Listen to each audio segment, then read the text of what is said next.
Good evening, everybody. Welcome to Game 7 of the American League Championship Series. Pedro Martinez against Roger Clemens. And Theo, it's certainly not hyperbole to call this the game of the century. No, all hyperbole is welcome and probably deserved. This game speaks for itself, and it's going to be incredible. Might be the game of the 20th century as well. But you look at this matchup tonight, and so many different things could happen, but you expect a low-scoring game.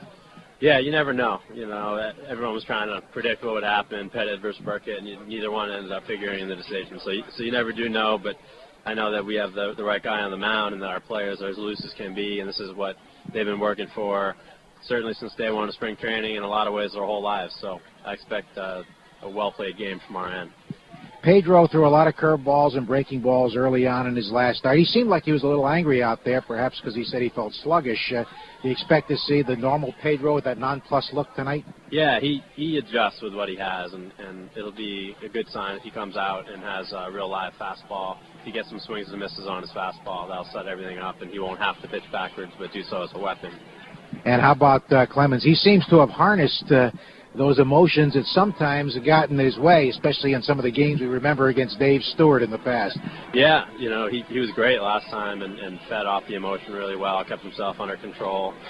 But I think our hitting approach will be a little bit better this time. We're seeing him for the second time in a week, and we also are coming off a really great game where we had an excellent approach and good swing mechanics throughout the lineup. Well, this has been a high-stress series. It was a high-stress series with Oakland, and tonight, like yesterday, probably won't be any different. It's been a high-stress season, a high-stress postseason, and you know, this is a culmination of it for now. But it's a great feeling to know that all Red Sox fans are struggling through it together and enjoying it together. It just brings the whole community closer together, and it's important not to get too stressed out that you don't enjoy it. So let's all enjoy it and hopefully be celebrating later tonight.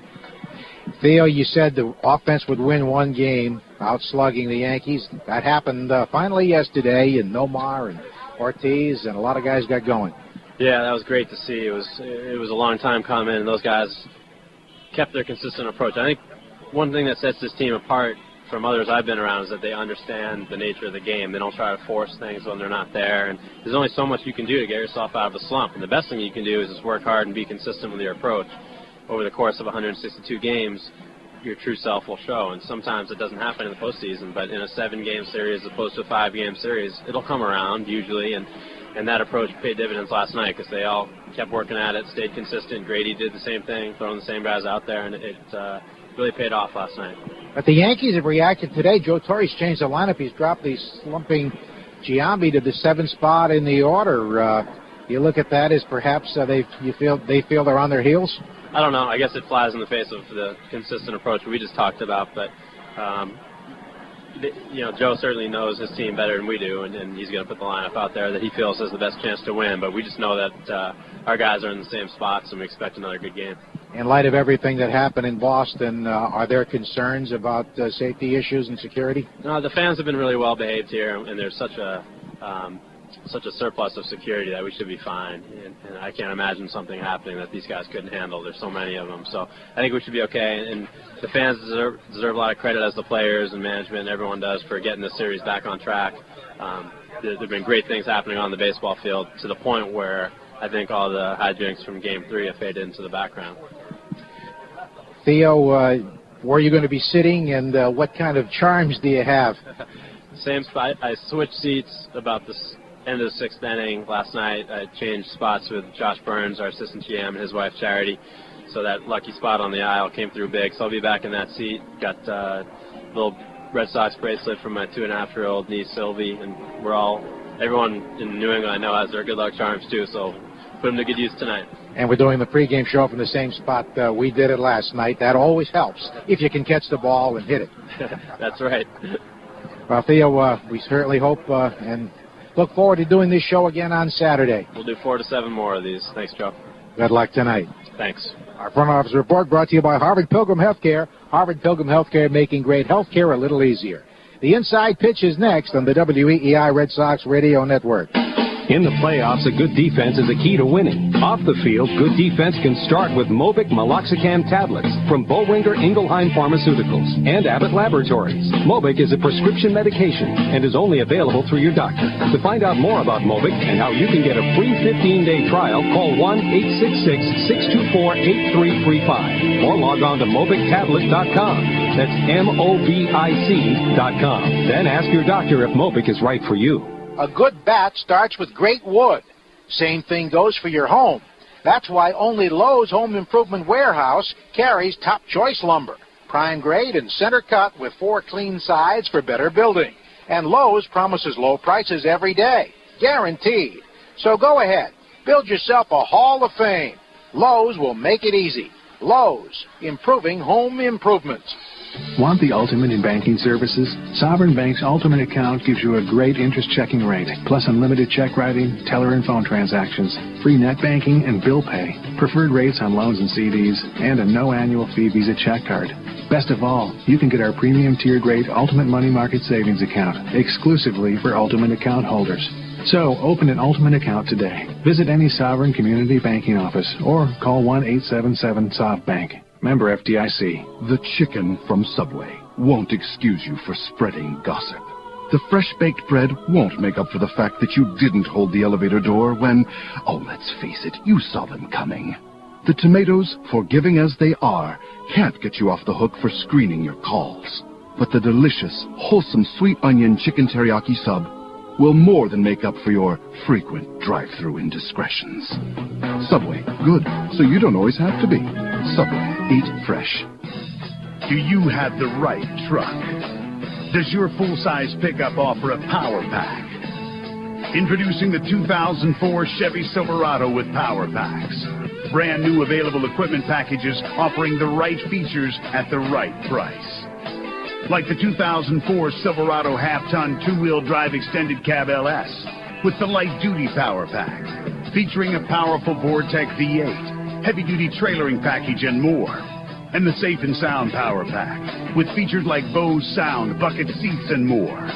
You can even combine power pack savings with total cash back for a $4,500 total value on select Silverado models.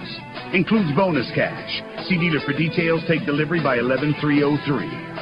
The 2004 Chevy Silverado, now available with power packs. It's the right truck. See your local Chevy dealer today. The Red Sox are brought to you by AT&T Wireless. AT&T Wireless brings you M-Life, your mobile life made better. Mike Tower Power! Manny Ramirez! 15 Punchados for Pedro! Way back! This ball's gone! Kevin Millar! Brought to you by AT&T. Talk is good. And by Bob Stores. Bob Stores is the official apparel store of the Boston Red Sox. Back at Yankee Stadium in New York, prior to Game 7 of the American League Championship Series, it's time for tonight's edition of the Inside Pitch. And our guests this evening are Sean McAdam from the Providence Journal and ESPN.com and Steve Buckley from the Boston Herald. Game 7, Red Sox-Yankees, Clemens, Martinez. Does this one live up to the billing we expected last Saturday? Well, I'll tell you what, this is why you're in the business, right? This is what you dreamed of, Troop, when you were a kid in St. Louis. You wanted to do one of these big games with two truly great Hall of Fame-bound pitchers on the mound. I mean... Only then it was Bob Gibson against Whitey Ford. Exactly, but you cover a lot of games you forget about over the years. However this game turns out, who's ever going to forget about this one? Yeah, I mean, I said earlier, Jerry, that I think this might be the most highly anticipated non-World Series game in recent baseball, not just Red Sox or Yankee, recent baseball history. You don't have to be from the Northeast. You don't have to have some provincialism and be rooting for one of these two teams to find the drama and the potential for a real classic in this one tonight. Well, it is the game of the century, 21st century. I suppose that we can safely say that 3 years in, yes. But I think it'll live up to the billing. I think both starting pitchers will rise to the occasion. And you never know. I mean, somebody comes up with a groin injury or a little twinge or a wild streak. So many little things can happen. Let's not talk about the broadcasters. We play hurt all the time. But to me, a key player in this whole thing is the guy behind the plate tonight, Tim McClellan, who may be the best balls and strikes umpire in the game. Not good for you guys, but good for the game because he's slow with his right. calls in terms of his arm coming up for the strike call. But I don't think there's much doubt to the statement that Tim McClellan is the best ball strike umpire in the game. It's why he was there behind the plate for Game 1, and it's why the rotation was set up that if there were a Game 7, as there's going to be, that he's the guy back there tonight. And that lets you know that it's going to be consistent and that he's going to have control of the game, two things that are very important for tonight. He's the best ball and strike guy to Steve Palermo, who catchers, when I was in Seattle, catchers used to say Steve Palermo it was a joy to catch a game when he was behind the plate, and you can make the same thing about McClellan now. Is America pulling for the Red Sox, generally speaking? Well, I think America's rooting for the Red Sox only because it's like the Braves thing. They were sick of seeing the Braves all those years, and I think a lot of people would like to see something exotic in the postseason in the Fall Classic. And I think certainly the Red Sox, A, because they're new, and B, because of the whole 1918 thing, gives a nice texture to the World Series, and I think a lot of people who otherwise wouldn't be rooting for the Red Sox will be doing so tonight. Yeah, I'd agree. I mean, there is once we get west of the Hudson here, there is a strong anti-New York sentiment. I think the country rightly and properly came behind the city following the September 11th attacks a couple of years ago, but now that has somewhat receded, it's okay to not like New York again, or at least New York sports teams. New York is sort of the big bad city that a lot of people either don't understand or are afraid of or are intimidated by. And the Red Sox have a national following. You can probably only say that, I'd say 5 teams. Red Sox, Yankees, Cardinals, Cubs, Dodgers. Those are the 5 teams that have fans in every region of the country. We've seen the Red Sox appeal with the write-in guy for the All-Star game. Each of the last 2 years has been Damon and Varitek. There are Sox fans everywhere, and if you're neutral, chances are because of the storyline, you're hoping for the Red Sox. We don't know if the Red Sox will get to the World Series, but everybody was rooting for a Cubs-Red Sox World Series. That won't happen. The Red Sox could still get there, but even the Red Sox-Marlins would be a great storyline because Florida has to be one of the truly great baseball stories in the last 25 years. Even if you take that out of it, the fact that they weren't expected to go very far this year, there are at least 4 angles that are interesting to Red Sox fans. Number 1 is Carl Pavano traded to Montreal for Pedro. Number 2, Chad Fox, who we should remember gave up the home run to Carl Crawford on opening day down in Tampa Bay. Number 3 is Ugi Urbina, who was with the Red Sox last year. And number 4, the 14-run first inning against Pavano back at Fenway. 24-25 runs. All the talk about the Red Sox running the score up and Jack McKeon playing it out the next day with all the writers behind home plate.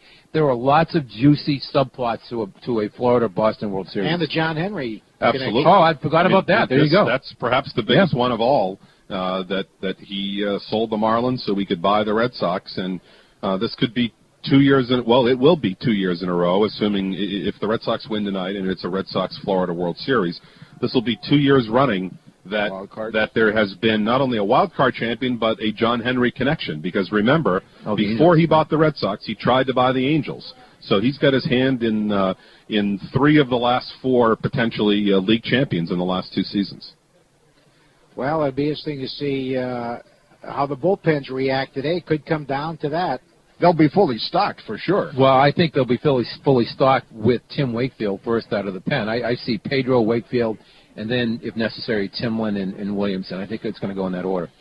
You don't stop at anything tonight because the World Series is at stake, and so I think you have the potential to see every pitcher on both staffs except for John Burkett and Andy Pettitte, yesterday's starters. We always ask, who's the pressure on? It's Game 7. I mean, use all the cliches. There is no tomorrow. This is for all the marbles, what have you. But the Red Sox have been so loosey-goosey all year. I would think when we go down there to see that clubhouse, it would be like just another day with a little tinge of seriousness. We talked about this earlier. I think that there's the expectation on the Yankees because of their payroll, their history, their legacy, their owner, all of that, all the trappings that go into making the Yankees great. There is the expectation year in and year out that they will win the World Series. The Red Sox, the expectation is that they will lose. With that solely in mind, I think the Red Sox have less pressure on them tonight than do the Yankees. Last night I was with Bobby Mercer, and he made the comment, I'd hate to face Pedro again.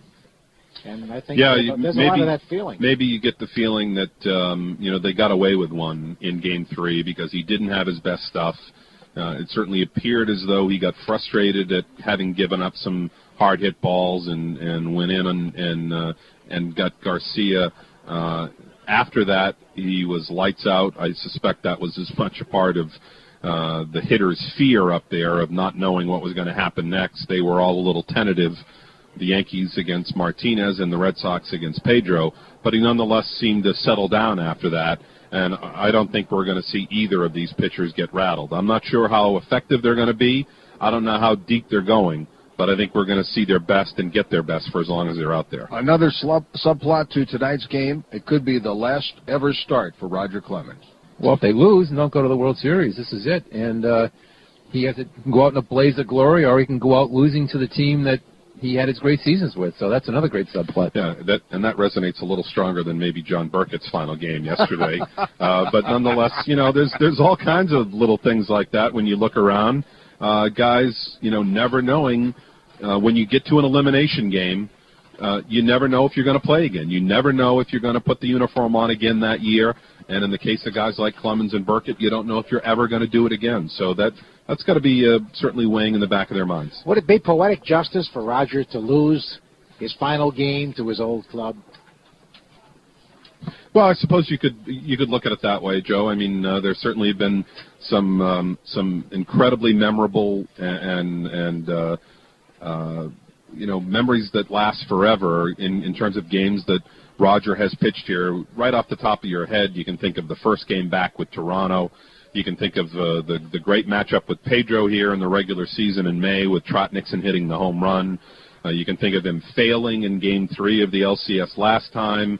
You think of him not winning 300 here. I mean, instantly 6 or 7 come to mind. But my belief is when we get to midnight tonight, this one, win or lose, will be the one that we most closely identify with Roger Clemens pitching against his old team. Just before we close it out here, is this an old-time Western shootout? Both guys go as strong and hard as they can for as long as they can, knowing that those bullpens are as bolstered as they are tonight? I think in theory that's the way they think going into the game, but I also think that neither pitcher will go beyond the 7th inning. I'd say the same, that they're not going to hold anything back. There's no sense of pacing oneself with everything on the line. They'll go as hard and as deep as they can, and if they need bullpen help, they've got about 9 guys standing out there ready to come in and help them. Okay, Sean McAdam from the Providence Journal and ESPN.com, and Steve Buckley from the Boston Herald. You'll get gift certificates to Fleming's Prime Steakhouse and Wine Bar. Enjoy prime steaks and over 100 wine selections by the glass at Fleming's, located at 217 Stewart Street, Boston. Grady Little is next on the WEEI Red Sox Radio Network.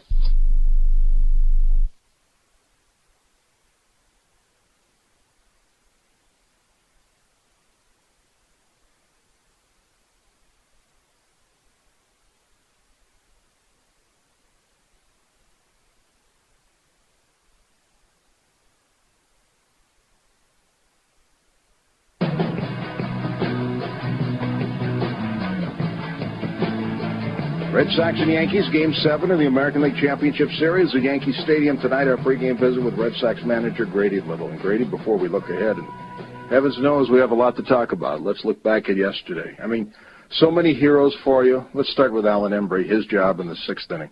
Well, he did exactly what we wanted him to go out there and do. We got him out there to strike out Giambi, and that's what he got done. He was able to get Bernie to ground out there to end the inning, and that was a big move. That was a big move for our club right there, for him getting that job done. And I tell you what, we're proud of all these guys, the way they performed last night. That was the 4th game we've had our back against the wall in this postseason play, and they just keep pounding and keep playing. And yesterday the bats came alive, and that certainly helps the looks of things. All right, so let's look forward to Game 7. You summed that up so well. Pedro Martinez, Roger Clemens. Both guys have to go out and pitch tonight. All that other stuff is long gone, isn't it? Yes, I think everything's behind us right now, and everything is ahead of both these clubs. So we're going to go out there on the field. We know that we got to be ready to play, just like we have been throughout, and may the best team win. Pedro, last time out, didn't seem to have his fastball early. It came late after things got a little bit out of hand there. How is he physically? How is he mentally? How is he emotionally? This guy's totally relaxed. He's ready to go, and physically he's as ready as he's ever been. And I look for a good game out of Pedro tonight. You never know what's going to happen when that game starts, but right now I feel real good about our man.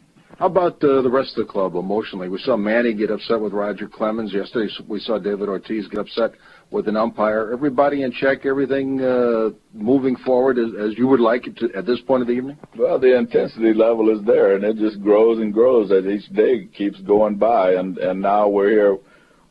After this game tonight, one of these teams is going home, and we don't want to be that team. We're still anxious to play some more baseball, and to do that, we got to win this one tonight. I don't want to get you in any trouble with any umpires, but I think you and Joe Torre are probably comfortable with Tim McClellan behind the plate. Well, I don't know exactly how Joe feels, but it's well known all around the game of baseball that this is one of the best umpires in the game, and I can't think of anyone else that I'd rather have back there in a big game like tonight. Your club has shown a lot of intestinal fortitude, a lot of backbone this year, and we don't know how this game's going to come out, but I don't think you can be any prouder of this club than you are right now. No, to see a team battle back, and we don't make anything look easy around here. It doesn't come easy to us, but to have face an elimination game as many times as we have, we certainly have the experience factor working in our favor over that club and the other clubhouse right now. This is the fifth time for us, and I think we're getting pretty good at it. You sure are. What about pressure? Is there pressure, that much more pressure, knowing that one team is going home for the rest of the fall and the winter? And if so, do you have an opinion who the pressure is on? Nah, there probably would be some in certain individual cases, but I don't really see where it's going to come from, except from within oneself, because we're not going to do anything around here today to apply any more pressure. We're going to remain our normal selves around here and make sure that everyone understands that us getting into this position is quite a feat, and we have nothing to do but be proud of ourselves. And we don't know what's going to happen when this game starts tonight, but I tell you what, it won't be because we quit out there. These guys keep plugging and keep playing, they keep grinding, and you're not going to see any quit in them until somebody tells us to leave. Both sides have to catch the ball, have to pitch the ball, have to hit the ball, have to throw the ball. But to me, having a guy like Kevin Millar and a David Ortiz in that clubhouse, just in case people are getting a little bit uptight to sort of ease the tension a little bit, I think is immeasurable. Well, I think that's certainly the case, and that's what's taking place out there today. You can walk through our clubhouse, you can't tell a whole lot of difference than in spring training when we're getting ready to play Boston College over there one day. It's pretty much the same way right now. These guys are having fun, and they know they got it right at their fingertips, so tonight we'll get after it. Are there any quick keys you can point to that to look for early in the game that you feel could be big factors? I think the only keys to this game are going to be coming off that mound out there in the middle of the infield, and I think that whoever does the best out there is going to come out on top. Fenway Park on a Saturday night, and late October is beautiful. I hope we get a chance to see it Saturday night with a full house. Well, here again, we look forward to talking to you some more, Jerry. Good luck, Grady. Thank you. That's our pregame visit with Grady Little, brought to you by Bank North. For free checking that starts free and stays free, open a Simply Free checking account at Bank North today.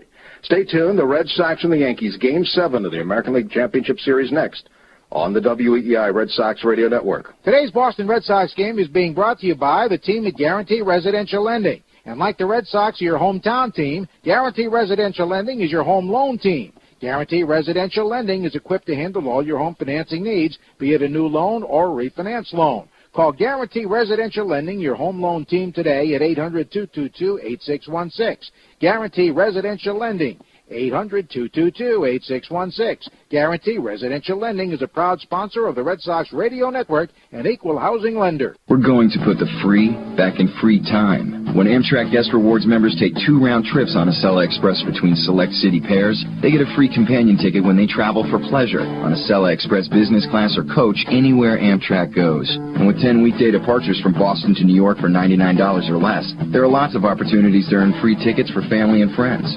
Call 1-800-USA-RAIL or visit www.amtrak.com to book today. Fares, routes, and schedules subject to change without notice. Blackouts and restrictions apply. The Patriots count on Adam Vinatieri. My team counts on me to give a great performance, kick after kick. And America counts on Ford Explorer, the best-selling SUV on the planet. Get $4,000 cash back plus $500 Ford credit bonus cash plus $1,000 owner loyalty cash totaling up to $5,500 cash back. Or 0% 72-month financing plus $500 Ford credit bonus cash. See your New England Ford dealer now. To qualified buyers must take retail delivery by 12/103. See dealer for details. If you haven't looked at Ford lately, look again. So, how's business? Oh, it's good. In fact, I just moved the corporate headquarters. Really? I was running out of office space. Had to move from the spare bedroom to the den. But UPS still knows where to find me. Wait, you have an account with UPS? No. You don't need an account with Brown. You just go to UPS.com and use your credit card. That's smart. No wonder you're expanding. Yep. Today the den, tomorrow the dining room. You don't have to be a big business to ship with Brown. All you need is a credit card and UPS.com. UPS. What can Brown do for you? Some people say that if you want to know if your vehicle needs alignment, let go of your steering wheel. At NTB National Tire and Battery, we ask, if your hands aren't on the steering wheel, then who's driving? Here's a better idea. Stop by any local NTB. Our tire experts will thoroughly assess if your tires need to be aligned or balanced. In fact, at NTB, we do more alignments than many of our competitors. Turns out a lot of our competitors don't do alignments at all. They're probably the same people telling you to take your hands off the wheel.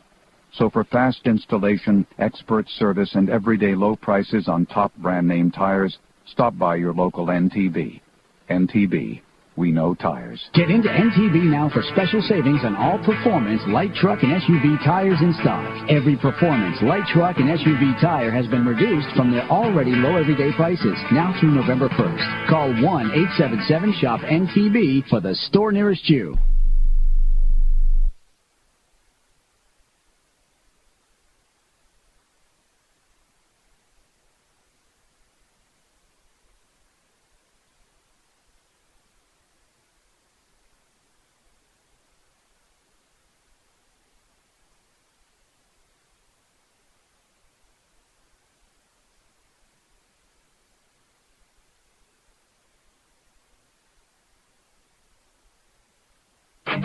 Way back! Way back! Garcia Parra brought them to their feet, keeps them on their feet. Way back for the Coke bottles. It is gone, a home run. Can you believe it? Johnny Damon brings them to their feet in delirium, igniting a celebration at Fenway Park. Boston Red Sox baseball is brought to you by Verizon Wireless. We never stop working for you. Call 1-800-2-JOIN-IN. Papa Gino's, pizza at its best. Your friendly New England Dodge dealer. Dodge. Grab life by the horns. Fallon Community Health Plan. Making our communities healthy with better choices in healthcare. First Eastern Mortgage for 20 years bringing New England home. And by Bob Stores. Get real, real casual, real brands at real prices. Jimmy Fox puts it a home run. William swings as a high drive. Home run. Hal Yastrzemski has tied it up with a home run. Freddie Land hit one on the roof in Detroit. Drive by Carl himself. And it is a new ball game, baby. The Red Sox have won it on the Bullseye Grand Slam of the ninth inning. Roger Clemens ties his own Major League strikeout record with number 20. He's there. He's calling. And Hideo Novo has pitched a no-hitter. Brought to you by Sovereign Bank, the official bank of the Red Sox Radio Network. D'Angelo, the sandwich specialist. Your Chrysler and Jeep dealers of New England. Foxwoods Resort Casino. The wonder of it all in Southeast Connecticut. Giant Glass. New England is giant country. 1-800-54-GIANT. Lowe's Home Improvement Warehouse. Lowe's improving home improvement. And by UPS. What can Brown do for you? Swing and a miss, strike three. Pedro Martinez has pitched the one-hitter. Swing and a ground ball, bounce to second. Derek Lowe has pitched the no-hitter. What a play by Jason Varitek. It's a grand slam. Diving catch by Johnny Damon. What a play. Three-run homer. Manny Ramirez with his first swing at Fenway Park. By Hyundai. When your car comes with America's best warranty, you win. Harvard Pilgrim Healthcare. Making great healthcare a little easier. Lincoln Park in Lincoln, Rhode Island. What if today is your lucky day? Brought to you by Massport. It's game time. Budweiser, the king of beers. Sullivan Tire and Auto Service, where they always treat you like one of the family. Your local Chevy dealers. And by Dunkin' Donuts. Dunkin' Donuts, just the thing. Luke towards shortstop. Petrocelli's back. He's got it. The Red Sox win. And it's pandemonium on the field. The Red Sox win the pennant.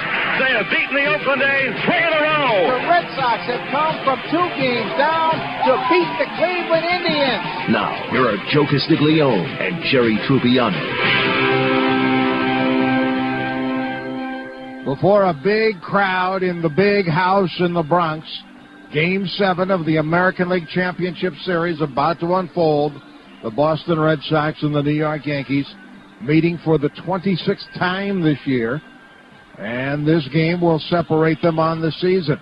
It will end one of their seasons. It will propel the other to the American League pennant and a date in the World Series starting Saturday night in their own park against the Florida Marlins. The Red Sox will pitch Pedro Martinez. They'll face former Red Sox pitcher Roger Clemens. Clemens beat Martinez in Game 3 in this series that is tied 3 games apiece. The wild game on Saturday at Fenway, the controversial game, the game marred by incidents involving actions other than baseball. But it comes down to Game 7 on this October night at Yankee Stadium in New York. Red Sox took the first game in the series here, 5-2 behind Tim Wakefield.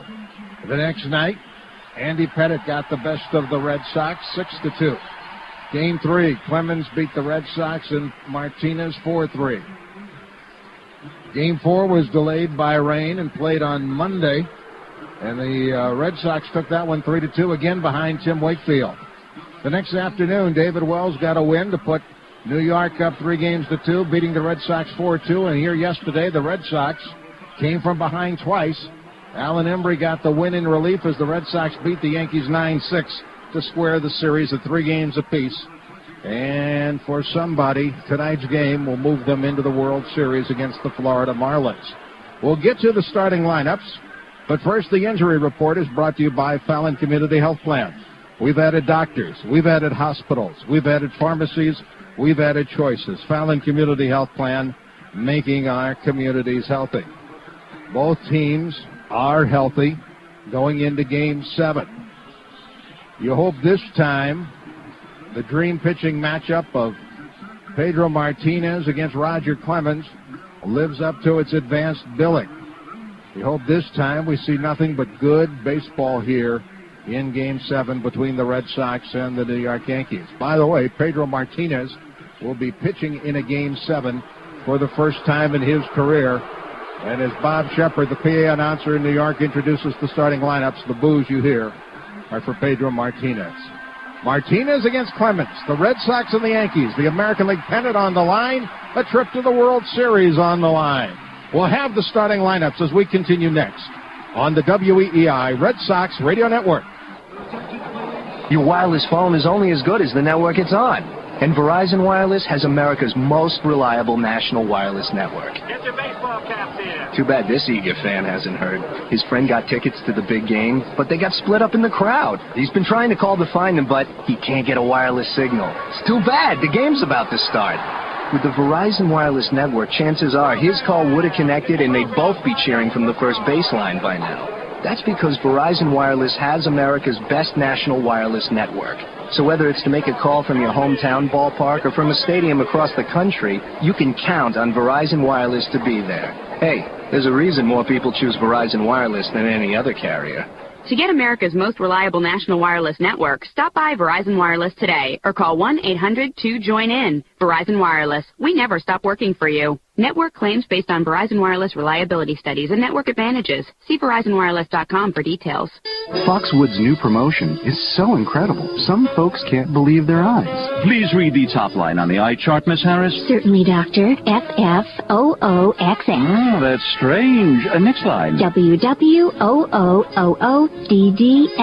Well, there's your problem. What is it, Doctor? You're seeing double. Don't miss Foxwoods Double Point Days. From October 1st through October 31st, Foxwoods will double every point you earn when playing your favorite slot machines during designated time periods. Make sure to have your wampum card inserted during Double Point Days, and you'll automatically receive double wampum points for your play. Thank you, Doctor. So what do you suggest I take? I suggest you take exit 92 off I-95 in Southeast Connecticut to Foxwoods and get this out of your system. Foxwoods Double Point Days, October 1st through 31st. For times and rules, go to foxwoods.com. Yeah, let's live. Let's live. Meet me at Foxwoods. Hey, Sox fans, the hunt for a Red October is on, and Bob Stores is behind you all the way with a complete lineup of official Red Sox playoff team wear. Check out official locker room T-shirts and hats in sizes and styles for big and little Sox fans. Plus, don't miss this season's dugout jackets, team jerseys, hooded sweatshirts, screen tees, and caps. It's all in stock right now at Bob's. When it comes to official Red Sox team wear, Bob Stores hits it out of the park. Bob Stores is proud to be the official apparel store of the Boston Red Sox. Go Sox!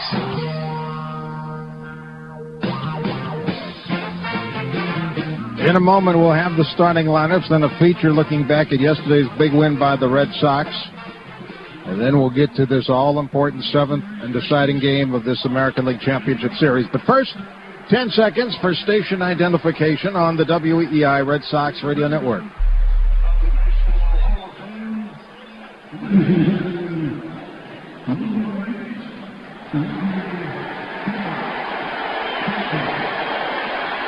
The hand you hear for Yogi Berra, who will throw out the ceremonial first pitch, the Hall of Fame catcher from the Yankees. Yogi Berra throwing out the ceremonial first pitch. Tonight's starting lineups are brought to you by Papa Gino's for the Red Sox. Johnny Damon in center field. Todd Walker at second base. Nomar Garciaparra at short. Manny Ramirez in left. David Ortiz, the DH. Kevin Millar at first base. Trot Nixon in right field. Dylan Miller at third base. And Jason Varitek will do the catching. Pedro Martinez, 14-4 during the regular season, and 1-1 in the playoffs this year. He's 0-1 in this series against the Yankees. He'll be the Red Sox starting pitcher for New York.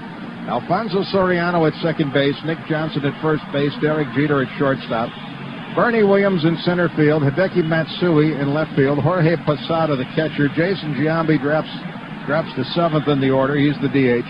Enrique Wilson at third base and Karim Garcia in right field batting ninth. Roger Clemens 17-9 during the regular campaign. He's 1-0 against the Red Sox in this series, 2-0 against his opponents in the playoffs this season. The plate umpire is the crew chief, Tim McClellan. Terry Kraft is the first base umpire. Alfonso Marquez, the second base umpire. Darrell Cousins umpiring at third base. Joe West umpires down the left field line, and Angel Hernandez umpires down the right field line. Pedro Martinez working his way in from the bullpen, hearing the boos of the crowd. Well, let's look back. Down 3-1 in 1986, taking on the Angels in California. That was in the playoffs. The Red Sox mantra was bring it back to Boston. Last night, down 3-2 in the Bronx. The Red Sox tried to do just that in order to move on and bring the World Series back to Boston for Game 1. The Sox needed to win 2 in Yankee Stadium. Last night, they got number 1, moving a step closer to the American League pennant and World Series on home ground. Fly ball, shallow center field. On comes Bernie Williams, still coming hard. Jeter makes the catch. What a play! Jeter went way out in the left center field and made his catch with his back to the plate, and the Yankees lead the series 3-2. It's definitely not impossible. I mean, they still have to go out there and play. We have a good enough team to win 2 games in New York, and we've done it already this year, and we're going to have to do it again. We're hoping they come back here to open up the World Series. Our backs are to the walls right now, and they can't be farther back, but we've been here. This team knows how to respond, and we'll go out there and give it our best. Swing and a drive, deep to left, way back, and we have a tie game. Jason Varitek. Embry could use a strikeout. Here's the pitch. Swing and a miss. He struck him out, foul tip to the catcher's mitt. Embry bails the Red Sox out. Last night, I told everybody that these bats will come alive, and tonight they stepped up and they did it. This is the offense that we've had all season long. It was awesome to see. Swing and a ground ball off the first base bag into right field. It ties the game. Ramirez scores. Ortiz with a base hit. Bases loaded, 2 out. The pitch. Ball 4. The Red Sox lead, and Posada's arguing with Hernandez. Heredia walks in the go-ahead run. Damon with an RBI. The Red Sox lead. I think we're feeling pretty good. This is exactly what we were shooting for. Was a Game 7 devastating loss yesterday, but we weren't making that fight just to come here and lose. I think everyone were expecting us to lose today. I think we proved a lot of people wrong. We're going to be ready to come out and play, and we'd like to continue our season. Swinging a high fly ball to deep right, down the line, by the pole. It is gone into the upper deck.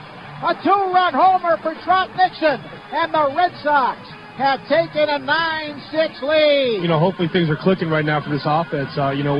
We pushed this series to a Game 7. I think everybody in the world, especially all Yankee fans, had a pretty good idea. They thought they were going to come in here and walk the dog, but these guys were resilient. They scored a run early, and we were able to put a 4 up real quick. And we just played great today. We stayed within ourselves and did what we need to do to score runs, and our pitching did a great job again today. Swinging a fly ball right center field. Damon is there and waiting. He makes the catch.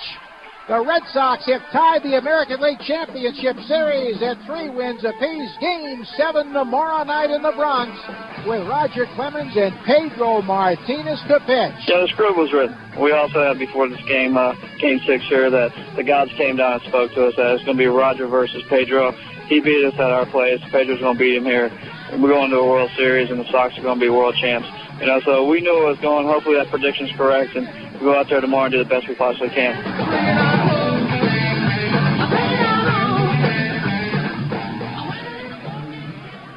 One more time, let's go over the starting lineups. For the Red Sox, the top 3, Damon, Walker, and Garcia-Parra. Johnny Damon in center, Todd Walker at second base, Nomar Garcia-Parra, the shortstop. Middle 3, Ramirez, Ortiz, Millar. Manny Ramirez in left, David Ortiz, the DH, Kevin Millar at first base. Bottom third of the order for the Red Sox, Nixon, Miller, and Varitek. Trot Nixon in right, Bill Miller at third, Jason Varitek the catcher. Pedro Martinez led the American League in earned run average this year at 2.22 when he went 14-4. He's 4-1 in his career in the postseason, and he's 0-1 in this series, and 1-1 in the playoffs this season. He was 1-1 against the Yankees this year, 0-1 in this series, as mentioned, 9-8 lifetime against New York. Top 3 for the Yankees: Soriano, Johnson, and Jeter. Alfonso Soriano at second base, Nick Johnson at first base, Derek Jeter at shortstop. Middle 3 in the order: Williams, Matsui, and Posada. Bernie Williams in center, Hideki Matsui in left, Jorge Posada the catcher. And the bottom third of the order for New York: Giambi, Wilson, and Garcia. Jason Giambi drops to 7th in the order. Enrique Wilson at third base and Karim Garcia in right field. Roger Clemens was 17-9 during the regular season. Here come the Yankees. Clemens is 1-0 in this series, 2-0 in the playoffs, 8-6 in his career in the postseason, 2-3 against the Red Sox in the regular season, 1-0 in this series, 8-5 lifetime against the Red Sox. Again, Tim McClellan will call the balls and strikes. Terry Kraft, the first base umpire. Alfonso Marquez, second base umpire. Darrell Cousins has the plays at third base. Joe West down the left field line, and Angel Hernandez down the right field line. It's time for the GMC Trucks Red Sox professional grade. Yesterday's starting pitcher, John Burkett, a C-. The bullpen an A, the offense an A, the defense a C. This GMC Trucks Red Sox report card has been brought to you by GMC Trucks. We are professional grade. Whoever wins this game, whoever comes out on top tonight, will host the Florida Marlins in Game 1 of the World Series at 8:18 on Saturday night. The Marlins eliminated the Chicago Cubs, winning the National League Championship Series last night, 4-3. Florida Marlins have become one of the great stories in baseball this year and one of the great stories in recent years. The Red Sox, from what you hear from people you know around the country, baseball people, most of the baseball world pulling for the Red Sox to get to the World Series. It's been a storybook year for the Red Sox. It's been a storybook year for the Florida Marlins. The New York Yankees, 26 times world champions, trying to get there again. The Red Sox trying to prevent that, trying to get to the World Series for the first time since 1986, a series that ended in disappointment.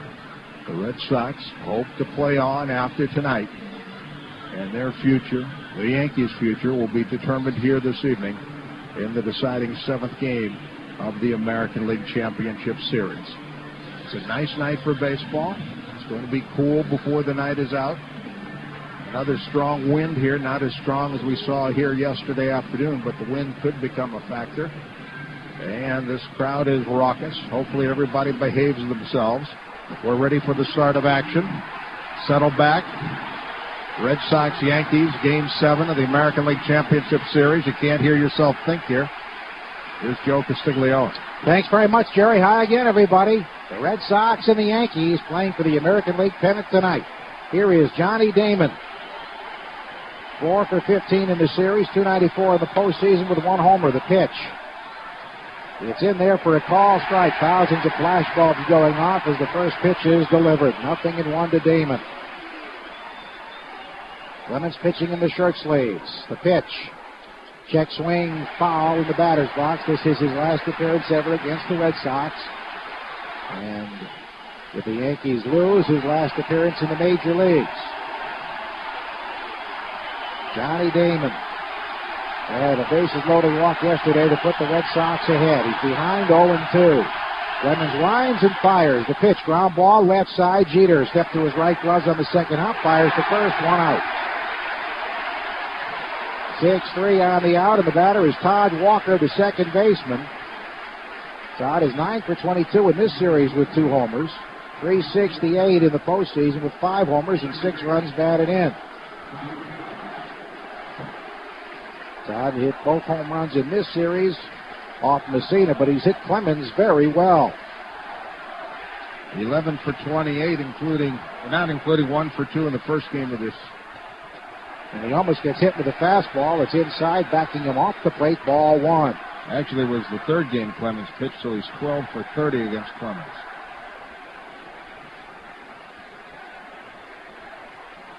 Clemens winds. Here it is. And it is a little high, perhaps a shade outside. Roger took a long look in. He thought that was a strike. Tim McClellan's the home plate umpire, considered one of the best in the game, if not the best. And he and Clemens are shaking his head. McClellan he's a little upset that Clemens looked in like that, it appeared. 2-0 to count. The pitch. Down and in, ball 3. Posada, as usual, behind the plate. He's caught more Clemens victories than anybody. Nick Johnson at first, Soriano at second, Jeter at short, Wilson at third. The pitch. Fastball in there for a call strike. And Clemens took another look in at McClellan. Rogers upset. Suey in left, Williams in center, and Karim Garcia, the right fielder, on a nice night for baseball. The 3-1 delivery. Swing and a miss at a high fastball. Clemens has been throwing more fastballs, fewer splitters of late. That was a high rider. That's something on it.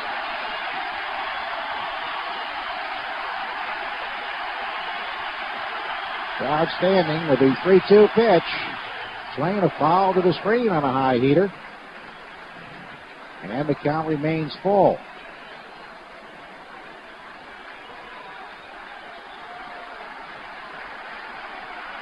Outfield straight away. Yankee Stadium filled to the rafters. Here's the 3-2. Swinging a line drive down the right field line toward the corner. It's foul. Fan reached over from the stands and deflected it, but a foul ball. Did we get a game time temperature? Couldn't hear. It's not surprising tonight. It's noisy, it's packed. There's certainly tremendous electricity in the air.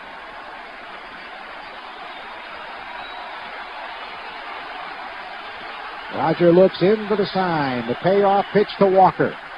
Swing and a foul down the left field line out of play as he worked it down and away.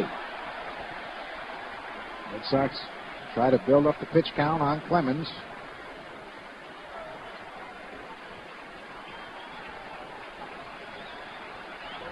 He's already thrown 11.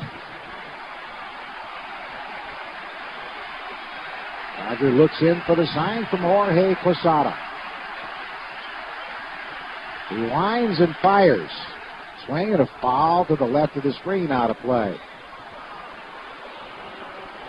So Walker really making him work here.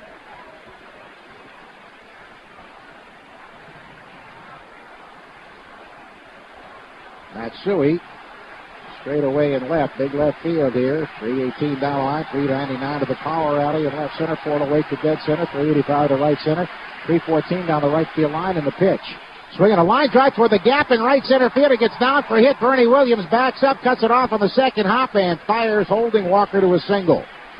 Todd Walker with his 10th hit of the series. And the Red Sox have a base runner with 1 on and 1 out, and Nomar coming up. Boy, Walker really worked for that hit. How many pitches was that at bat? Damon saw 3. So it was a 10-pitch at bat. Nomar, 6 for 24 in this series, 273 in the postseason with his first RBI yesterday. He had 2 home runs off Clemens during the regular season. He is 7 for 50 overall against him, like the 9 for 50. Here it comes, and it's a check swing liner foul to the screen, strike 1. A lot of foul territory behind home plate here, not much down the lines. Well, Roger Clemens, in what could be his final start of his career, he's not going to finesse anybody, is he? Never has, never will. Always the power pitcher, but with great command. He was 41 years old, turned 41 in August. A tremendous hand as he walked out to the bullpen. The pitching coach, Mel Stottlemyre, for the last time, perhaps. The 0-1 pitch. Swinging a fly ball, right center field. Back goes Garcia. At the edge of the track, he's there, and he has it for the out. Walker tags on his way to second. A terrible throw, and he's in there. For the pop-up slide, the throw went halfway to first base, halfway between first and second. So Nomar hit that ball to deep right center, caught by Garcia, and Manny getting booed here. He is 8 for 24 in this series with 2 homers, 3 homers, 7 RBIs overall in the postseason. This should be interesting to see how Clemens pitches Ramirez. Will he try to intimidate him and work him inside and get him off his game? They're on their feet already here in New York.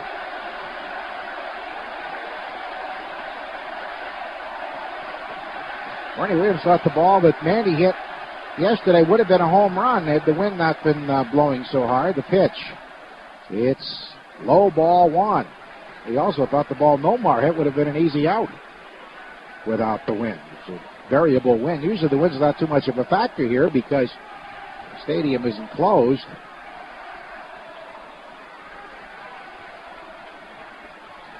On and 0 to Manny with Walker at second.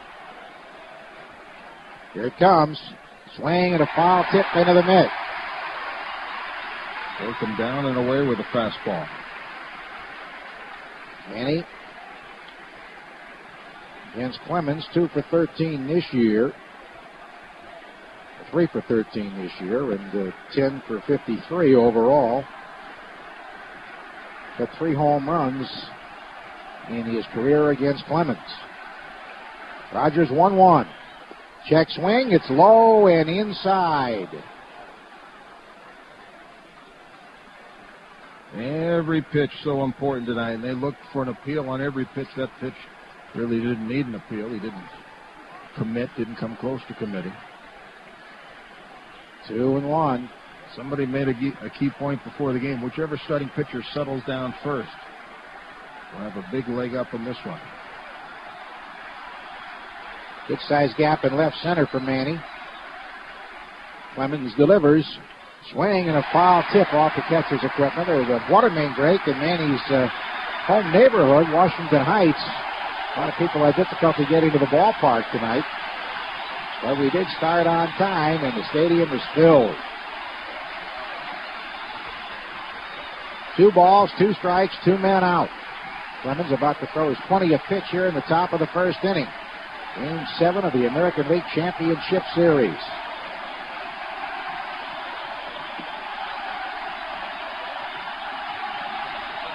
He taps his bat on the plate.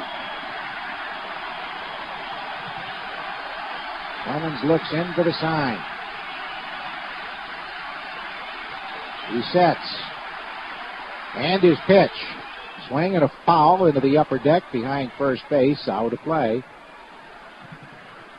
The upwards of 56,000 fans here tonight. By the way, we are in the Giant part of the lineup, and any home run by batters 3 through 6. Giant Glass donates $200 to the Make-A-Wish Foundation of Massachusetts. 17 pitches or so for Clemens? 20. Walker at a 10-pitch at bat. Here it comes.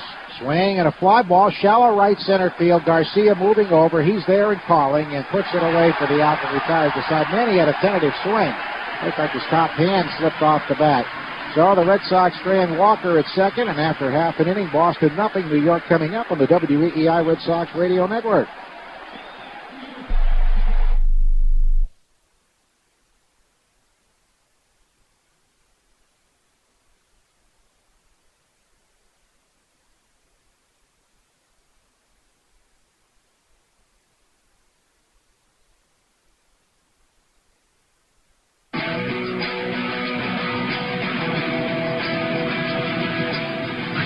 Go to the last of the first. Pedro Martinez heard some very loud booing when he ran out to the pitching mound. Crowd still standing here in the last of the first as Pedro gets ready to face the Yankee batting order. Soriano, Johnson, and Jeter, the first 3 hitters. They've switched it around tonight and dropped the slumping Jason Giambi to the 7th spot overall. So here is Soriano. He's been relatively quiet in the series despite a 2-run double yesterday. 4 for 25, 3 runs batted in, no homers. 250 overall in the postseason with 7 runs batted in and no home runs. Pedro's handled him very well in the past. Extends the strike zone on him. Pedro winds. His first pitch is in there for a call strike. Started him with a fastball. Clemens threw 21 pitches in the first inning. The 0-1 delivery. Breaking ball outside. 1 ball, 1 strike. Pedro throws him fastballs away. Fastballs up. Cutters down and away for the most part. His 1-1 delivery. There's a cutter swung on and missed. More of a curve than a cutter, actually. He worked him down and away. 1-2 to Soriano. Regular season play, he's only 4 for 31 against Pedro. The 1-2 pitch. Swing and a miss. Strike 3. A fastball down and away. So he extended that strike zone, and he faced another one out of the strike zone for the out. 1 out for Nick Johnson. 273 in this series. 6 for 22 with a home run. 201 homer in the postseason.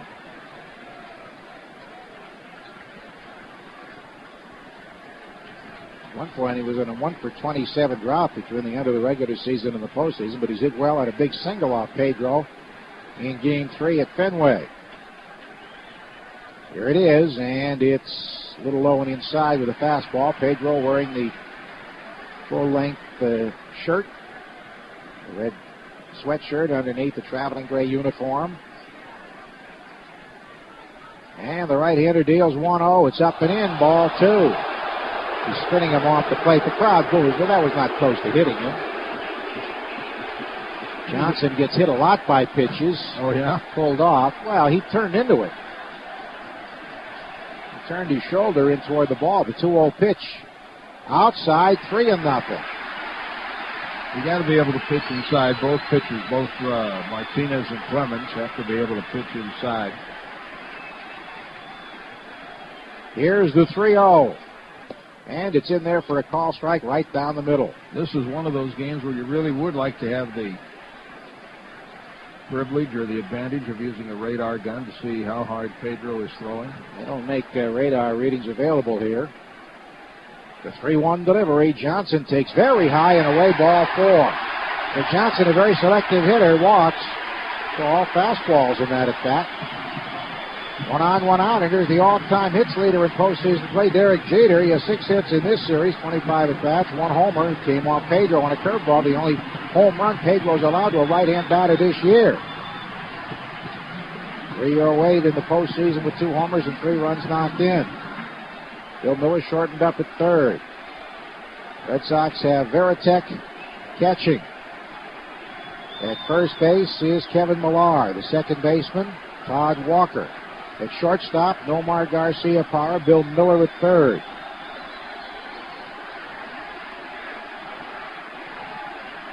Pedro from the belt delivers. Jeter takes a call strike at the knees. Manny Ramirez in left field. Been playing deeper the last few days than he did earlier in this series, in the Oakland series. Damon in center, Walker or Nixon in right. Short lead for Nick Johnson, who's not fleet of foot. Millar holding him on. The pitch to Jeter.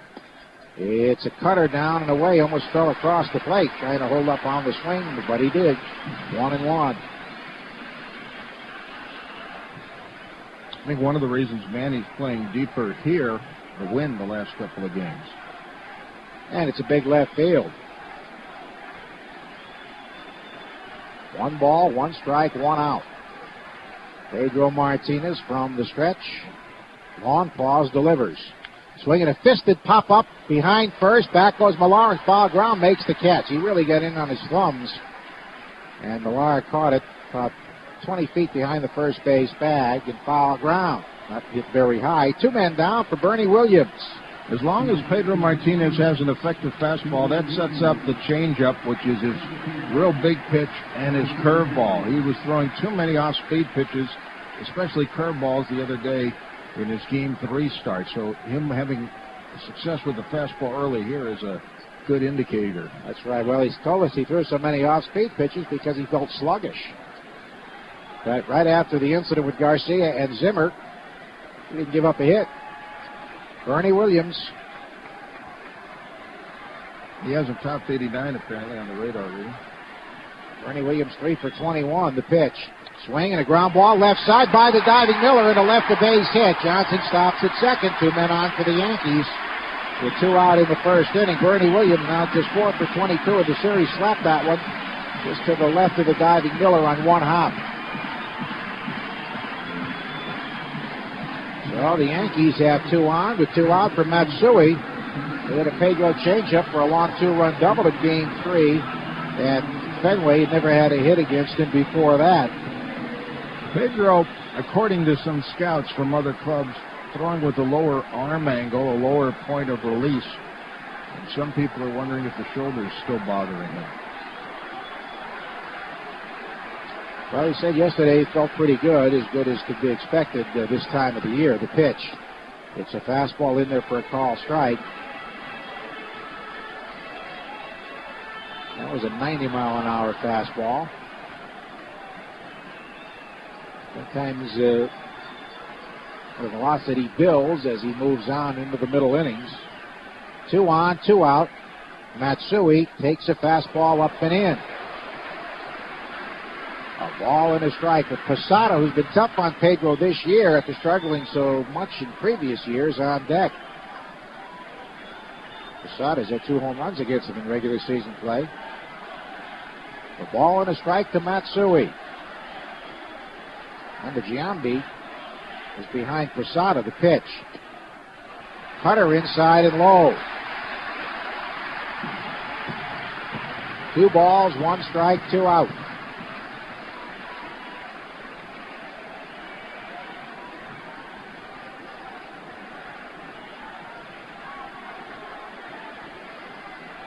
Matsui levels the bat across the plate. Pedro comes to the belt. His pitch. In there for a call strike for a fastball. He has thrown 17 pitches here in the first. Clemens threw 21 in the top of the first. Clemens stranded a man at second. Pedro trying to strand runners at first and second.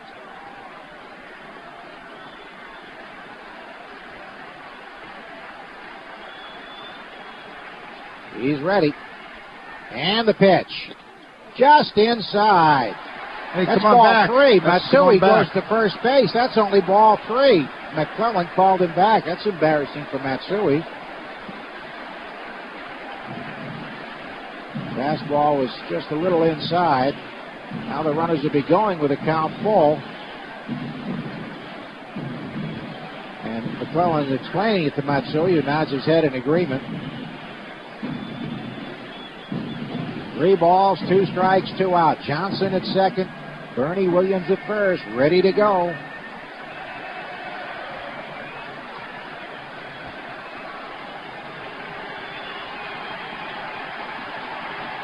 They go with a long look in, comes to the belt. He kicks and fires.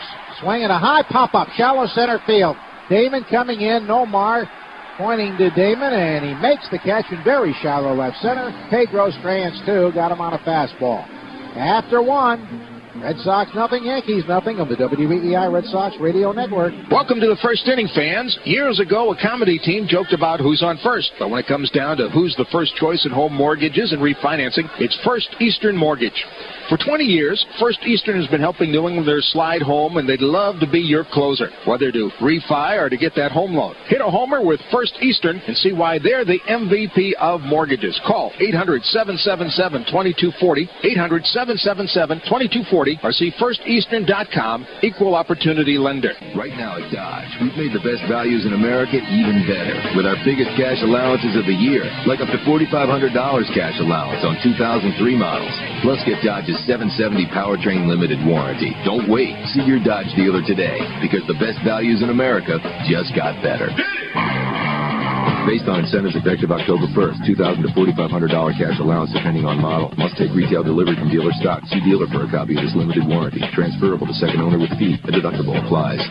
It's not New England without the Boston Red Sox, and there's nothing better than watching the game with a delicious Papa Gino's pizza. Try any of their great pizzas with their new cinnamon sticks, oven baked to perfection with tons of cinnamon and sweet icing for you to drizzle or dip. Your call. They're the perfect double play for the 2003 season. So while the Sox are rounding the bases, hit a home run with your friends and family with Papa Gino's pizza and delicious new cinnamon sticks. Papa Gino's and the Red Sox, 2 great teams together again. Like the Red Sox are your hometown team, Guarantee Residential Lending is your home loan team. Call Guarantee Residential Lending for all your home financing needs at 800-222-8616. Guarantee Residential Lending, an equal housing lender.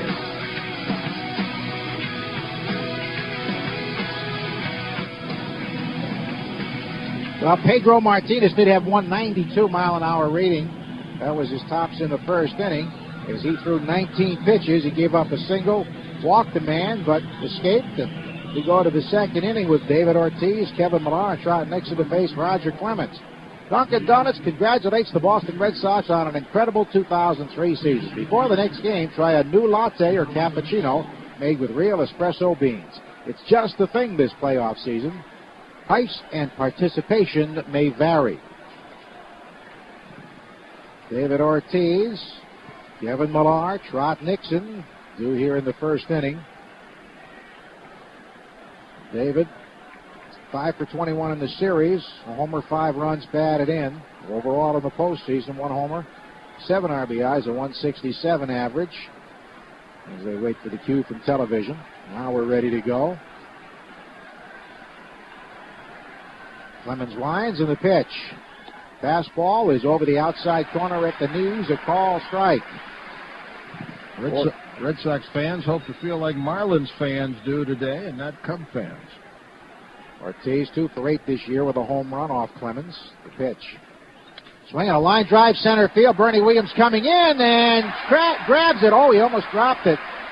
It popped out of the webbing of the glove momentarily, a snow cone effect, but he held it for the out. He was a little tentative coming in on that ball. He struggles coming in sometimes. The ball never got very high, and he might have lost it in some of the shirts in the background, but he was able to hang on after a little bit of an adventure. Hard hit ball, 1 out for Millar. 5 for 24 in this series, 2 runs batted in, 222 in the post. Without a home run yet. Millar homered off Roger this season. Swings and fouls it back. Russell got buzzed by Roger. Pitch hit him on the hand. Clemens said he's got to learn how to get out of the way better. He is 6-for-16 against Clemens with a home run.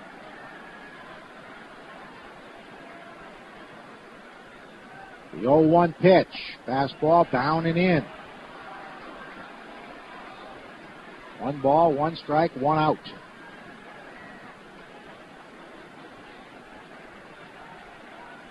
Big gap in left center again. The 1-1 delivery. Swing and a foul to the backstop. The Yankees had 5 and 6 scouts scouting the Red Sox Oakland series. The regular advanced scouts, Chuck Pottier and Wade Taylor, Gene Michael, the chief scout. They really overloaded. The 1-2 pitch. Swinging a line drive toward the gap in right center field. Bernie Williams on the go. He won't get it. Hits on the grass. He cuts it off on a hop. Millar with a big turn retreats. He went halfway to second. Bernie did a good job to get to it. There's the second hit off Clemens. Red Sox have hit 3 hard balls off Clemens so far. And here is Trot Nixon, who's hit him very well. Trot 4 for 19 this year. And 13 for 43 overall, including postseason. With 3 homers, 1 this season. Tried a hanging curveball into the upper deck last night. Give the Red Sox a cushion in their 9-6 win in Game 6.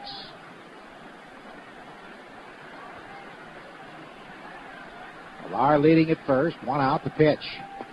Low and away, ball 1. Clemens has not thrown many splitters. Fastball, fastball, fastball. While he was warming up, Mel Stottlemyre, the pitching coach, out of the bullpen, stopped him and they talked about something. And I wonder if he didn't have command of the splitter or had a real good fastball or what. The 1-0 pitch. It sinks low and away. That might have been the splitter. Mr. Splitty. Red Sox will try to lay off that pitch and make him elevate the ball a little bit. Can't do much damage with his high heater. It still has a lot of hop to it, but fastball around thigh high would be fun to swing at. Posada just looked in the dugout. I don't know whether that's for some help in calling the pitches or not. The 2-0 pitch. Swinging a high fly ball to right center field deep. Back goes Garcia looking up. This ball is gone. A home run into the bleachers. Trot Nixon takes Roger Clemens deep. Trot Nixon gives the Red Sox a 2-0 lead with a blast into the right center field bleachers.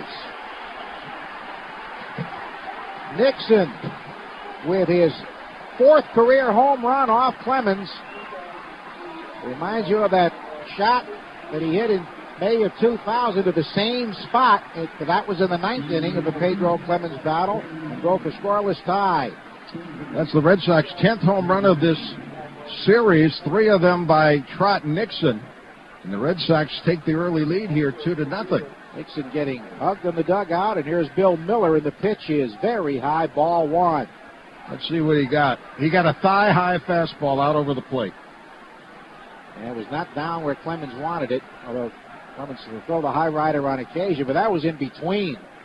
And he paid the price. It was crushed. Bill Miller, 5 for 22 in this series, takes a call strike. Still looking for his first RBI in the postseason. So the Red Sox score first on a towering 2-run homer by Christopher Trotman Nixon, who now has 3 in this series, 4 in the postseason. 3 homers, 5 ribbies in this series, and 4 homers, 7 RBIs in the post. Foul to the left, out of play. So it is 1-2.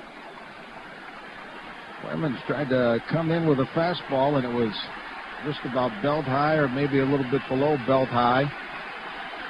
And right out over the plate, and Nixon turned on it. I'll tell you a story about Trot Nixon in a moment. The 1-2 pitch. Swing and a miss, strike 3. That time he chased Mr. Splitty and foul tipped it into the mid, 2 down. Clemens' first strikeout. Trot saw me on the phone one day on the cell phone. Afterwards he said, "Who are you talking to?" I said, "A scout." He says, "Well, tell him." He says, "One of our scouts?" I said, "No, another team." He says, "Well, tell him I can't hit a fastball." Well, last night he hit a curveball, a hanger. This time a Clemens heater. But it was almost in the same seat, it looked like, the one he hit in May of 2000. You're going to mark that one same like row, Ted's? Anyway. Mark it like Ted's, huh? You can't really mark it. It's occupied. Here is Veritek. He swings, lines one deep down the right field line, not high enough to get out, but it hits on the grass and one hops to wall. Garcia with a carry. Veritek on his way to second. A high throw but is backed up by the third baseman, Wilson. A double for Varitek. He hit a rocket off the rocket down the right field line. A low hooking shot. And Garcia played the carry. Might have had a chance with a good throw, but it was a terrible throw. A good throw probably gets him. And Garcia, who's normally very accurate, really cut loose with the throw there and threw it way over Jeter's head. It was backed up by the third baseman, Wilson. And now the Red Sox have a chance to build on a 2-0 lead. You'd like to get all you can against Roger Clemens. Remember, they had a 2-0 lead in the first inning of the starting Game 3 and did not hold it. The pitch to Johnny Damon. It's sinking over the inside corner for a call, strike one. Damon grounded to short his first time up. Varitek at second, 2 down. Everything the Red Sox have hit hard has been to right field here by left-handed batters. So they've been pulling him. Perhaps we can get an indication of Clemens' radar reading.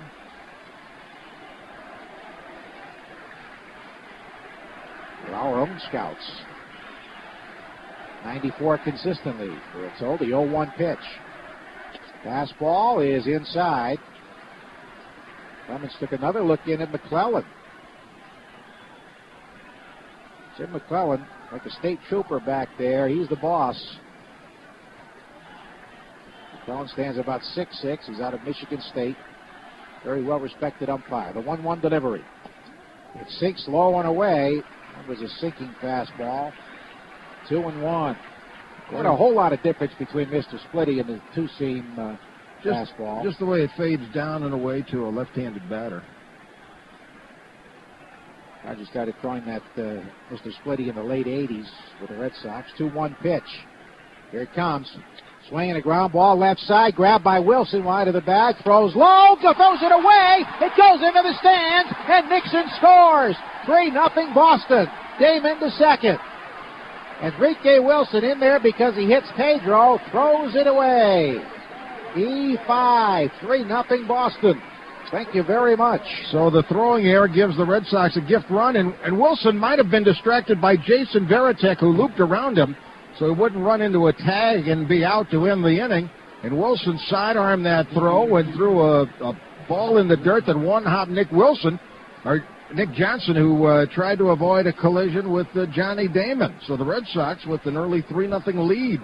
The throw was to the home plate side at first, well short of the bag, skipped on the foul line and went into the dugout. Here comes Walker, who had a single his first time up. He takes a fastball outside. Clemens with 40 pitches so far. No RBI, of course. A two-base error on Enrique Wilson yesterday. Aaron Boone started at third. He made an error, but it was harmless. Big gap in left center for Todd Walker. The pitch. Swing and a foul to the left of the plate, out of play. Walker with a hit is now 9 for 17 against Clemens this season, including postseason. 13 for 40 overall. 13 for 30 overall. It's amazing against Clemens. That's Gino Petralli-like. A little backup catcher with Texas who hit Clemens hard. The 1-1 delivery. Here it is. Swinging a ground ball hit hard to first. Grabbed by Nick Johnson. He'll do it himself for the out. But the Red Sox put a crooked number on the board. In the second inning, they get 3. 2 on Nixon's home run. The other unearned because of an error. After 1.5, 3-0 Red Sox on the WEEI Red Sox Radio Network.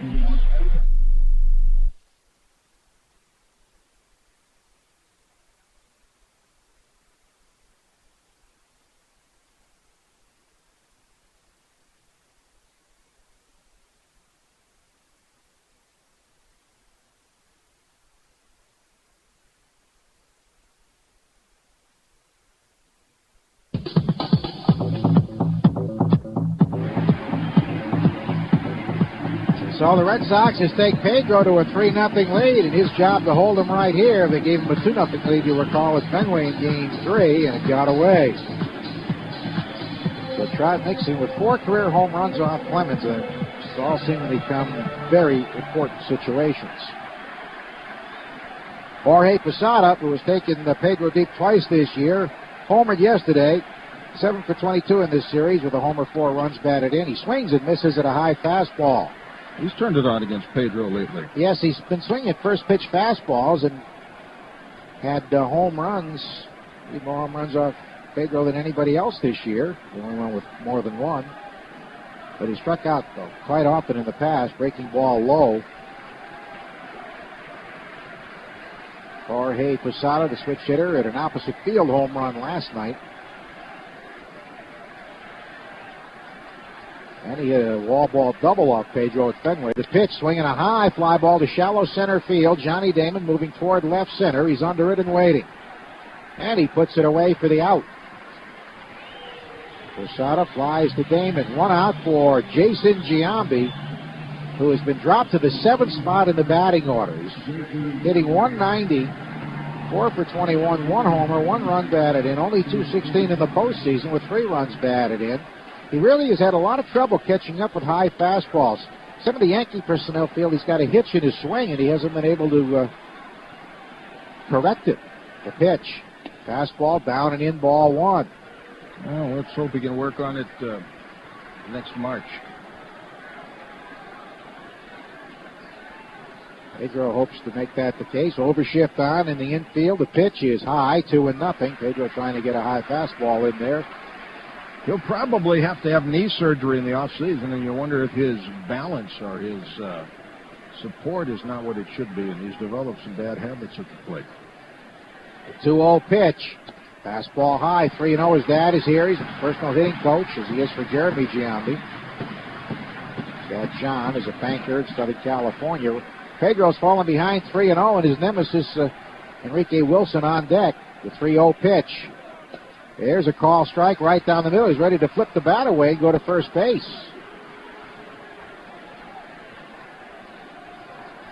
Giambi has not had great success against Pedro, so he joins a group of many. 179, 1 homer. He takes a call strike over the inside corner at the knees. Another fastball, and it's 3-2.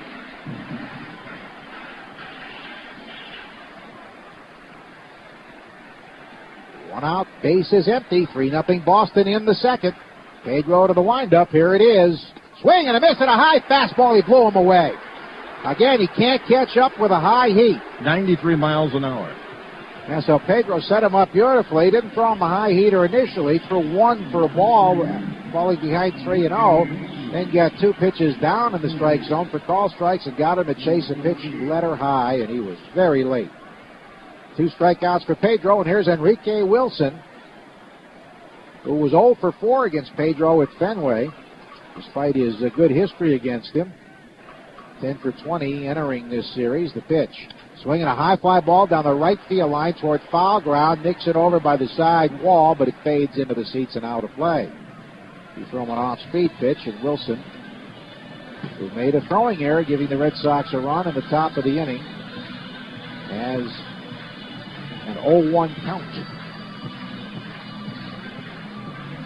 Roger Clemens, 43 pitches over 2. Pedro to this point has thrown 29.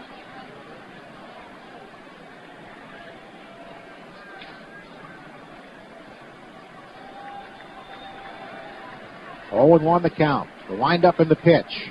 Swinging a fly ball, twisting down the left field line. Manny coming in toward the foul line, still on the go, and makes a backhand catch in fair territory for the out, right near the line in shallow left. So Pedro keeps the Yankees off the board after his teammates get him 3, and after 2, 3-0 Boston on the WEEI Red Sox Radio Network. Introducing the new Players Gaming Room and Sevens Bar and Grill at Lincoln Park in Lincoln, Rhode Island. Lincoln, Rhode Island is the place to be. Players the game, slots are the game. Players, along with the Sevens Bar and Grill, now increases Lincoln's total to 2,200 video slot machines where patrons win $9 million per week. Only 45 minutes from Boston and 10 minutes north of Providence on Route 146 in Lincoln, Rhode Island. Online at LincolnParkRI.com. What if today is your lucky day? Okay, I think Jimmy's arm is getting tired. Call the bullpen. Let's bring in Schmitty. Thanks for calling the bullpen. Dial 1 if you need a righty. Dial 2 if you need a lefty. What, are you kidding me? Ooh, that's not good. Let's try that again, using a Nextel with the walkie-talkie feature. Okay, let's bring in Schmitty. Looks like they're bringing in a lefty. That's more like it. Nextel. Life's better when you get right through. Call 1-800-NEXTEL-9 or shop at Nextel.com. Jeep Liberty has an available 3.7-liter PowerTech engine, which comes in handy when pulling yourself out of quicksand or scaling the side of a mountain to avoid a rabid mountain lion. However, you'll have just as much fun using the powerful engine hightailing it down some godforsaken two-track to escape, say, the range of a cell phone. The extremely capable 2003 Jeep Liberty. Jeep is a registered trademark of Daimler Chrysler, only in a Jeep Liberty. At Bob's Stores, they know their customers and the brands they live in. Bob's is the official apparel store of the Boston Red Sox. Bob's, for casual clothes and shoes. Boston 3, New York nothing after 2 innings. All set for the third, Jerry Triviano. Joe, I watched Roger Clemens warm up. Thank you, first of all. But I watched Roger Clemens warm up. He was throwing a curveball, and he threw that Fosh changeup, which we haven't seen. Maybe he's going to try to pull something out of his bag of tricks here. He trails 3-0. Here's Nomar, who flied to the right fielder his first time. Garciaparra, 6 for 25 in the series. 3-0 Red Sox. Game 7. The pitch. And a slider is outside for ball 1. Red Sox have out-hit the Yankees 4-1, lead 3-0. 2 of the runs have been earned. Garciaparra, Ramirez, and Ortiz due in this inning. Pitch is low and away for ball 2. Roger Clemens has thrown, 45 pitches? Correct. Chad Nixon's homer off Clemens in the regular season came here July 5th, also in the second inning, also with a score 0-0. The pitch, down low, 3-0 to Garciaparra. Nomar has drawn a couple of walks in this series.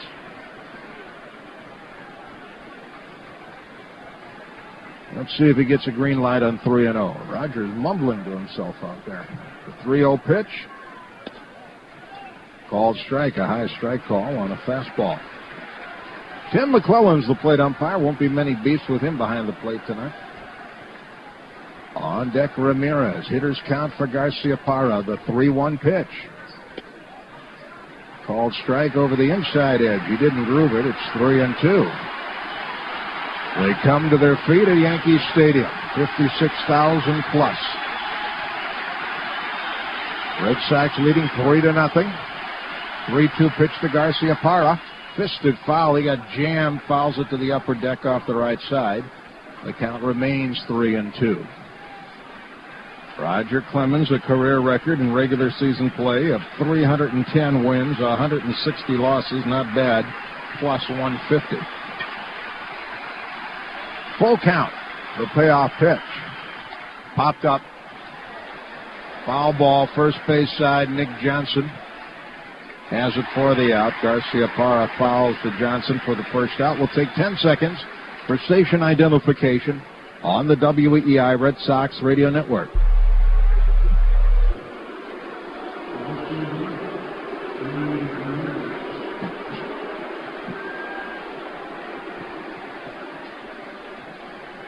Manny Ramirez flied to right his first time in this series. He's 8 for 25 with 2 home runs.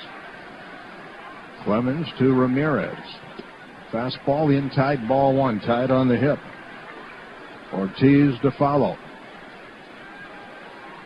We're in the third, and the Red Sox lead 3-0. Clemens with the bases empty and 1 out. Taking lots of time. Now he's ready, and here it comes.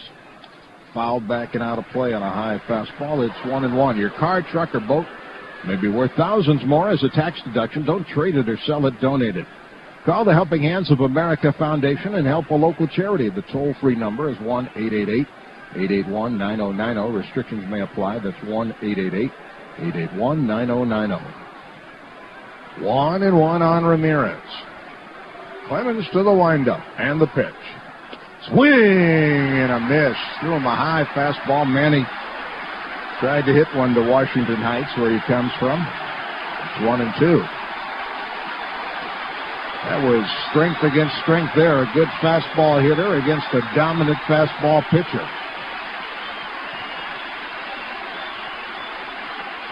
Ramirez has to protect the plate. The 1-2 pitch. Swing and a fly ball into right field, drifting to his right. Garcia makes the catch. Manny hit it off the end of the bat. 2 down. Ramirez flies out to Garcia for the second out of the inning. And here's David Ortiz, who hit a shot to center, a line drive caught by Bernie Williams. His first time up. Ortiz in the series is 5 for 22 with a home run. Big David against Clemens is 4 for 21 with a home run. Rogers not mix it up too much. Fastball after fastball.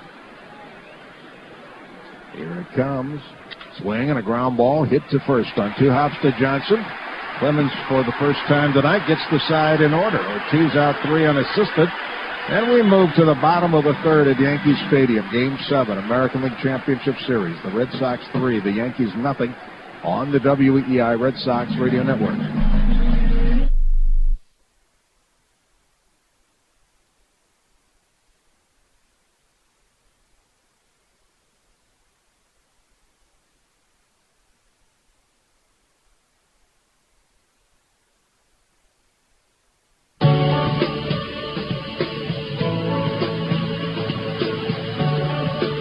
Karim Garcia leads off the last of the third. The Red Sox with a 3-0 lead.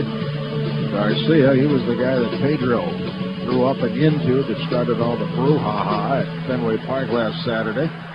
Then he was involved in the bullpen fight later on.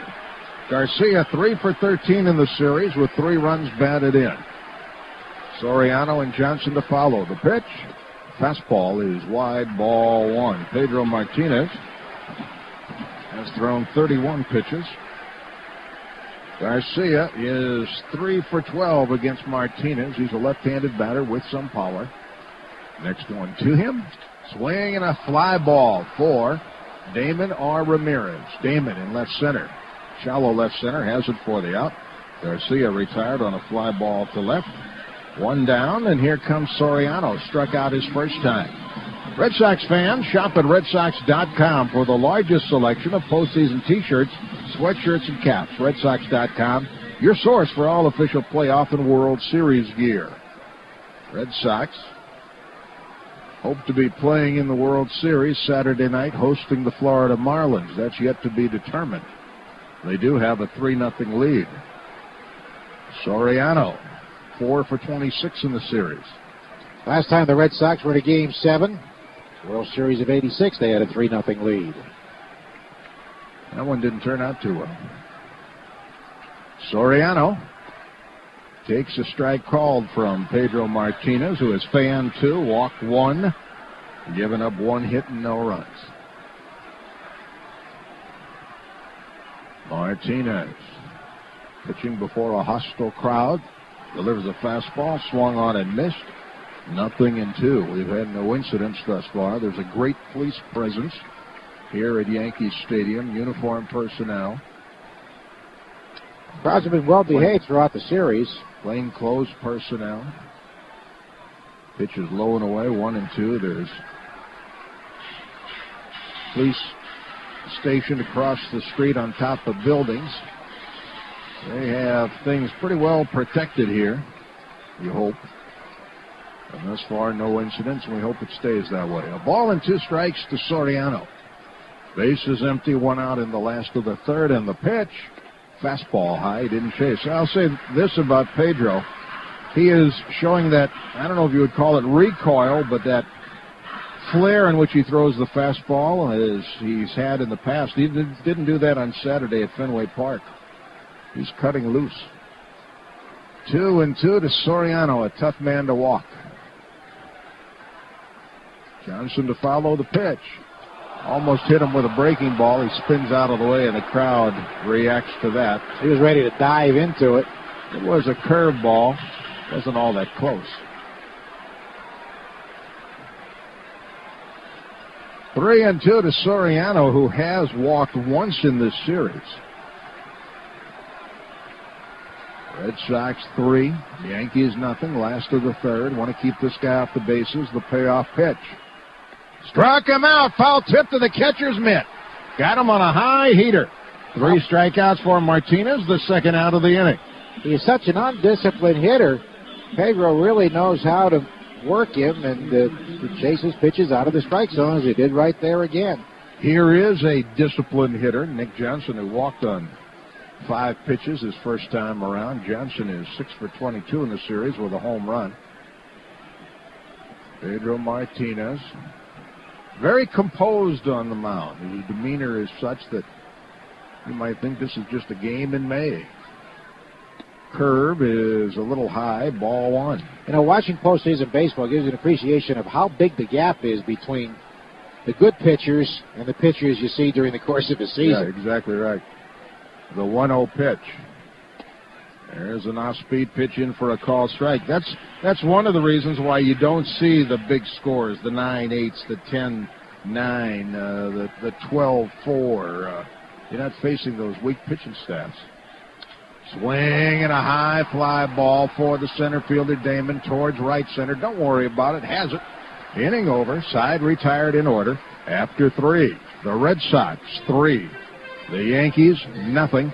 On the WEEI Red Sox Radio Network. Mr. Evans, hi. I'm Susie's teacher. Hi. You know, your daughter's doing very well in school. Oh. And I must compliment you. Really? Oh, she obviously comes from a home with strong family values. Oh, well, you think our family values are strong. You should check out AT&T Wireless Family. Excuse me? Oh, yeah, you get lots of minutes to share, great deals on phones. It's a great family value. Now get 1,000 mobile minutes, extra phone lines for $9.99 a month per line, and 2 Sony Ericsson T616 camera phones for under $100 after mail-in rebate. Offer good when you add AT&T Wireless Family to select plans starting at $39.99 a month with a 2-year agreement. Reach out on the wireless service America trusts. AT&T Wireless. Visit any AT&T Wireless store or call 1-866-REACH-OUT. For our best deals, go to attwireless.com. Limited time offer. Sony Ericsson T616. Suggested retail price is $199.99 each. Sales tax applies. Requires qualified activation, credit approval, $36 activation fee, and $175 early termination fee. Mobile minutes available from a limited area. Geographic limitations, device compatibility, $75 monthly regulatory programs fee, and other charges and restrictions per line apply. Jeep Liberty has an available 3.7-liter PowerTech engine, which comes in handy when pulling yourself out of quicksand or scaling the side of a mountain to avoid a rabid mountain lion. However, you'll have just as much fun using the powerful engine hightailing it down some godforsaken 2-track to escape, say, the range of a cell phone. The extremely capable 2003 Jeep Liberty. Jeep is a registered trademark of Daimler Chrysler, only in a Jeep Liberty.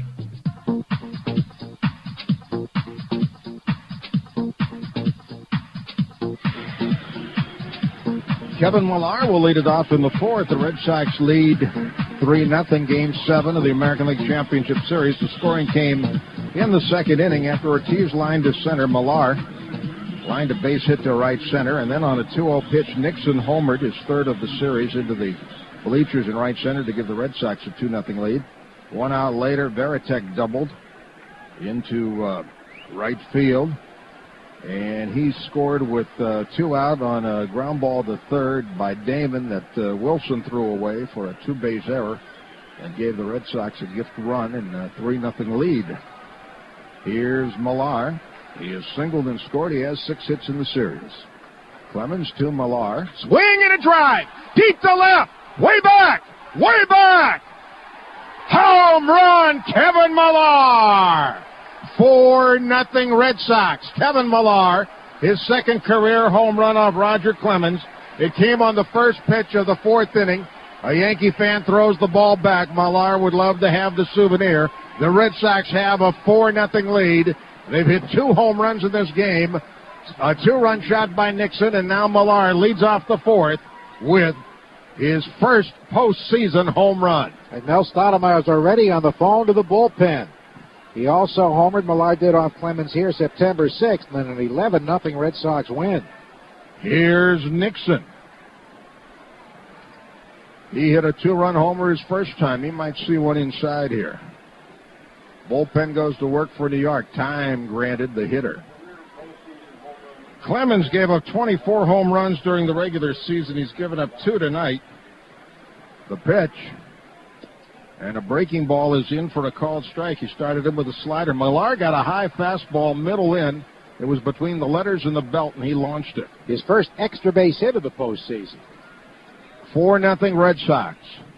Pitch down low, 1-1. Mike Messina is warming up for the Yankees. It's that time of year, folks. Mike Messina warming up for New York. 4-0 Red Sox. Can it be? Pitch is wide. 2 balls and a strike to Nixon. All of New England is pacing. All of New England thinking back to past ghosts, to past disappointments, hoping, wishing, praying. Nixon looks at a called strike. 2-2. We got a lot of baseball left in this one. But the Red Sox have a 4-0 lead. 2-2, the count to Nixon. Red Sox with 11 home runs in this series and 18 in the postseason. Here's the pitch. Check swing on a splitter. He didn't go on the appeal to third. Actually, the Red Sox have 19 postseason home runs. 11 in this series. Full count to Nixon. 3 balls, 2 strikes. The payoff pitch. Check swing on a splitter. He didn't go. Ball 4. So on the heels of a leadoff home run by Millar, Clemens walks Nixon. That's Roger Clemens' first walk of the game, and here comes Mel Stottlemyre. And hey, Red Sox fans, this season marks the beginning of a very special children's education initiative from Sovereign Bank. Sovereign Bank's Bates Hits for Books campaign donates a book to the United Way's Children's Reading Program each time a Red Sox player gets a base hit. Sovereign Bank, that's why they're here. Well, Red Sox with a 4-0 lead. They'd like to get more. Messina warming. As a starting pitcher, it's going to take him a little longer to warm up, more so than a relief pitcher. And you wonder how he's fared, too. He's really a creature of habit. Said he'd be ready, though. He was a little outspoken after his last start about the lack of run support he received. Probably didn't make too many friends in the Yankee clubhouse, though Joe Torre made excuses for him in that regard. All right, let me ask you a question here. Would you look for a bunt by Bill Miller, who's been struggling, with a hot Jason Varitek on deck? Leading 4-0? I don't think so. I'm going to say they're going to bunt. Grady's going to continue to be aggressive. From the stretch, Clemens. Miller going to swing, and he takes a slider low for ball 1. Miller did take a long look down at Mike Cubbage. Clemens is a tough man to bunt against. He's not the best fielding pitcher around. If he can get a bunt down, I mean, another run, 5-0. 4-0's a statement. 5-0's a real statement. The 1-0 pitch. He's going to swing, and he shoots a foul to the left and out of play. It's 1-1. Clemens has a very tough outings against the Red Sox this year. Here on May 26th, 8 earned runs, 10 hits in 5 2/3 innings. Here September 6th, 7 runs, 5 earned, 7 hits in 3 1/3. The 11 home runs hit by the Red Sox are an LCS record, a League Championship Series record. Heredia joins Messina in the bullpen for New York, a left-hander Heredia who walked in the winning run yesterday.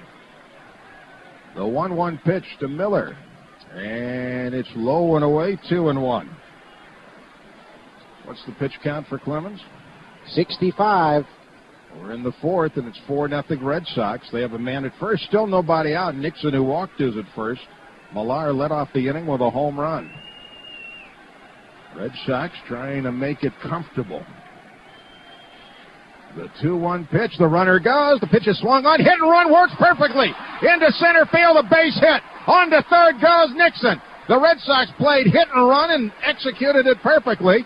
With Nixon on the move, Miller hit it behind the shortstop Jeter into left center. He was covering at second base, and Bill Miller, the American League batting champion, executed the hit and run perfectly as the Red Sox now have men at the corners with nobody out here in the 4th, and they have a 4-0 lead.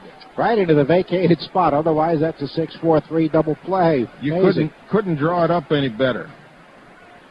Now another meeting on the mound. Here comes Joe Torre. That's it. That's going to do it. We have just witnessed, apparently, the last pitch thrown by one of the greatest pitchers ever in baseball history, Roger Clemens. And listen to this ovation. Listen to this standing ovation for Roger Clemens, well-deserved. Roger Clemens will be lifted in the 4th inning, and he's getting a tremendous ovation. It's well-deserved. Pardon me while I applaud. One of the all-time greats walking off the field, most likely for the last time. The only way he returns to action is if they come back and beat the Red Sox tonight and go to the World Series. Roger Clemens departs. This call to the bullpen is brought to you by Verizon Wireless, as Mike Messina is brought on. Now's the time to get America's Choice, the new national calling plan from Verizon Wireless. Call 1-800-2-JOIN-IN, Verizon Wireless. We never stop working for you. We are in the top of the 4th. The Red Sox lead 4-0. A pitching change of this game coming to you from Yankee Stadium on the WEEI Red Sox Radio Network. Hey, Sox fans, your car's windshield is the one thing that separates you from the open road. And if you get in a collision, you want a windshield that's been properly installed by experienced pros. Giant Glass practically invented the process of getting to your car on time wherever you are with expert auto glass technicians who do the job right. They're the safety leader, Joe, and the official auto glass company of the Boston Red Sox. Don't trust your family's safety with anyone else, except no substitutes. Call the original 1-800-54-GIANT.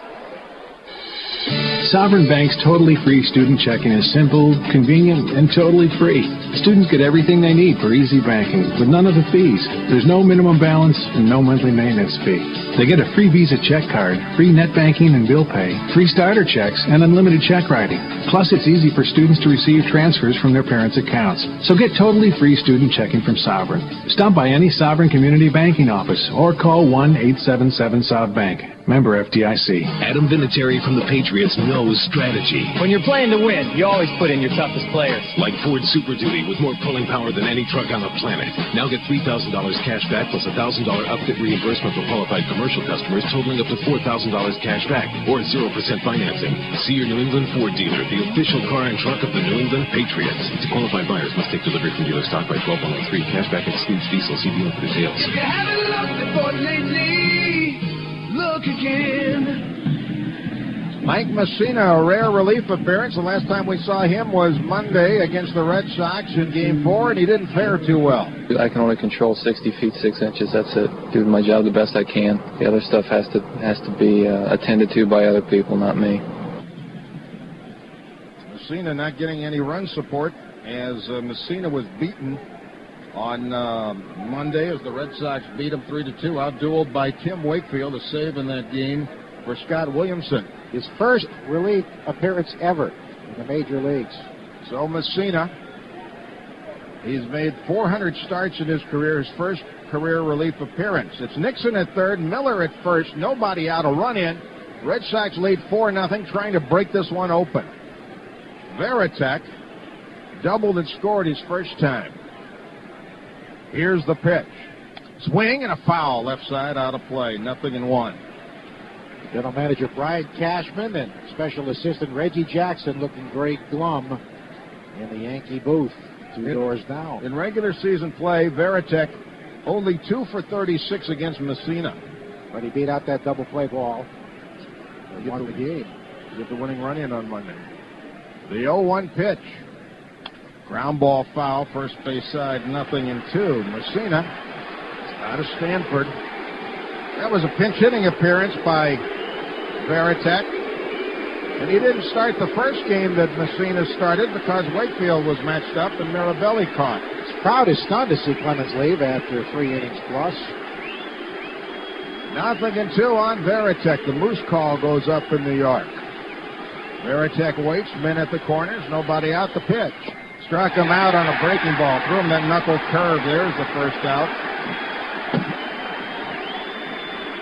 And that'll bring up Johnny Damon. Damon has grounded to short, grounded to third, reached on a throwing error by the third baseman. He's 0 for 2 and 4 for 17 in the series. Let's see, on Monday against Messina, Johnny Damon was 0 for 3 with 2 strikeouts. Red Sox don't want to squander here. They've got 1 run. They need more out of this inning. Damon is 16 for 72 with a home run against Messina. Messina from the stretch. The pitch. Fastball is in for a called strike. Are you thinking what I'm thinking about Burba and Gooden in the playoffs? Not really. I'm just thinking about the need to get this man home from third. 5-0 is a lot better than 4. The Indians lost their starter, and the relief pitcher came on and turned things around against the Red Sox. Here's the throw to first, runner back. But you don't figure Messina could go too long here. Having just 2 days rest. Nixon's at third, Miller's at first. Johnny Damon trying to knock in another run here. Messina from the stretch. He's ahead of Damon, 0-1, and here comes the pitch. Fastball over the inside edge for a called strike. 0-2. Well, sometimes a big relief performance can lift the club up. And Messina's painted a couple of corners here against Damon. So he's behind 0-2. Nixon down the line at third. Miller lead at first, held by Johnson. The 0-2 pitch to Damon. Swing and a shot to short. A double play ball. Steps on the bag. Jeter, high throw to first. Out. And all the Red Sox get is the 1 run. They leave a man on. Messina does the job. Gets Damon on a 6-3 double play ball. The Red Sox get 1, leave a man. Messina has turned the crowd on again, and after 3.5, the Red Sox 4, the Yankees 0 on the WEEI Red Sox Radio Network.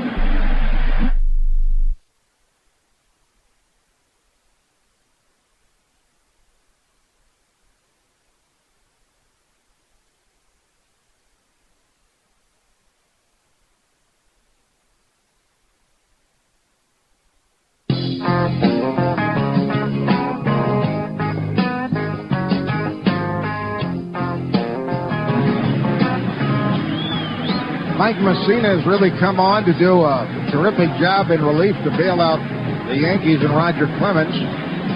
The Red Sox with a 4-0 lead, but they could have had more. But a strikeout of Varitek and then a double play ball off the bat of Damon prevented any further scoring in the top of the fourth. Now, Pedro can calm things down again. I know that sounds ironic. If he can go right through Jeter, Williams, and Matsui here in the fourth.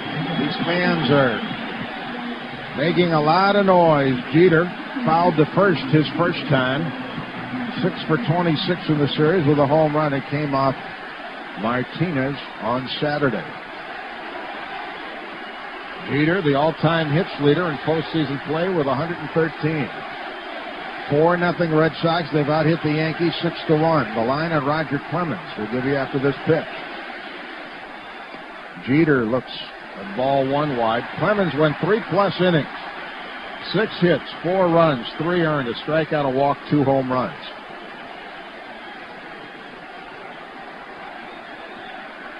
One and nothing, the count to Jeter. Next pitch. Swing and a ground ball to third. Fielded in front of the bag by Miller. Long throw to first, 1 down. Pedro gets the leadoff man, gets Jeter on a ground ball to third. Martinez has retired 8 in a row. Boston Red Sox baseball is brought to you by your local New England Lincoln Mercury dealers. How sweet was that home run from Millar off Clemens after I nearly beamed him here back in July? Well, if it rides the Red Sox to a pennant, it'll be even sweeter. Bernie Williams has the only hit off Pedro thus far, a single to left.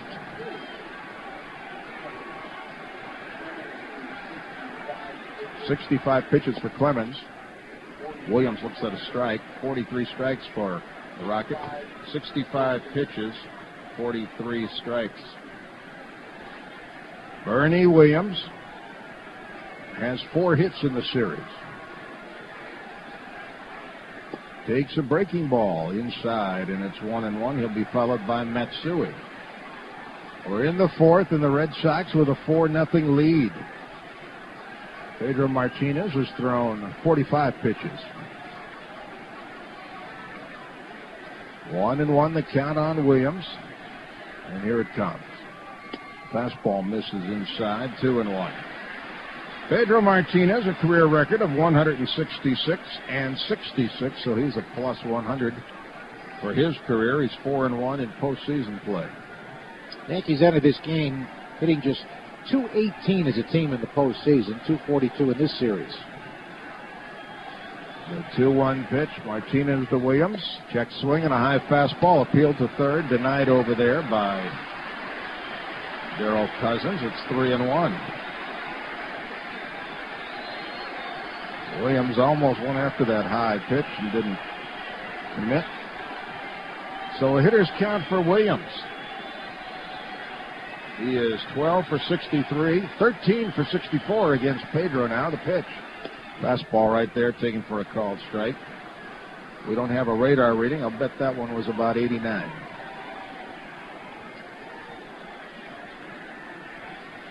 Pedro is back to that nonplussed, expressionless look that shows that he's feeling very confident and in command. 3-2 pitch. Swing and a hard shot foul. Pulled up the first base side. 94 in that last pitch to Bernie Williams. So Pedro's throwing harder now than he did in the first inning. So it takes him a little while to get loose, it appears. He didn't have that same look in Game 3 because he did feel sluggish and didn't have his good fastball early. I'd love to hear an explanation from Pedro what the definition of his definition of sluggish. Full count to Williams. Base is empty. One out in the fourth, and the payoff pitch. Swing and a pop foul left side out of play. Red Sox with a 4-0 lead here in the fourth. They've knocked Roger Clemens out of the game. Messina has entered in relief and done a number for New York. So the pitching matchup of this century didn't last too long. Another 3-2 pitch. Swing and a strikeout as he foul-tipped it into the catcher's mitt. Varitek held on. Williams chased a high fastball at 94 miles an hour, and Martinez gets his fourth strikeout, the second out of the inning. He's retired 9 in a row. So, here's Matsui, who flied out to center his first time. They play day tripper. He made a long day trip over. I guess it lasted almost a day coming from Japan to New York. They play it every time he comes to the plate. Pitch is high, ball one. That may be the best Beatles song ever. That'll be open to debate. Among them. Quite a body of work by that group. The 1-0 pitch. Swing and a drive. Center field. Damon's going to have to chase it. It's over his head up against the wall. And Matsui's on his way to second. He's there with a 2-out double. He hit it to the big part of the ballpark. It's 408 feet to straightaway center. He hit it to the left of dead center. And Matsui gets his 7th hit of the series, a 2-out double in the fourth. And that hit off Pedro, as he mentioned earlier, since that double on a changeup in Game 3 to the right field grandstand. It was a one-hop ground rule double into the seats. So the Yankees with 2 hits in this series, or in this game rather. Here's Posada, an old nemesis of Martinez. He flied out to Damon his first time. They've been hitting a lot of balls in the air off Martinez. Pedro wants to strand this runner. You don't want the Yankees to get up off the mat. The fans have been charged up. They get a 2-out double by Matsui, and here's Posada, who's driven in 4 runs in the series. He hits a ground ball to first to Millar. He'll take it unassisted, and the inning is over. So Pedro escapes. The Yankees don't score. Posada first pitch swinging is out. 3 unassisted. The Yankees have left 3 men on. And after 4, the Red Sox 4, Yankees nothing on the WEEI Red Sox Radio Network. Home Improvement hands you enough surprises. You don't need any more from your bank. Folks, it's Rico Petrocelli for Bank North. The only place you'll find Simply Home Equity, a line of credit that gives you a great rate with no catches and no hassles. It's nice knowing one local bank makes home equity simple. For a quick decision, apply online at Bank North MA or visit your local Bank North Massachusetts branch. Member FDIC, a division of Bank North NA, equal housing lender. Right now at Dodge, we've made the best values in America even better with our biggest cash allowances of the year, like up to $4,500 cash allowance on 2003 models. Plus, get Dodge's 770 powertrain limited warranty. Don't wait. See your Dodge dealer today, because the best values in America just got better. Based on incentives effective October 1st, $2,000 to $4,500 cash allowance depending on model. Must take retail delivery from dealer stock. See dealer for a copy of this limited warranty. Transferable to second owner with fee. A deductible applies. There's nothing hotter than a summer night in Fenway. Unless we're talking about D'Angelo's grilled sandwiches. Made to order from the freshest ingredients, D'Angelo hits a home run every time. And with so many delicious varieties, you can't make a bad substitution. So whether you're heading to the ballpark or on your way home, slide in today and grab one of their great-tasting grilled sandwiches. Like the Red Sox, they're a hometown favorite.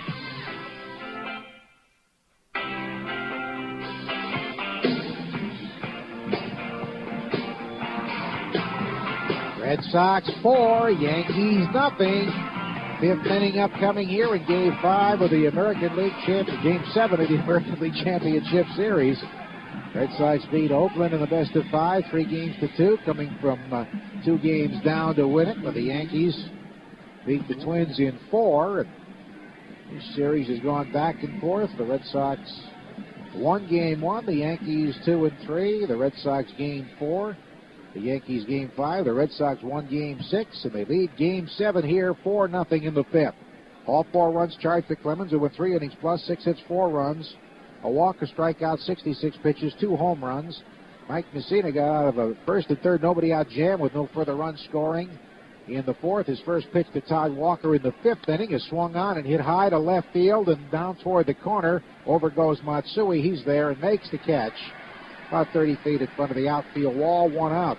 Walker had single to right center and grounded to first. The leadoff man retired. And here comes Nomar with a fly ball to deep right and foul to first. Red Sox fans, shop at RedSox.com for the largest selection of postseason T-shirts, sweatshirts, and caps. RedSox.com, your source for all official playoff and World Series gear. Game 1 of the World Series is Saturday night in the American League City. The Florida Marlins visiting. There's a Nomar line drive into left field for a base hit toward the line, cut off on a hop by the charging Matsui. He holds Nomar to a single. So Nomar, first ball swinging, pulls one down the line in left. First hit off Messina. Nomar 1 for 3, his 7th hit of the series. And the batter is Manny Ramirez, who twice has hit fly balls to right field.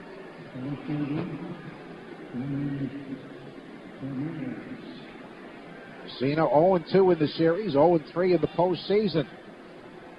Yesterday was the first game the Yankees lost in the postseason, in which Messina was not tagged with a defeat. Manny 4 for 21 against him this year, but with 3 homers. 1 in this series. The pitch. Sinking fastball, low and inside, ball 1. Red Sox got 3 in the 2nd inning. Millar single with 1 out. Nixon homer deep into the right center field bleachers. Veritek double to right, squared on a throwing error by Enrique Wilson. The 1-0 pitch. Swinging a line drive, base hit into right field. Nomar to second, hangs there because it was hit very hard. Garcia grabbing it on the second hop. Firing it into Jeter. 2 on. And 1 man out for David Ortiz, who lined to right and grounded to first. Remember the upper deck home run shot off Messina in Game 1 right here. Red Sox trying to break it open here. I know Messina remembers it. Messina threw, 97 pitches on Monday. So he's had 2 full days rest. Ortiz with a liner to center, a grounder to first. The Moose is ready. And his pitch. Low and outside, ball 1. Certainly those comments you heard a little while ago from Messina about just doing his job, controlling 60 feet, 6 inches, couldn't have gone over very well with his teammates. Doesn't sound like a comment made by a Yankee. For all you feel about the Yankees, they usually are a pretty class act among the players, this group at least. Have a good concept of teamwork. The pitch. Check swing, it's in the dirt. Did he go? No, says the third base umpire. Posada blocked it. Felix Heredia back up in their bullpen. A lot of people that question Joe Torre about walking Veritek with the bases loaded, or to load the bases yesterday because of Heredia's shaky control, and he walked Damon and give the Red Sox the lead. It would be big for the Red Sox to score in this inning.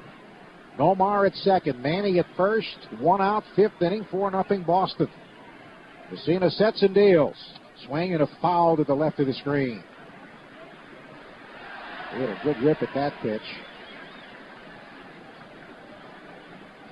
Millar is busted loose tonight on deck. Got a single and a home run.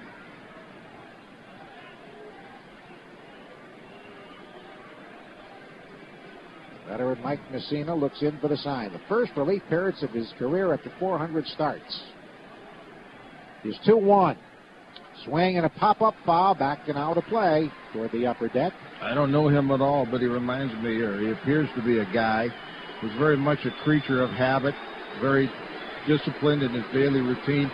So you wonder, the longer he's out there, if things unravel for him a little bit, how he'll handle it. Exactly. And how long he could go. But he did a great job coming out this. Certainly did. Get a strikeout and a double play ball to win the fourth. It's 2-2 to Ortiz. Swing and a miss. He got him to chase a splitter down and away. Struck him out. David's 15th strikeout in the postseason. Here comes Millar, who singled to right center and scored on the Nixon homer. Then he hit a towering home run into the left field seats. He hit a Clemens fastball about 20 rows back, down the line in left. Red Sox have had 8 hits, the Yankees 2.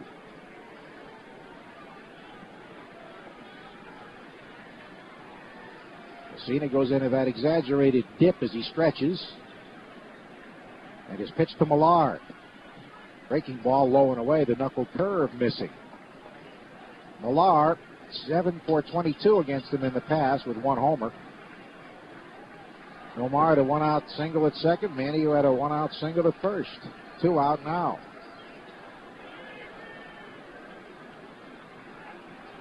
Messina asks Posada to run through the signs again.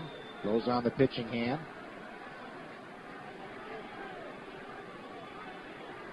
Goes into that dip now to the set position.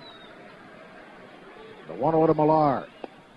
Breaking ball over the outside corner this time, 1-1. They tried to keep the ball away from Millar throughout this series and have been successful till tonight. Clemens threw a fastball down the middle that he turned on and hammered out.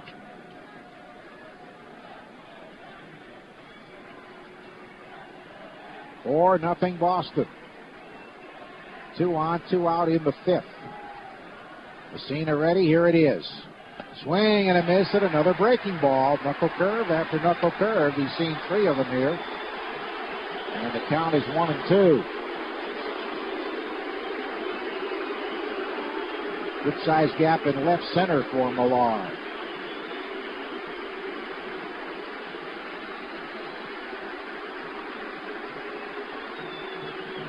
Nixon and Manny lead away. Messina sets. His pitch.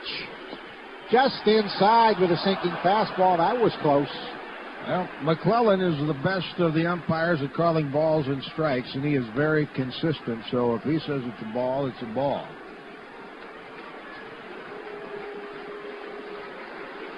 Yankees have the bottom third of the order. Giambi, Wilson, and Garcia do in the last of the 5th. Messina ready with a 2-2 pitch to Millar. Here it is. Swinging a shot towards short. Grabbed on a hop by Jeter. Has to go to first in time for the out that retires the side. Soriano was a cover. He didn't get there. Side retired, though, and Red Sox 3-2. They've left 5 after 4.5. 4-0 Boston on the WEEI Red Sox Radio Network.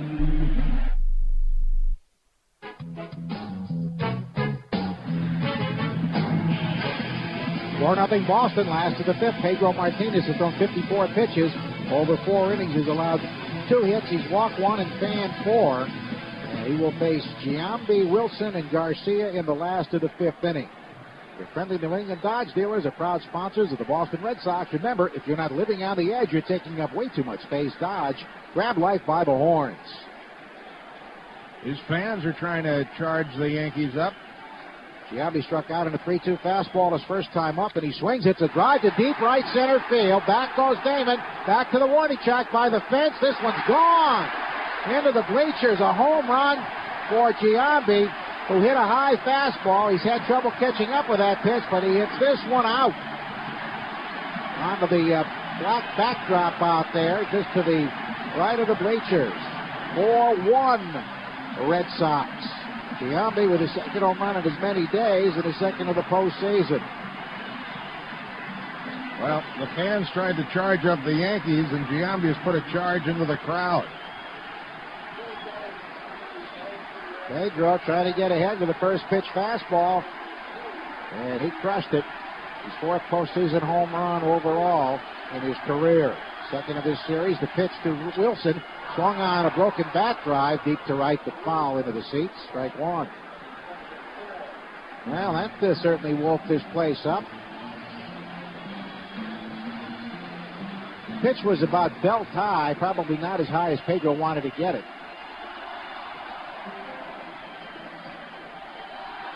So Giambi has put the Yankees on the scoreboard. Now you think of the lead job done by Messina. Lead reduced to 3. Got to take care of the bottom end of the order here. Don't let them build because they got Soriano and Johnson and Jeter coming around at the top. The 0-1 pitch outside. So Giambi dropped to the 7th spot in the order, responds to the home run. He fanned 5 times in the series. Make that 7 times in the series, 12 in the postseason. Wilson swings, hits a flare in the left center field. Manny moves back a few steps. He's there and has it for the out. Routine fly ball. Wilson flies to Manny for the 2nd straight time. 1 out for Karim Garcia, who hit a fly ball to center his first time up. There was not much doubt about the Giambi blast. A high towering shot to deep right center field.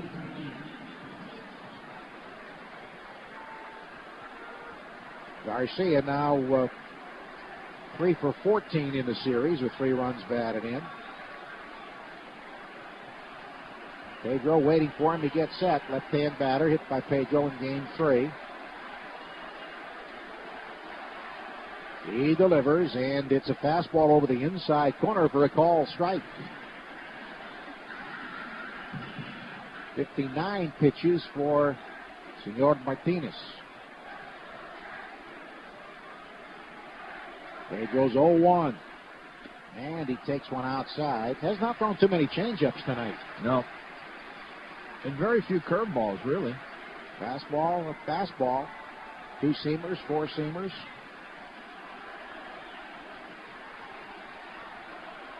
He is 1-1 to Karim Garcia.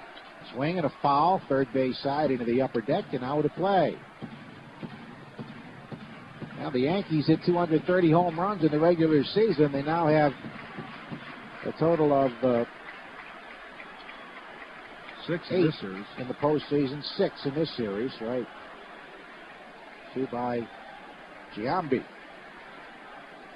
Pedro's 1-2. Swing and a miss at a high fastball. He got him. Blew him away with high heat. 5 strikeouts for Pedro Martinez. And now Soriano, who twice is fanned. We'll take a 10-second break on the WEEI Red Sox Radio Network.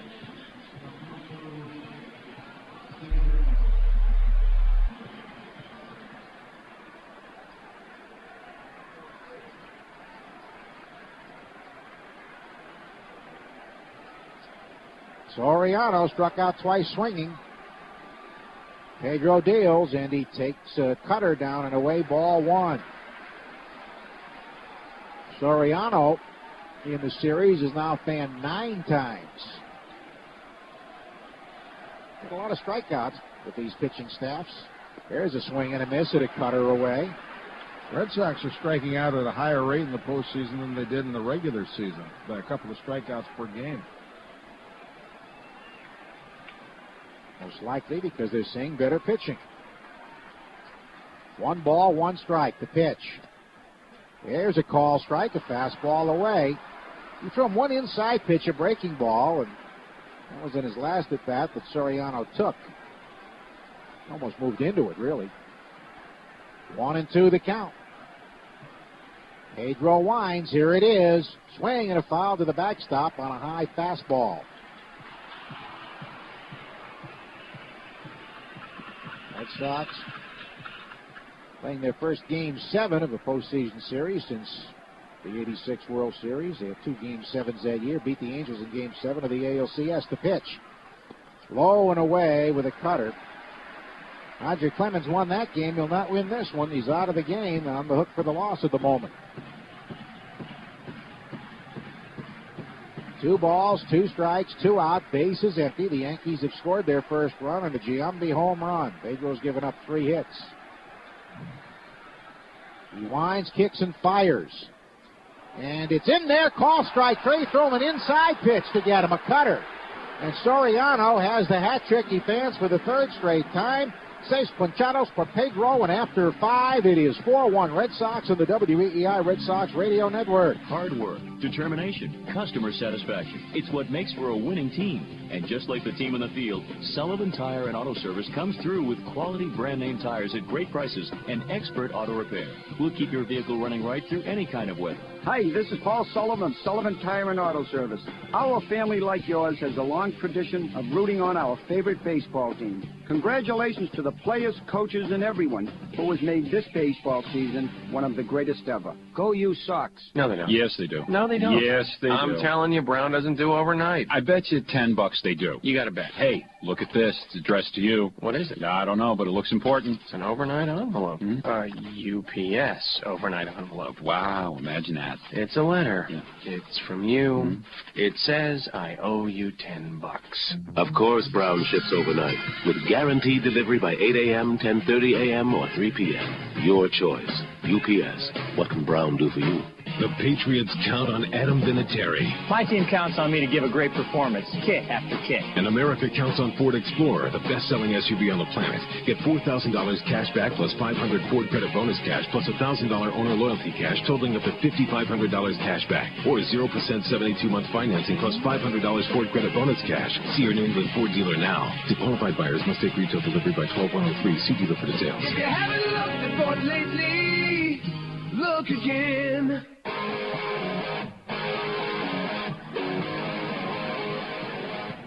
We go to the 6th inning, and the Red Sox leading Game 7 of the American League Championship Series 4-1.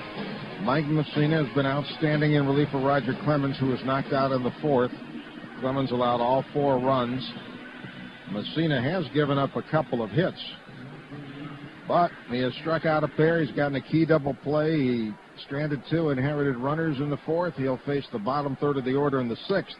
Nixon, Miller, and Varitek.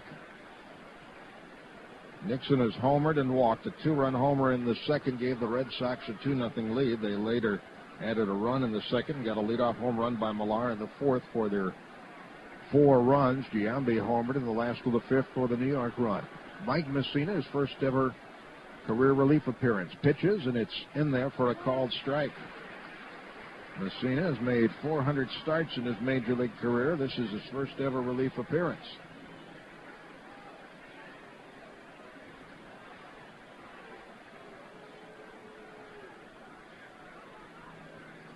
Here it comes. Swing and a ground ball foul. 0-2 is up the first base side. Dallas Williams coaches at first. Mike Covage, the third base coach. Messina has worked in games 1, 4, and 7. They want another strikeout by Messina, who's fan 2. Nixon waits for an 0-2 pitch. Miller to follow. Mike Messina ready. Deals to Nixon. Check swing and a breaking ball. He went around, says the third base umpire, Darrell Cousins. There's a strikeout, the first out of the inning. 3 Ks for Messina. He got him on a splitter. So with 1 down, here's Miller. He struck out his first time, got a single on a perfectly executed hit and run his last time. That was the last pitch that Roger Clemens threw maybe in his career. Miller has 6 hits in the series. Batting left-handed against Mike Messina. Miller swings and misses. Chased the knuckle curve. Didn't get it. 0-1. Varitek on deck. Dunkin' Donuts congratulates the Boston Red Sox on an incredible 2003 season. Before the next game, try a new latte or cappuccino made with real espresso beans. It's just the thing this playoff season. Price and participation may vary. Miller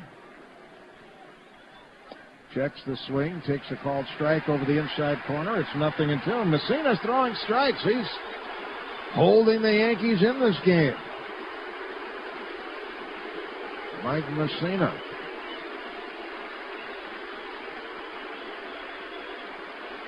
He's ahead of Miller, 0-2, and here comes the pitch. Foul to the left and out of play. Don't know how long Mussina can go. He's had 2 starts in this series. This is his first ever relief appearance, as we mentioned. Red Sox would like to build on a 4-1 lead. We're in the 6th. Base is empty. 1 out. Varitek to follow. The 0-2 pitch. Mussina to Miller. In the dirt. No harm, nobody on. It squirts away. It's 1-2. The Yankees have Matsui in left. Williams in center. Garcia in right. The infield third to first of Wilson, Jeter, Soriano, and Johnson. Posada catching. Mike Mussina.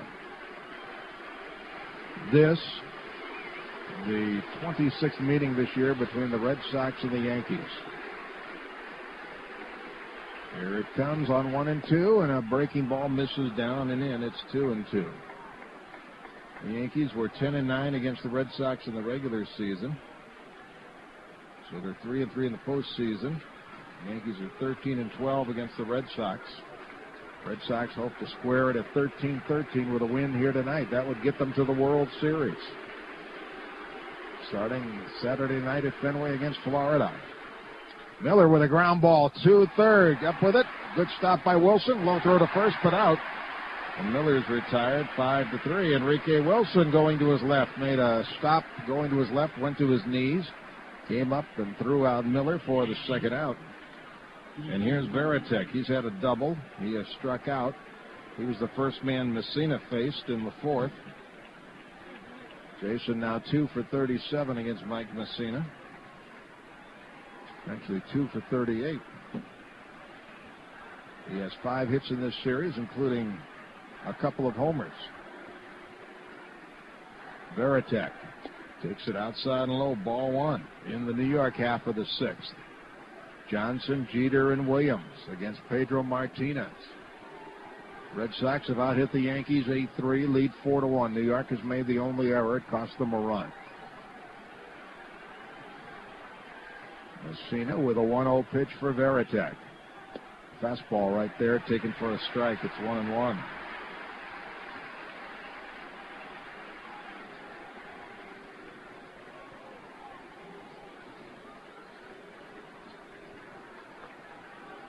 Mussina ready to work. Here it comes.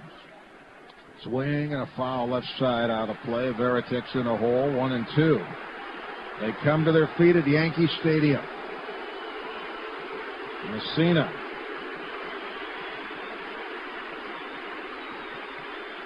He's retired 7 of the 9 men he has faced. He's ahead of Varitek, and here comes the 1-2 pitch. Swing and a ground ball hit to second. Room service hop to Soriano, on to first, inning over. Varitek rounds out 4-3. Mussina gets the side in order. We move to the last of the 6th at Yankee Stadium, Game 7, American League Championship Series. Red Sox 4, Yankees 1 on the WEEI Red Sox Radio Network.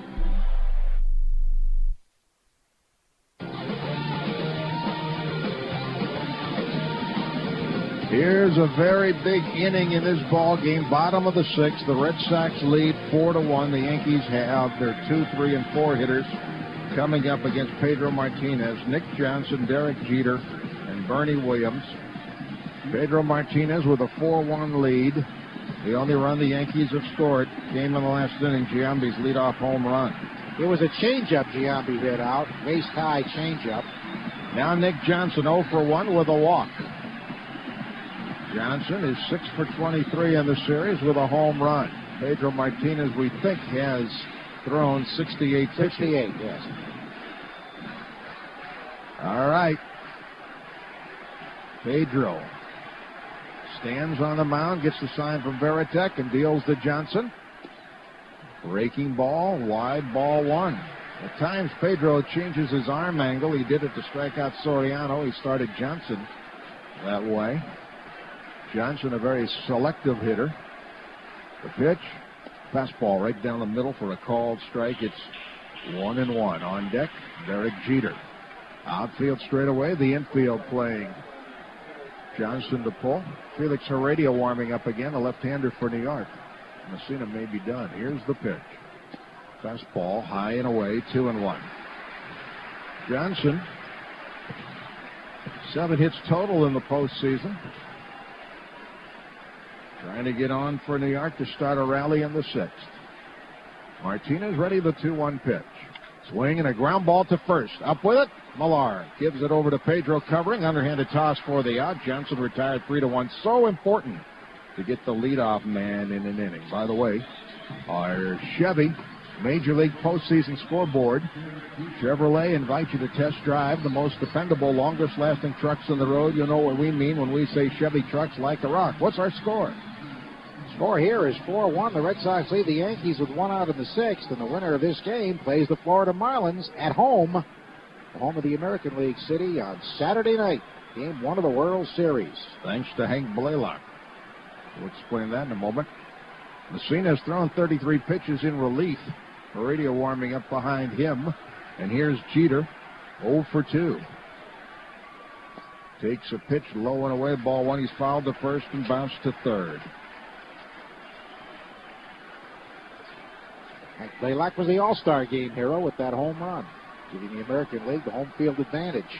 Who did he hit that off of, Gagne? Yes. A drive foul to the right into the upper deck by Jeter, and the count evens at 1-1. He still has that consecutive save streak going. The All-Star game doesn't break it. Doesn't count. And then that only counts. It does count for the home field advantage of the postseason, which I don't know if that makes sense to me. No, but we'll take it this year. Yep. 1-1 on Jeter, the all-time hits leader in postseason play. He swings and fouls one to the right. Pedro's fastballs have some movement to it tonight. It's 1-2. In that Clemens-Gooden matchup that was so valued, Game 2 of the '86 World Series, Gooden went 5 innings, 6 runs, 5 earned, 8 hits. Clemens, only 4 1/3, 3 runs, 5 hits, 4 walks, 3 Ks. So that one didn't nearly live up to the billing. A ball and 2 strikes on Jeter. Martinez ready. Here's the pitch. Check swing. He didn't go on a fastball. It looked pretty close, but McClellan said it was wide. It's 2-2. The Red Sox leading 4-1. Pedro trying to get this game to the 7th inning with the Red Sox leading by 3.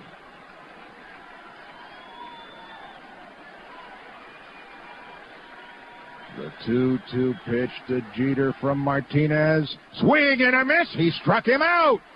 Pedro with his 7th strikeout, the 2nd out of the 6th inning. 2 down, Bernie Williams coming up.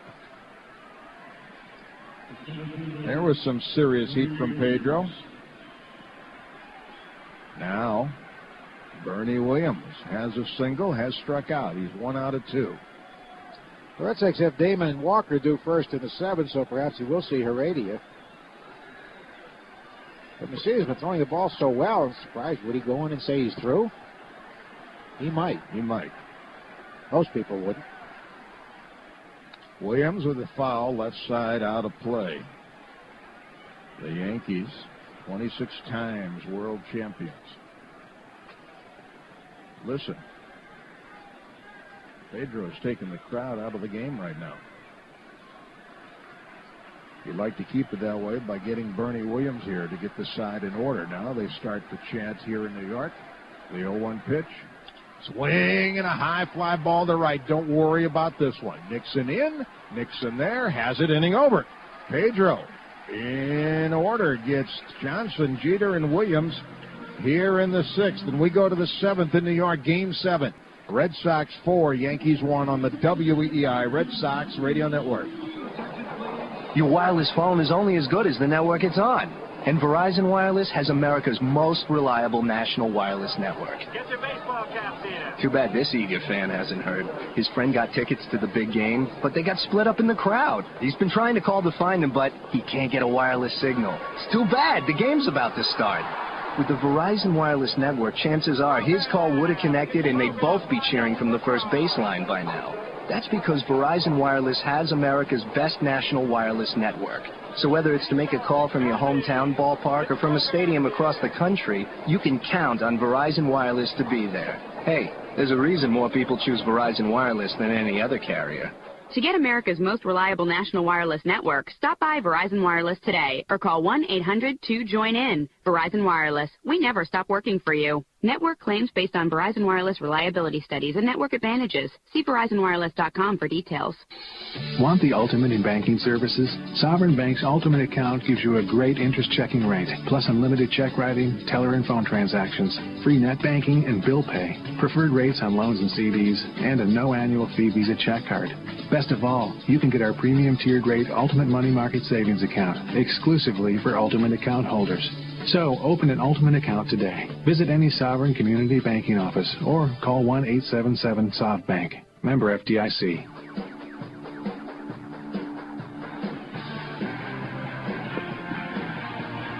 Head for Lincoln Park and check out the Western Roundup Cash Giveaway, where you could win $1,600 on the spot. For more information, visit LincolnParkRI.com. Heredia, the new pitcher for New York, Felix Heredia. Messina worked 3 scoreless innings, allowed 2 hits, struck out 3, got a big double play ball. He was done after 33 pitches.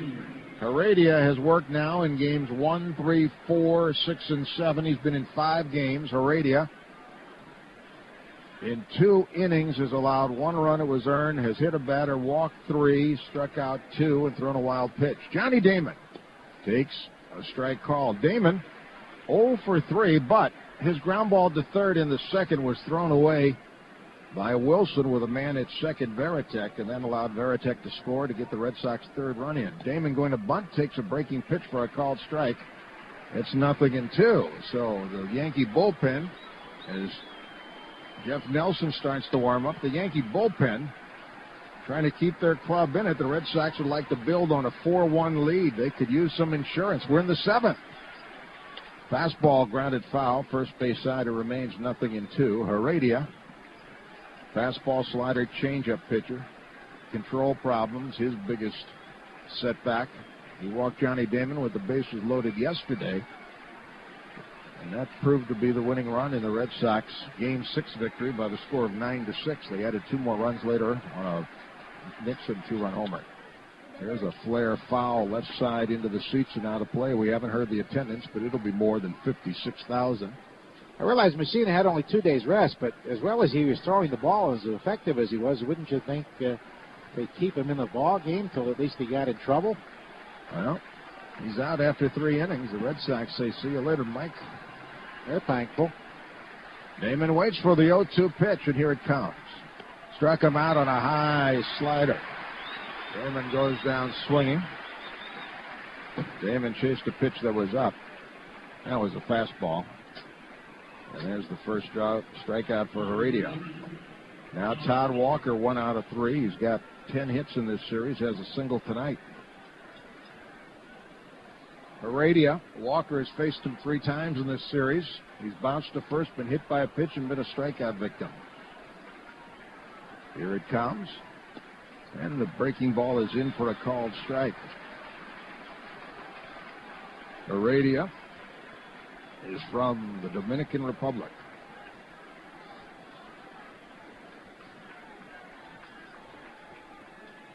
Time granted the hitter here.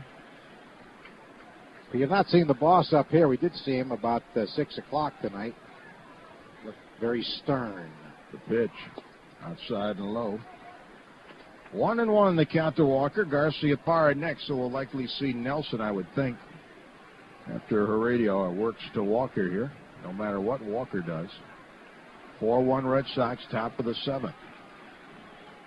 Here's the pitch. Swing and a pop fly. Foul ball, third base side, playable for Wilson. He has it for the second out. Let's see if we see Joe Torre. Walker fouls to third. Remember, between the top of the 7th and the bottom of the 7th, they have the long delay for God Bless America performed by Roland Tynan. And I wonder how that'll affect Pedro. Here comes Joe Torre. That'll do it for Heredia, and Jeff Nelson will be brought on. We have the Red Sox on top in the 7th, 4-1. Bases empty, 2 out. Heredia lifted for Nelson. We have a pitching change in this game coming to you from Yankee Stadium in New York on the WEEI Red Sox Radio Network. Hey, Sox fans, your car's windshield is the one thing that separates you from the open road. And if you get in a collision, you want a windshield that's been properly installed by experienced pros. Giant Glass practically invented the process of getting to your car on time wherever you are with expert auto glass technicians who do the job right. They're the safety leader, Joe, and the official auto glass company of the Boston Red Sox. Don't trust your family's safety with anyone else, except no substitutes. Call the original 1-800-54-GIANT. Sovereign Bank's totally free student checking is simple, convenient, and totally free. Students get everything they need for easy banking with none of the fees. There's no minimum balance and no monthly maintenance fee. They get a free Visa check card, free net banking and bill pay, free starter checks, and unlimited check writing. Plus, it's easy for students to receive transfers from their parents' accounts. So get totally free student checking from Sovereign. Stop by any Sovereign Community Banking office or call 1-877-SOV-BANK. Member FDIC. Adam Vinatieri from the Patriots knows strategy. When you're playing to win, you always put in your toughest players. Like Ford Super Duty with more pulling power than any truck on the planet. Now get $3,000 cash back plus a $1,000 upfit reimbursement for qualified commercial customers, totaling up to $4,000 cash back or 0% financing. See your New England Ford dealer, the official car and truck of the New England Patriots. To qualified buyers must take delivery from dealer stock by 12/103. Cash back excludes diesel. See dealer for details. If you haven't looked for it lately, look again. Jeff Nelson makes his fourth appearance of the series. He had worked in games 1, 4, and 6. Now appears in game 7. He has no record in this series. A high ERA. In 2 and a third innings, he's allowed 4 hits, 2 runs. Has hit a batter, has struck out 2, hasn't walked anybody. The radio worked 2/3 of an inning, and he got a strikeout. So Jeff Nelson, big, tall right-hander who features a slider, saves Nomar Garciaparra. Nomar got an infield hit off of Nelson, his 4th hit of the game here yesterday. Base is empty, 2 out in the 7th. The Red Sox leading 4-1, lead the Yankees 4-1. They've out-hit New York 8-3. Nomar 6 for 13 now in his career against Jeff Nelson. On deck, Manny Ramirez. Whoever wins this game advances to the World Series. They win the American League pennant. Red Sox would like some insurance, leading by 3 in the 7th. Garciaparra with 7 hits in the series. Swings and misses. 0-1.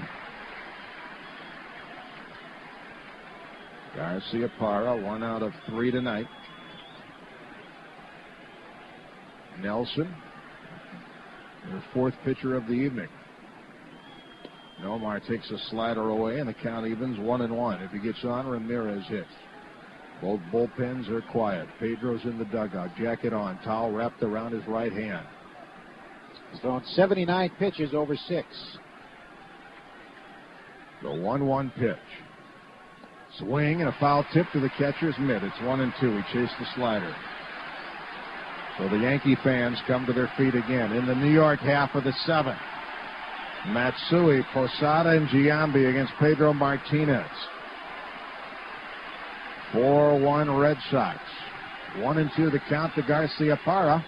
Pitch goes to the backstop. A wild pitch, no harm, nobody on. It's 2-2. Red Sox, who have been so resilient all year, trying to keep this magical run in 2003 going. Garciaparra waits. A count of 2 balls, 2 strikes. Nelson ready. Here it comes. Struck him out on a slider away, and the inning is over. Garciaparra goes down swinging.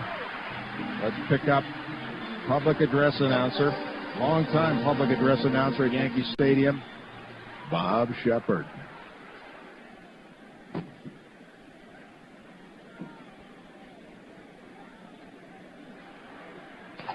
Your attention, please. Ladies and gentlemen, will you please rise? And now, please offer a moment of silent prayer as we remember the service men and women who are stationed around the globe, and also remember those who have lost their lives defending our freedom and our way of life.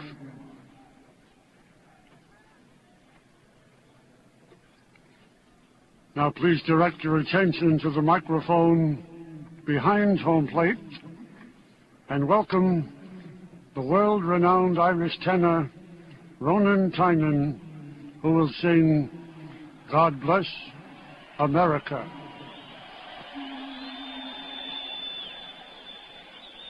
While the storm clouds gather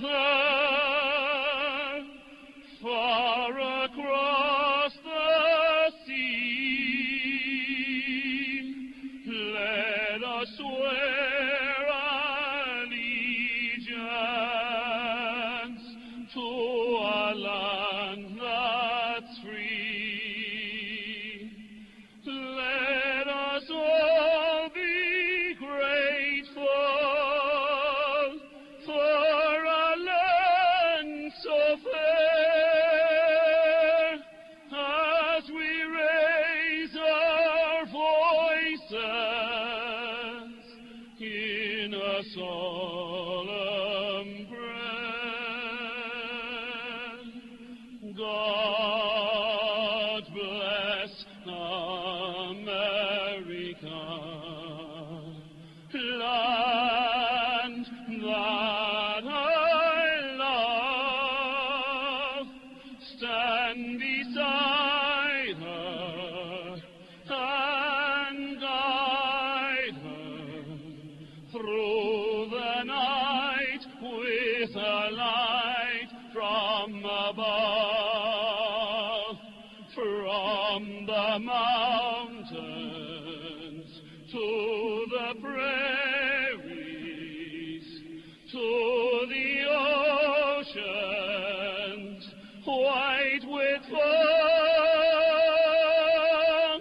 God bless America, my home, sweet home.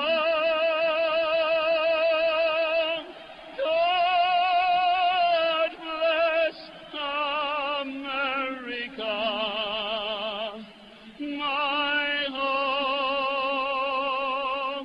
sweet home.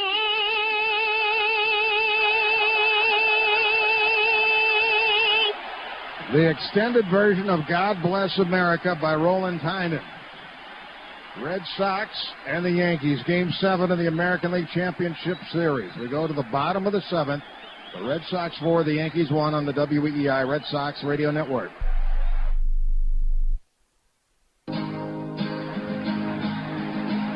Pedro Martinez will face Matsui, Posada, and Giambi in the bottom of the 7th. Red Sox lead 4-1.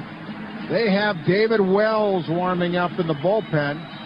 Pedro Martinez waiting for the cue from Fox Television. We've had a 6-minute break between the final out of the top of the 7th.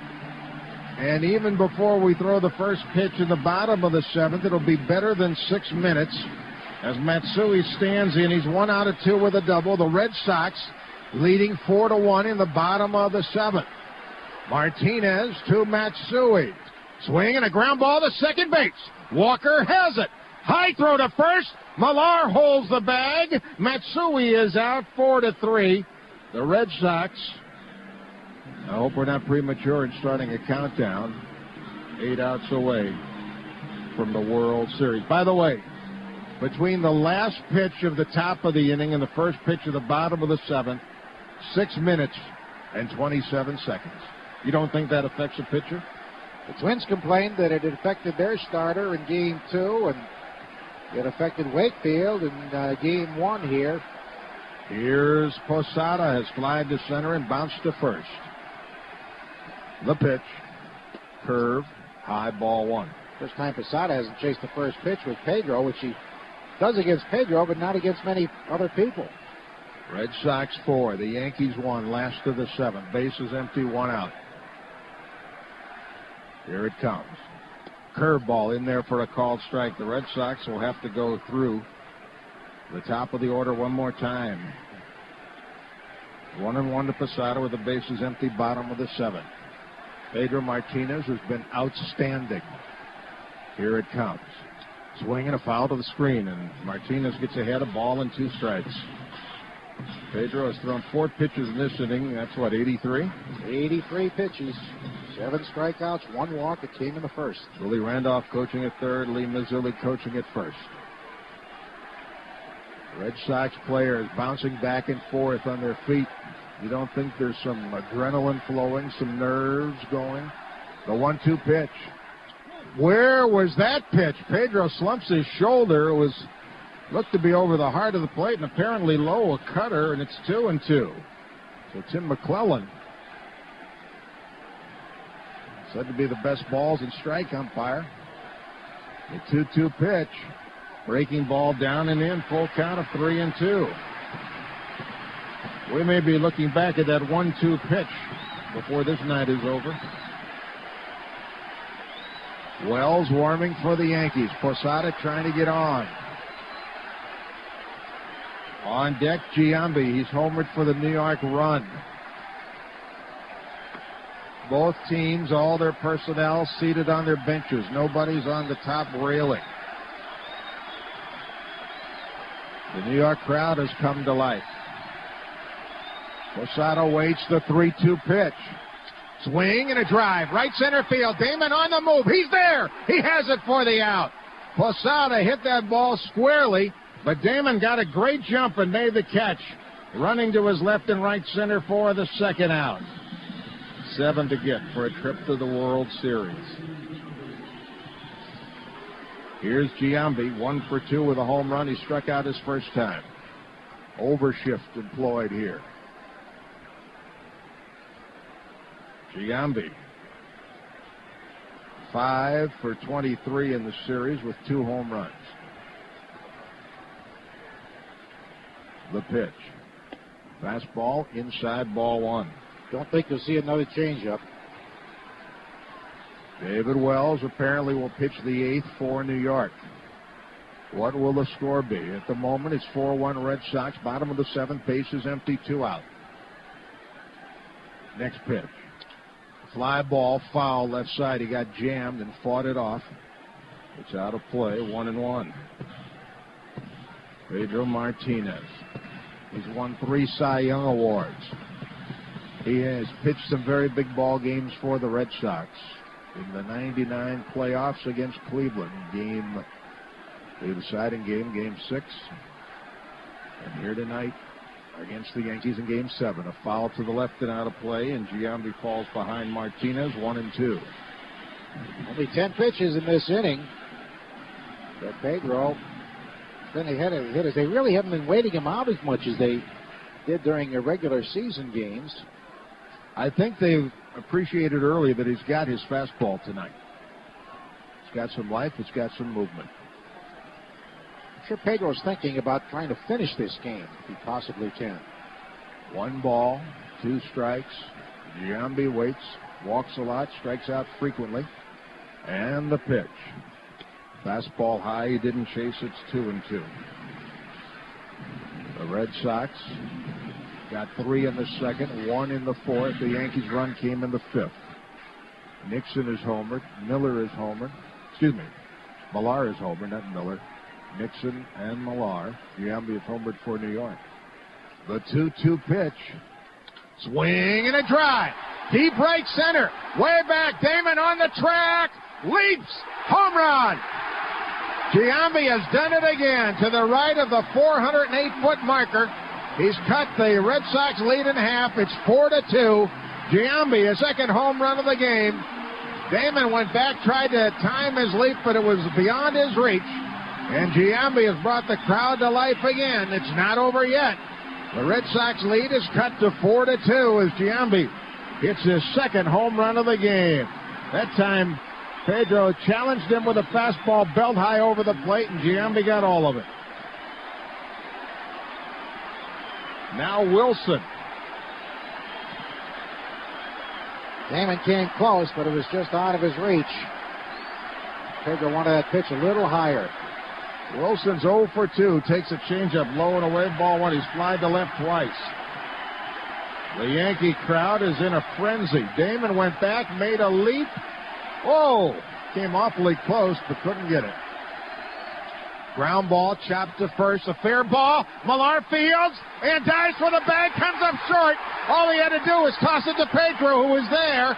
Millar slipped and fell, and Wilson has an infield hit. All he had to do was toss it to Pedro. They'll get the tying run to the plate in the person of Karim Garcia. And they're rocking Yankee Stadium now. Millar, a bad judgment there. All he had to do was toss it to Pedro as the ball bounced up the first base side, took him to foul territory. He tried to race to the bag and slipped and fell. They'll go to work in the Red Sox bullpen. I wonder if the coach, Mazzilli, got in his way a little bit. He tried to make a quick turn, and I think he was had a bad angle to throw. That's why he didn't release it. But Mazzilli was almost in his way. This one's not over yet. The tying run at the plate in the person of Garcia. He's flied to center. He has struck out. Mike Timlin for the Red Sox warms. Wells for New York. 4-2 Red Sox. Garcia represents the tying run. Here's the pitch. Swing and a line drive, base hit into right field. Wilson stops at second base. The tying runs are on. And Soriano's coming up for New York. Well, I'm not going to make excuses for Pedro. But that long delay between innings, you wonder if that's had any effect. But he should be in the dugout if play wasn't made. He didn't score at an error, but could have been the third out on the ball hit by Wilson. They didn't score that an error. Oh, they scored at a hit. That's what I'm saying. Yeah. He should be in the dugout nonetheless. So Soriano, who has struck out 3 times. Here comes Dave Wallace. Garcia Parr in to talk to Martinez. Varitek goes out. Pedro's pitch count now up to 94. Yankees now with 6 hits. The tying runs are on, and Soriano, who hit 38 home runs this year, is up in a key spot for the New York Yankees. Wilson chopped one over the first base bag. Millar made a good play to get to, and then as he tried to circle to get to first, Pedro was there. All he had to do was toss the ball, but he decided to race to the bag and slipped and fell. I think he had a bad angle, though. He felt that he wasn't on good balance to make the throw. This ball took a tricky hop. Might have even hit the back of the bag. So it's Martinez against Soriano. The pennant could be on the line. He has struck out 3 times tonight. The pitch.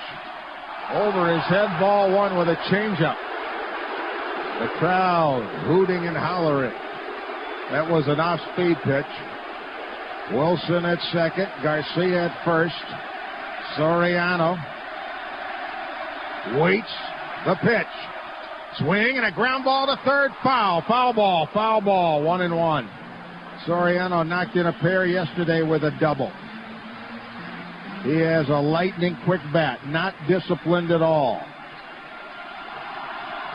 Pedro with a count of 1-1 on Soriano with the tying runs on base. Timlin warming for the Red Sox. Pedro probably in his last inning of work. Rivera up for New York now. Here's the pitch. Swing and a miss. He threw him a hard sinker down and away. 1-2. Pedro Martinez gets ahead of Soriano. Wilson at second. Garcia at first. Rivera warming for New York. Timlin for the Red Sox. Bottom of the 7th. Red Sox clinging to a 4-2 lead. Game 7. Martinez gets the sign. Checks the lead runner from the stretch. The pitch. Swing and a foul back to the right and out of play. Tried high heat. Soriano fouled it out of play. Varitek goes out to talk with Martinez. Varitek wanted that pitch up. It wasn't up high enough, apparently. Would he dare throw him a cutter or a curveball here? Wouldn't think so. Soriano has struck out 3 times tonight, 0 for 3. 4 for 28 in the series. Tying runs on for New York. Wilson at second. Garcia at first. 2 down. A run in. The 1-2 pitch. Here it comes. And it's low and away, and it's 2-2.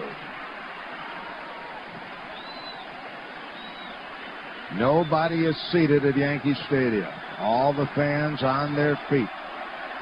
Wilson away from second. Garcia lead at first. Timlin's ready for the Red Sox if needed. Pedro, the 2-2 pitch to Soriano. Here it comes. Swing and a miss. He struck him out. For the fourth time, Pedro fans, Soriano leaves the tying runs on, and the inning is over. Somebody just threw something out of the stands at Martinez. Somebody just threw something at Martinez and missed him by a good distance. But Pedro, with a big strikeout here, leaves the tying runs on base. The Yankees get one, leave two, after 7. Red Sox 4, Yankees 2 on the WEEI Red Sox Radio Network. Foxwoods' new promotion is so incredible, some folks can't believe their eyes. Please read the top line on the eye chart, Miss Harris. Certainly, Doctor. FFOOXX. Oh, that's strange. Next line. WWOOODDSS.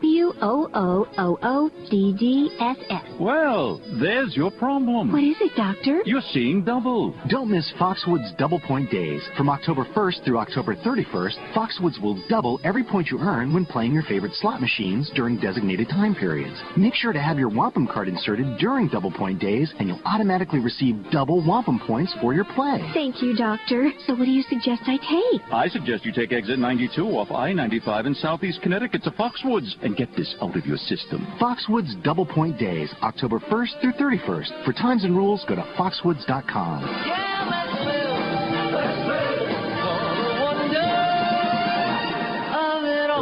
Meet me at Foxwoods. The pitcher. His performance can mean the difference between heading to the series and heading home, so his game has always got to be on. Now imagine a health plan with the same standards. When you choose Fallon Community Health Plan, you're making the natural choice to be well, with features such as discounts on acupuncture, massage therapy, and chiropractic care. Fallon Community Health Plan, making our communities healthy.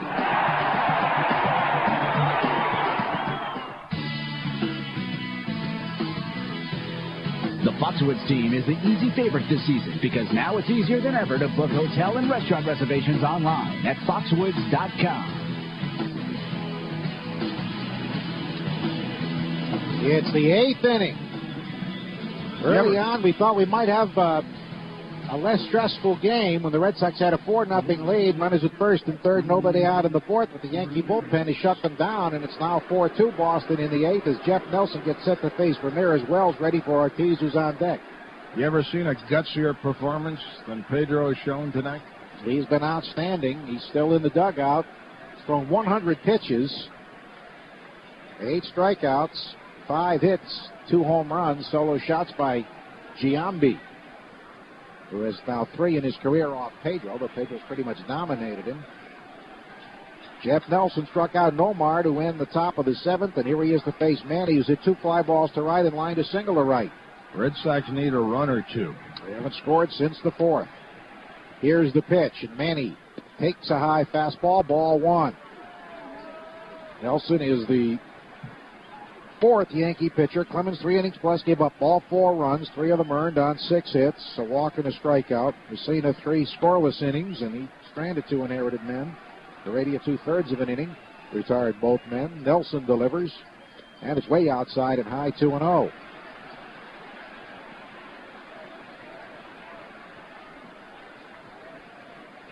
Manny Ramirez 1 for 3 this year against Nelson. Last of the 8th, the Yankees have Nick Johnson, Derek Jeter, and Bernie Williams due. The 2, 3, and 4 hitters. The pitch. He takes ball 3 low. Nelson with a long look in at McClellan. He's barking at him.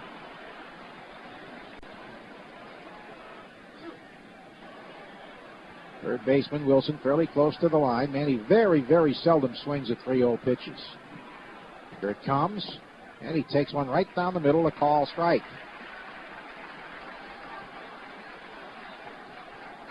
Wind blowing out toward left. Actually, it's blowing out. It's helping fly balls, but it's not a great factor as it was yesterday. The 3-1 pitch. Swing and a weak ground ball at the third base line. Wilson charges, gloves, throws on the move. Got him. Good play. Enrique Wilson coming straight in, made a nice play. The ball stayed up for him. That'll do it for Nelson as Joe Torre heads for the mound and David Ortiz heads for the batter's box. So Boomer Wells will be brought on here. David Wells. He began his major league career as a relief pitcher with the Toronto Blue Jays during their glory years. He pitched pretty much out of the bullpen. And Nelson, who gets both men he faces, departs. 2/3 of an inning and 1 strikeout. Came back to get Manny after falling behind 3-0. So here comes the Boomer, who pitched the beauty for the New York Yankees in Game 5. 7 innings, a run, 4 hits, 2 walks, 5 strikeouts. So he has just 1 day of rest. David Ortiz went 1 for 3 against him in that game with a flare single to center. Well, Torre pulling out all the stops here as the hefty lefty takes over. He's 2-0 in the postseason. Won the clincher against the Twins in Game 4. And he's been Mr. Postseason for the New York Yankees as he is brought on to face Ortiz. Red Sox haven't had a base runner since Manny's single in the 5th. The biggest outs of this game from a New York standpoint were garnered by Mike Mussina in the 4th inning. The Red Sox in the 4th had Millar lead off with a home run. That's off Clemens. Then Nixon walked. And on a 2-1 pitch to Bill Miller, the Red Sox put the hit and run on. And with Jeter covering second base, Miller hit the ball behind him for a single to left center, chasing Nixon to third. But Mussina then replaced Clemens, struck out Jason Varitek on a knuckle curve, and then got Johnny Damon on a 6-3 ground ball, double play ball to the shortstop Jeter to end that threat. Red Sox could have added on to a 4-0 lead at that point, but Mussina closed the door right there. Wells made 1 relief appearance this year, his first since August 28th of '93. It came June 1st at Detroit in a 17-inning game. He went 5 2/3 innings, allowed 1 earned run, and got the victory. So Wells, who as we say began as a reliever, on to pitch. He's 10-2 in postseason play and 7-1 as a member of the Yankees. 1 out, bases empty in the 8th. And this is certainly a type of situation where the Yankees would go to Rivera if they have to keep the deficit at 2. Although they hope Wells can get them through this inning, and they'll take it from there. Red Sox would love to add some insurance here. David Ortiz, line to center, grounded to first, struck out swinging. Giambi will have 1 more at bat in this game. He has 2 home runs already. Ortiz is 4 for 19 in his career with a home run off Wells, including this series. Left-hander winds the pitch. Slow curve, hit deep to right. Way back. Garcia near the fence. Looking up. He jumps. Home run. It's gone. David Ortiz hits the first pitch from David Wells over the right field wall, and the Red Sox lead it 5-2. How big is that? How big is that? American League Most Valuable Player candidate David Ortiz launches his 2nd home run at Yankee Stadium in this series. He touches home plate, points skyward. A big run for the Red Sox, who now have a 5-2 lead. His 2nd home run of the postseason, his 2nd of the series. He got a pitch that was just above the knees, middle in. Now Millar with his 1st home run of the postseason off Clemens. He singled homer to grounded to short. The pitch.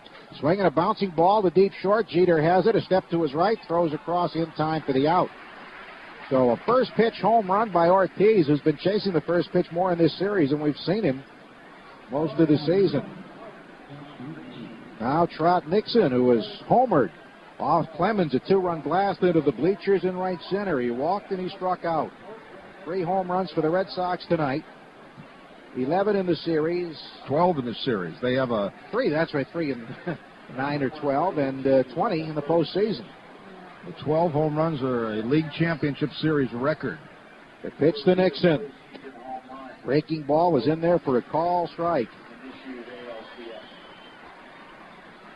So a 3-run lead again for Pedro. No action in the Red Sox bullpen at the moment. Here's the pitch. Swing and a miss and a hard cutter down and away. Of the 24 home runs Wells allowed in the regular season, only 8 were hit by left-handed batters. Ortiz with 6 RBIs in the series, 2 home runs. 8 RBIs, 2 home runs in the postseason. 0-2 to Nixon. The windup, Wells delivers. And the slow curve bends inside and low. 1 ball, 2 strikes.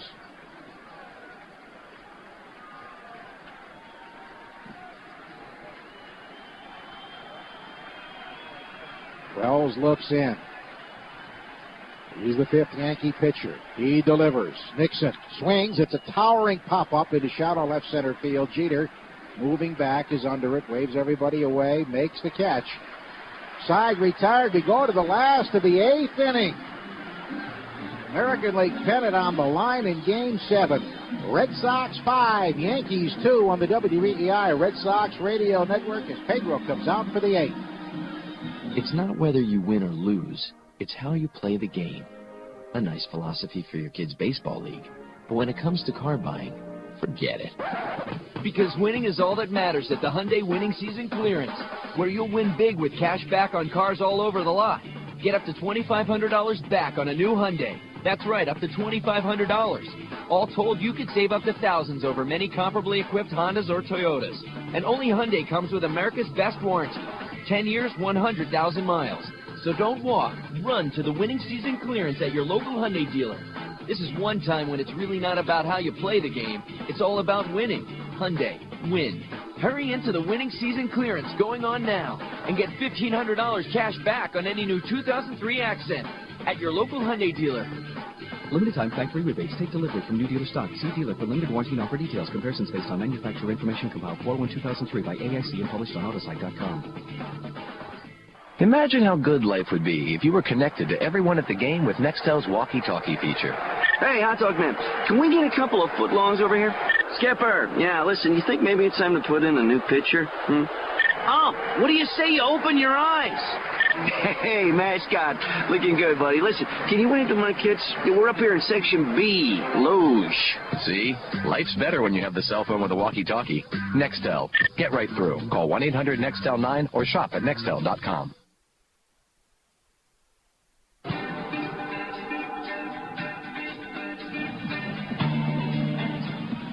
Pedro Martinez has thrown 100 pitches. He's back out there for the 8th inning with a 5-2 lead. Nick Johnson, Derek Jeter, and Bernie Williams do. Alan Embry and Mike Timlin warming for the Red Sox. Red Sox fans, shop at RedSox.com for the largest selection of postseason T-shirts, sweatshirts, and caps. RedSox.com, your source for all official playoff and World Series gear.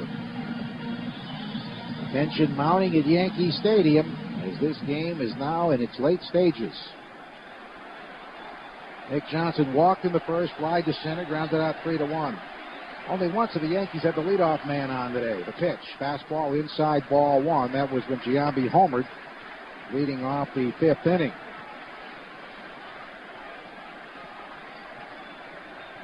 Nick Johnson, a left-hand batter, very selective at the plate. The pitch. Breaking ball wide, 2-0. Pedro has to throw a strike here. Nixon deep and right. Damon straight away. Here's the 2-0. And it's a fastball in there for a call strike. A waist-high pitch. 2-1. A little bit surprised to see Pedro back out there. Well, he gave up the home run, but then he should have been out of the inning. He gave up a couple of hits. One should have been an out. The 2-1 pitch. Fastball high. 3-1. I think Grady will have a very short leash here.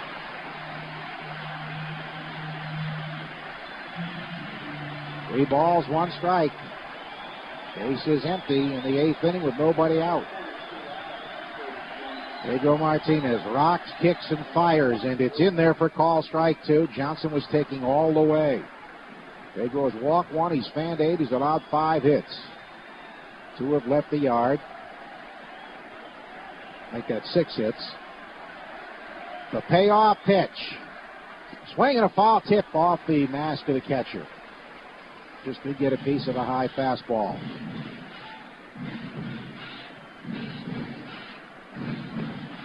Nick Johnson, very disciplined hitter. Taps the bat on the plate. Pedro working quickly, looks in for the sign. He gets it, he winds, he kicks, he deals. Swinging a high fly ball on the infield. Nomar is under it.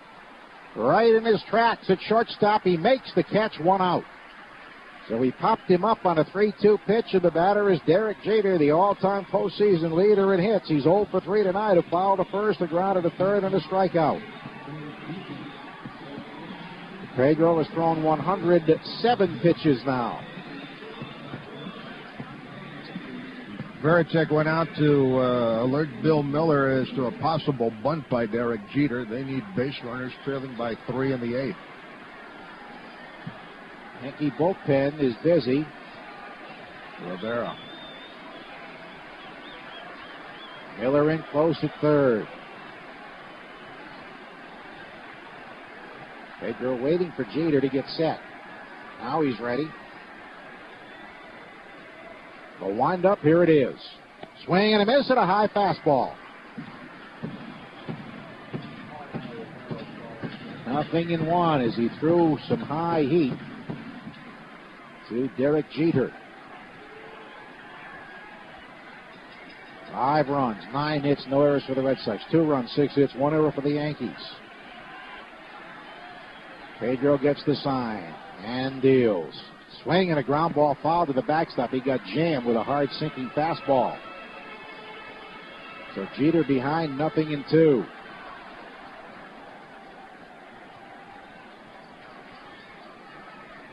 Yankees have had more than one base runner only in the 7th inning in any frame.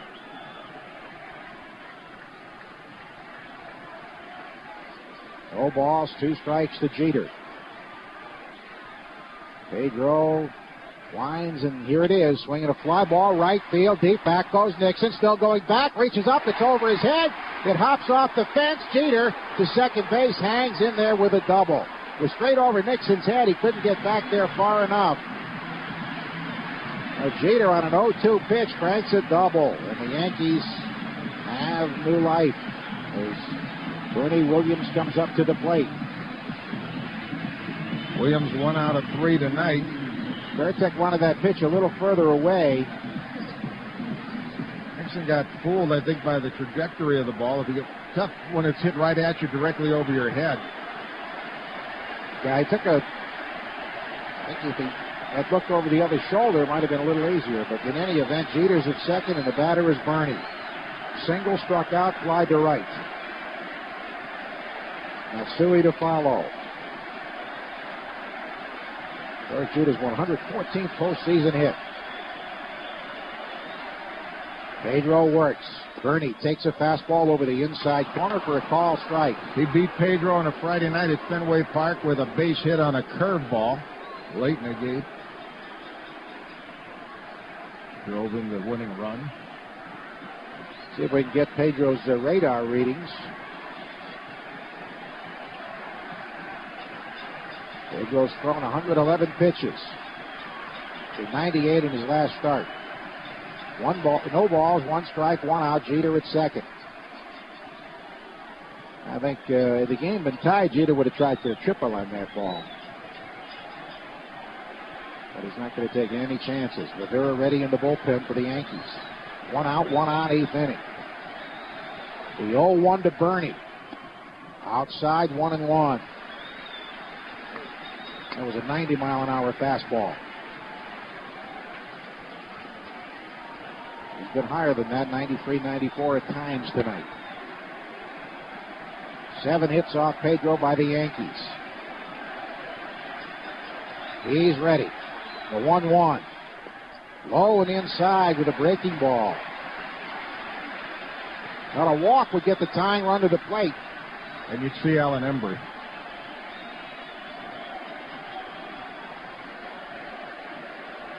Two balls, 1 strike, 1 out. Red Sox with a 3-run lead, but the Yankees threatening in the 8th. Martinez to the belt. The pitch. Swinging a line drive, hook foul into the right field seats behind the tarp. That was hit hard. Veritek out for a word with Pedro Martinez. 114 pitches for Pedro. 70 of those have been strikes. Take 10 seconds on the WEEI Red Sox Radio Network.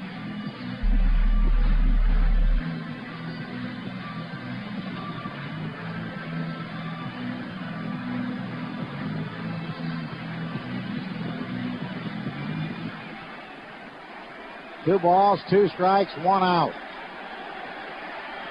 Bernie is 1 for 3 against Pedro. Miller very wide to the third base line. Bernie up there left-handed. Martinez to the set. He fires. Swing and a line drive center field, and Damon has to play it on a hop. Here comes Jeter to score. It's 5-3 Boston. Tying run coming to the plate is Bernie Williams. Cut arm of the swing and hit a line drive into left center. A solid hit.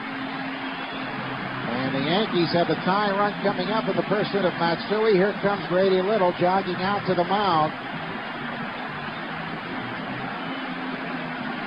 That's 8 hits off Pedro. It does appear to be tiring. Thrown 115 pitches. He was ahead of Jeter 0-2, and he doubled. He was ahead of Bernie 1-2, and he singled. Grady's not made a move yet.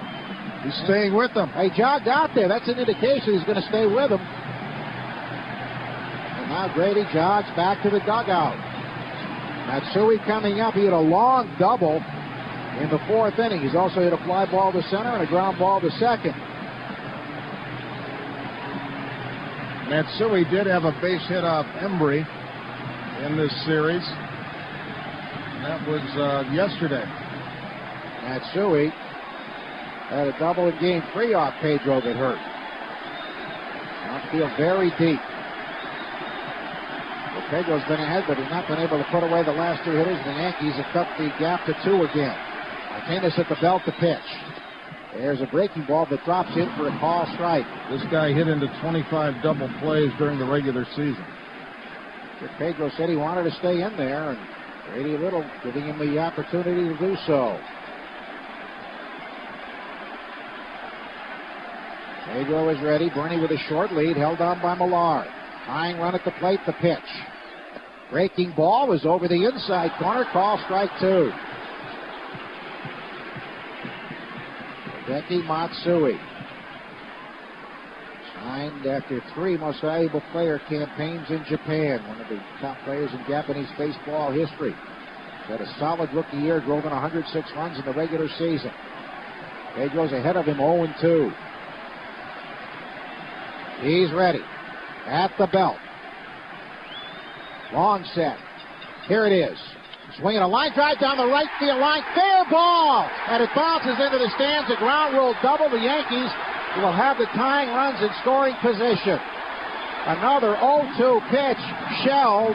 Hit very hard. And now, with runners at second and third, a base hit would tie the game. In all likelihood, Posada's coming up.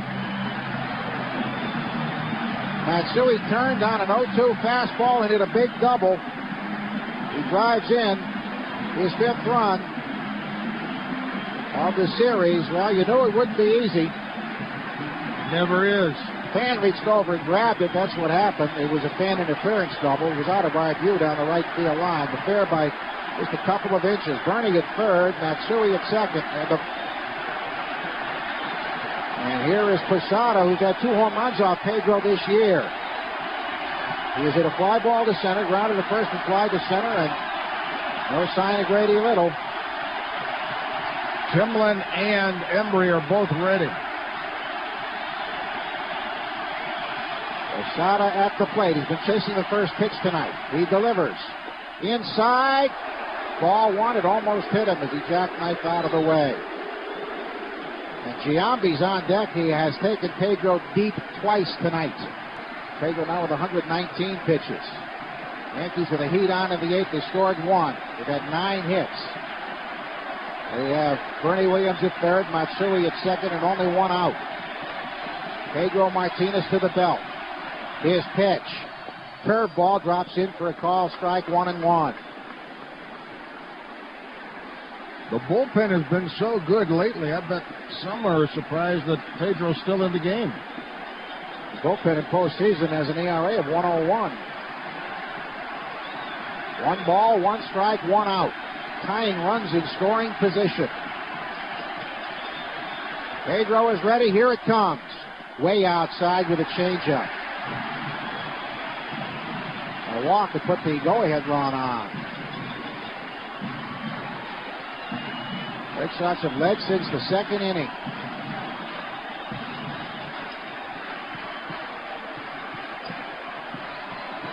Two balls, one strike to Posada. A very selective hitter with power. He's up there left-handed. Homered yesterday to the opposite field. Pedro is ready. The 2-1 pitch. Swing and a miss at a changeup. He was way out in front. So again, 2 strikes, but he had 2 strikes on Jeter, Williams, and Matsui. And Giambi's on deck after that, Enrique Wilson. Posada steps in, taps the bat on the plate. Pedro Martinez comes to the belt. He kicks and deals. Swing and a fisted flare in shallow right center, and it's going to drop for a hit. 1-run scores. Here comes Matsui with a tying run, and Posada's at second. It was left uncovered. We're tied at 5. A blue pin in the center field. Walker went back, couldn't get there, and Posada moved into scoring position when second base was left uncovered. That'll do it for Pedro. Well, the lead has been wiped out. Grady Little rolled the dice. He stayed with a tiring Pedro Martinez. His bullpen has been so dominant. And Timlin has to be surprised. Embry has to be surprised that they weren't in the game sooner. Pedro Martinez might wind up losing this game. This is stunning. Pedro looks skyward and takes a big breath as he departs. Embry coming on. I got to tell you, I was surprised he came out for the 8th inning. Well, he got the first man easily, but he couldn't put away 4 hitters and only had 2 strikes. He was 0-2 to Jeter, who doubled. He was 1-2 to Williams, who singled. He was 0-2 to Matsui, who doubled. And now Posada, with a soft blue pit in the right center field, has driven home the tying runs. Posada with 6 RBIs in the postseason. It's 5-5 with 1 out. So Pedro will get a no decision, and he is, or possibly a loss if Posada scores. Roger Clemens is off the hook, and Alan Embry's the man on the spot with Giambi coming up. I mean, this is absolutely stunning. You see Pedro Martinez, who had been dominant tonight. He pitched extremely well, and he wound up throwing 123 pitches, and he just couldn't put away 4 hitters who each had 2 strikes on them in the 8th inning. Well, if this one slips away from the Red Sox, you got to look at the decision to stay with Pedro Martinez. I mean, it was obvious he was tiring. Grady Little decided to stay with him. He gave up 4 straight hits. The last one was a bloop by Posada, but it was good enough to get the tying runs home. And now Giambi, if they pitch to him, has a chance to drive in what could be the winning run. We'll check and see if they scored it a single or a double. Second base was left uncovered. It's got to be a double, I would think. Now Alan Embry, who struck out Giambi in a key spot yesterday, is now trying to preserve the tie. Well, we'll certainly see Rivera now in a tie game, I would think. Even if, or certainly if they take the lead, but I would expect to see him even in a tie. Miller, Veritek, and Damon doing the 9th. I don't understand. The bullpen has been so good. The bullpen, 3 wins, 4 saves, a 1.01 ERA in the postseason. And here is Embry, who struck out Giambi yesterday. He struck out and homered twice. Posada at second base. 5-5 in the 8th. The Yankees have scored 3 times in the 8th.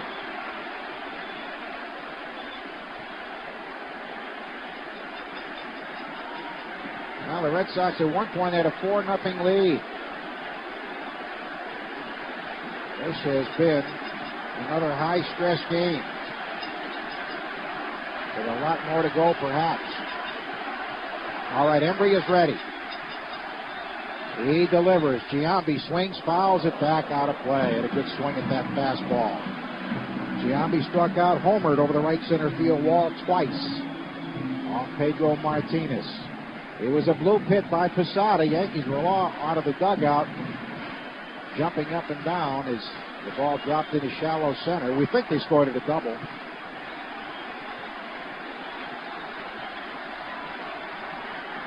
Embry is ready. And the 0-1 pitch, low, 1-1. And it's just stunning what's happened here in the last 4 batters. Jeter's ball was hit hard. Nixon got a little turned around, but it was hit hard. Williams' ball was hit hard. Matsui's was crushed. Posada's was a bloop. And all with 2 strikes on the hitters. Only 1 out here. The pitch. Swing and a bloop into center field. Here comes Damon. He's there and has this one for the out. Broken bat bloop. So here's Enrique Wilson, a Red Sox nemesis. That was scary when it left the bat, but it carried far enough for Damon to make the play. Pedro, 7 1/3 innings, 10 hits. And 7 of those hits came in the 7th and 8th innings. Now Grady Little jogging out to the mound. Now first base is open with Garcia on deck, but I don't want to put in more base runners on if I'm Embry. And Wilson didn't hit all that well right-handed this year. With 230 overall with 3 home runs during the season. 2 out, runner at second base, and he's made the move. He wants Timlin. Grady Little got out there, and I wonder if you might see Sierra hit for Wilson now. Yeah, then they could go to Boone, who's a much better defensive player at third. Well, I mean, what a revolting development this is. It's hard to fathom. Hard to fathom. You had a 3-run lead going to the 8th inning, and Pedro, who usually points to the sky when he's done, did that coming off in the 7th inning. I think he's certainly not going to turn down the ball if he's asked, can you give me one more inning? He's not going to turn it down. But sometimes you got to take that decision away from the pitcher. Sierra has his jacket off. He's got a bat. Wilson only 133 right-handed this year. Left-handed 257. He's been called back. So Embry got Giambi. In the 9th, the Red Sox have Miller, Varitek, and Damon due. You look back to those outs Mike Messina got. They were huge. Especially the 1st and 3rd nobody out situation. Struck out Varitek, got Damon on a double play ball. The Red Sox have scored just once since on the home run by Ortiz against David Wells.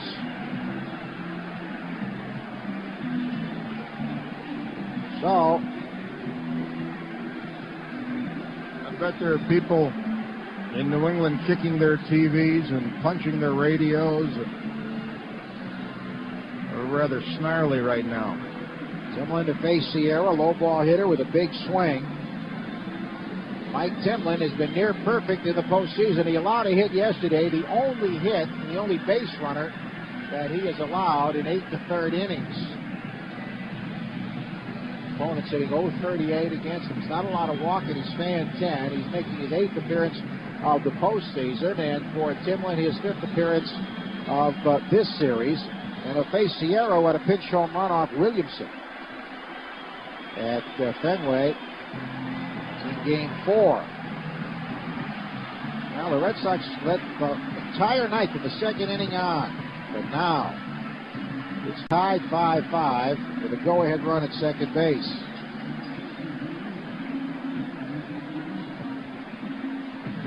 Timlin continuing to loosen to face Sierra to win this series.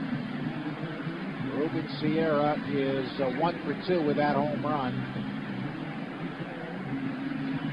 1 for 4 in the postseason. Red Sox 5 and the Yankees 5. Well, You knew it wouldn't be easy, especially after that fourth inning squander, but I'm just shocked. Yes. I mean, the bullpen has been doing such a great job. Grady Little decided to stay with a tiring Pedro Martinez, and it backfired on him. All right, here's Timlin trying to preserve the tie now, facing Sierra. Ruben Sierra, veteran hitter with a very long swing. Good ball hitter. They walk him and go to Karim Garcia, who is a left-hand batter and who has been trouble in this series, knocking in 3 runs. All right, here's the intentional walk upcoming. Timlin with a great control.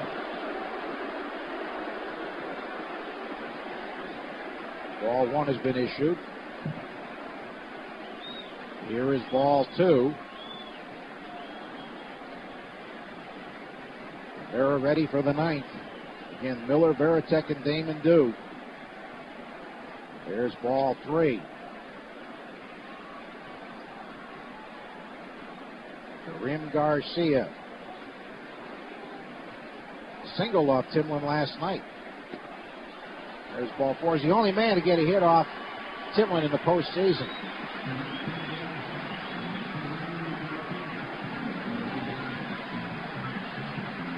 Posada at second, Sierra at first. Some mighty long faces on the Red Sox personnel down in the owner's box. The game is tied. Not losing. And here's Boone, the run for Sierra, which is expected to stay in the game to play third. Karim Garcia has 3 RBIs in the series. He's hit a fly ball to right, struck out, and single to right. He's 4 for 16 in this series. But with the very big hit off Pedro, you recall, at Fenway. Posada, slow runner at second. Boone went pretty well at first. 8th inning, 5-5. Timlin to the set. At the belt. His pitch. And it's down and in, ball 1, missed with a sinking fastball. Soriano on deck.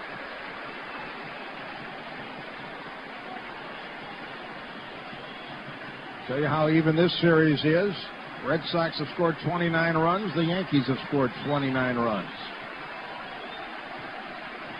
Timlin is ready for the 1-0 pitch. Here it is, and it's outside and high, 2-0. Timlin walked his 6 batters unintentionally all season. Whoever scores the 30th run in this 7-game series may go to the World Series. 2 out, 8th inning, 2 on, 5-5 the score. Karim Garcia ahead of the count, 2-0.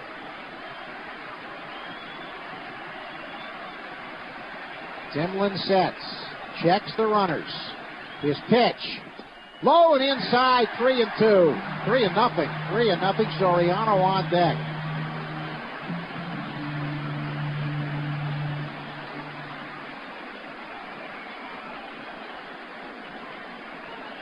Garcia taps the bat on the plate. Timlin comes to the belt. He deals. Low and away, ball 4. He missed badly. They're loaded up. Timlin missed badly on 4 pitches, which is most out of character for Mike Timlin. And the batter is Soriano. Here's a tough man to walk with. This guy is due. 0 for 4 with 4 strikeouts tonight. 4 for 29 in the series. Timlin has faced him twice in this series and retired him once on a strikeout. 3 men on, 2 men out, 8th inning. Soriano 4 strikeouts tonight. Timlin to the set. At the belt, the pitch. High, ball 1. Dave Wallace out, trying to settle Timlin down. As we said, Timlin, in 72 games this year, walked 9 batters, only 6 unintentionally. He issued the intentional walk to Sierra.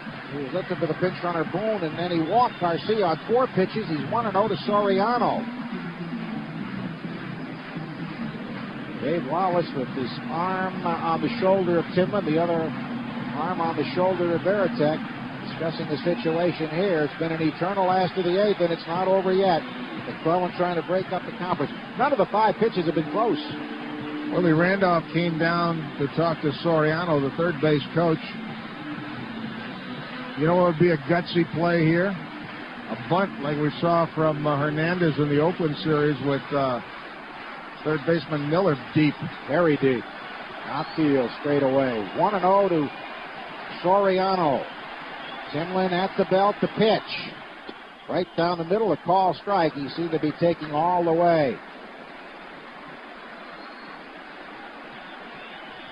1 ball, 1 strike, 2 out, 3 on, 5-5 in the 8th. Soriano for the Yankees. Timlin for the Red Sox. Timlin at the belt. The 1-1 pitch. Swinging a ground ball hit hard. It's grabbed by Walker. Flips to second for the out. The ball took a very high hop off the back of the mound and nearly went over Walker's head, but he reached up high, grabbed it, flipped to Nomar for the force that retires the side. So the tie is preserved, but the Red Sox have blown a 3-run lead in the last of the 8th inning after 9. Red Sox 5, Yankees 5 on the WEEI Red Sox Radio Network. Paging Dr. Norris. Dr. Norris. When lives are on the line, you depend on the knowledge and experience of experts. Specialists who are trained to use all the tools and technology at their disposal to find out what's wrong and fix it. Highly skilled professionals who know that when it comes to your baby, Paging Dr. Norris. Your car is ready. nothing but the best auto parts will do. CarQuest Auto Parts, the professional choice. Jeep Liberty has an available 3.7-liter PowerTech engine, which comes in handy when pulling yourself out of quicksand or scaling the side of a mountain to avoid a rabid mountain lion. However, you'll have just as much fun using the powerful engine hightailing it down some godforsaken 2-track to escape, say, the range of a cell phone. The extremely capable 2003 Jeep Liberty. Jeep is a registered trademark of Daimler Chrysler, only in a Jeep Liberty. It's been our pleasure to bring you select hits in Red Sox history during every broadcast. Hi, I'm Steve Fabiani, Vice President of Select Energy. We hope that you've enjoyed reliving Red Sox memories from past seasons. The playoffs are sure to bring more Sox memories, maybe even the one we all want the most. From a leading supplier of winning electric and gas solutions for New England businesses to a winning team on the field, Select Energy wishes the Red Sox the best of luck in the drive for a World Series championship.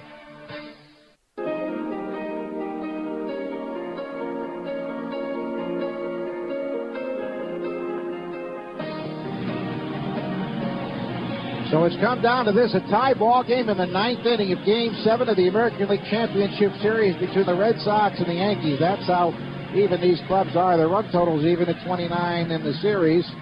But retiring Pedro Martinez stayed out there, gave up 4 straight hits in the 8th inning as the Yankees tied it. And they nearly took the lead because the ball that Soriano hit nearly bounced over the head of Walker. It hit the back of the mound or the lip of the grass, and he had to jump to grab it, but he got it over to Nomar. All right, Mariano Rivera on to pitch tonight.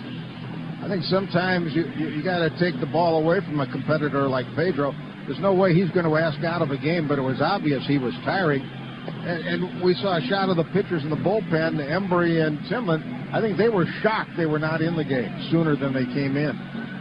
Pedro 7 1/3, 10 hits, 5 runs, 1 walk, 8 strikeouts. He threw 123 pitches.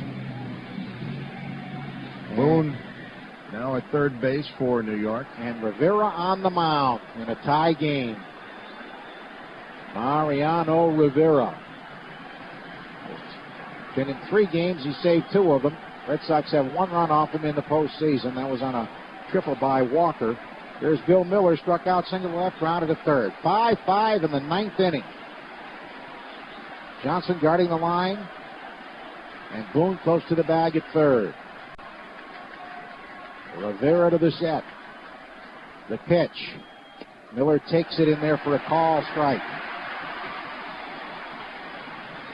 0-1 to Miller up there from the left side. David Wells, 2/3 of an inning, 1 run, 1 hit.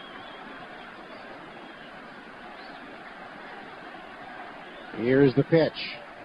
And it's a cutter inside. So it is 1-1 to Bill Miller. Did we verify that the ball hit by Posada was a double? We're still checking on that. Christino, our executive producer, has access. The 1-1 pitch. Swinging a ground ball toward the middle, but the second baseman Soriano gets in front of it, flips to first in time. He went to his right, made the play.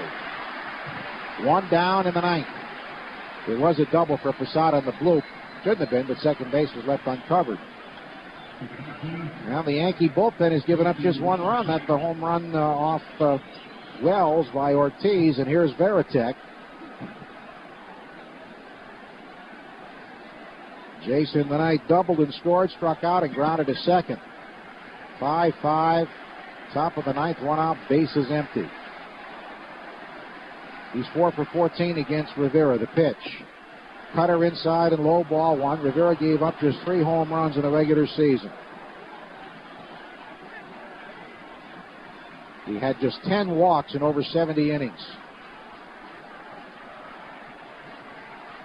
The pitch. Swinging a foul to the screen. Williamson up for the Red Sox. The Yankees have Johnson, Jeter, and Williams do. They batted around in the 8th, getting 3 runs on 4 hits and left 3.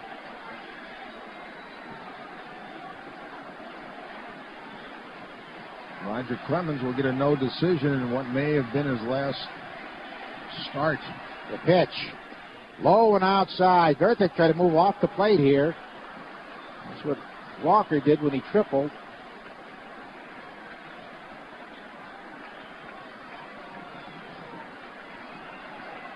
That was at Fenway. Here's the set.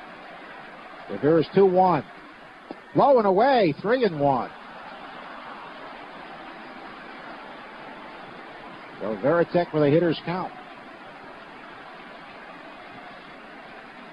3 balls, 1 strike, 1 out. They're really guarding the lines at first and third. Rivera to the set. Here's the pitch. Swing and a miss. Throw him a straight fastball. That was not the cutter. It was above the belt. 3 balls, 2 strikes to Jason. Rivera setting. Here it comes. Swinging a bouncing ball, right side, base hit. Well, they paid the price for guarding the line.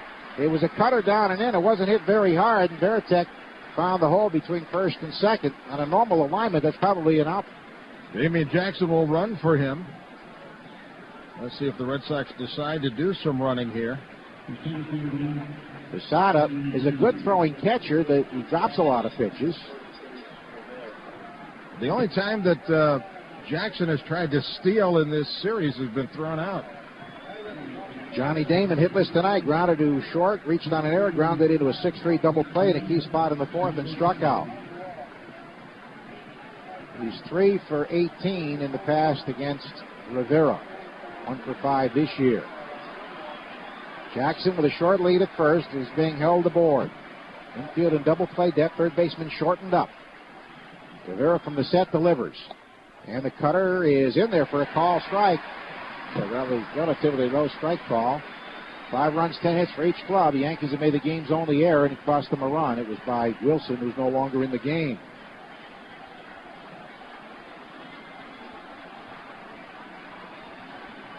Five. 1 on, 1 out, top of the 9th.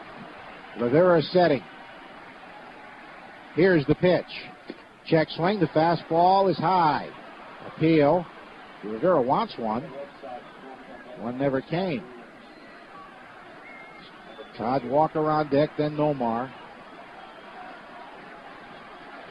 Johnson, Jeter, and Bernie Williams do in the last of the 9th. 1-1 the count. Mariano Rivera in a tie situation at the belt. Throw to first. Jackson back standing. So Varitek single now is left for the pinch runner. That means Mirabelli will catch.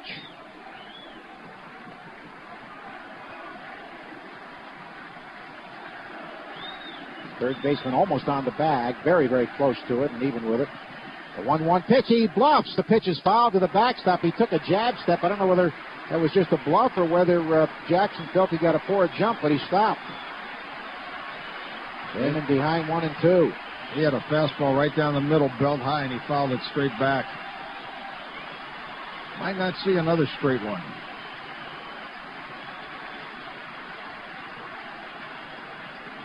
Williamson still warming. Mirabelli loosening in the bullpen as well. 1 ball, 2 strikes to Damon. The set by Rivera. Long pause, the pitch. Oh, just outside. That was close. I thought McClellan was going to go up with a hand, quite frankly. Close only counts in dancing, horseshoes, and elections in Florida. 2-2 to Damon. Rivera to the belt. He sets. Throws to first. Jackson back standing. Rivera, Game 7 of the World Series in 01, made a throwing error on a bunt. And was charged with a blown save and the loss. They have the era's best relief pitcher on the mound. 2-2 the count. He's ready. Long pause. He goes. Swinging a ground ball foul past the first base coach. And it remains 2-2 to Damon. Wouldn't Damon like to find a gap in left center field here? Posada out to talk to Rivera.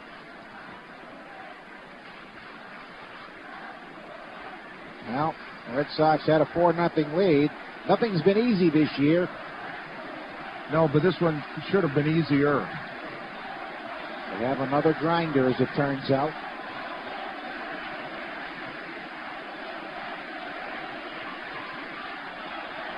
Two balls, 2 strikes, 1 out. Jackson leading at first. Had a good jump on the foul ball. Rivera pausing at the belt. He delivers, he doesn't go. Ground ball hit softly, third base side. Boone has it, must go to first in time for the out. Jackson to second. So here's Todd Walker. And as crazy as this sounds, you think they would walk Walker because he's so hot? No. With Nomar on deck, it would be certainly against the book. But Walker did triple off, and Nomar's hit Rivera in the past too. Walker singled, grounded to first, flied to left, and foul to the third baseman. He tripled. He's also had a single off Rivera in this series. He's 2 out of 3 against him in this series.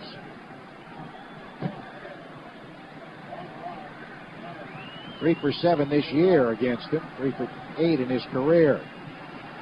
He wouldn't go into secrets about what he did, but he backed off the plate a little bit to take the cutter away and pulled a triple to right. Jackson at second. Slowly hit ball by Damon. 2 out in the top of the 9th. Rivera setting. The pitch. Down and in, ball 1. Roma cutter.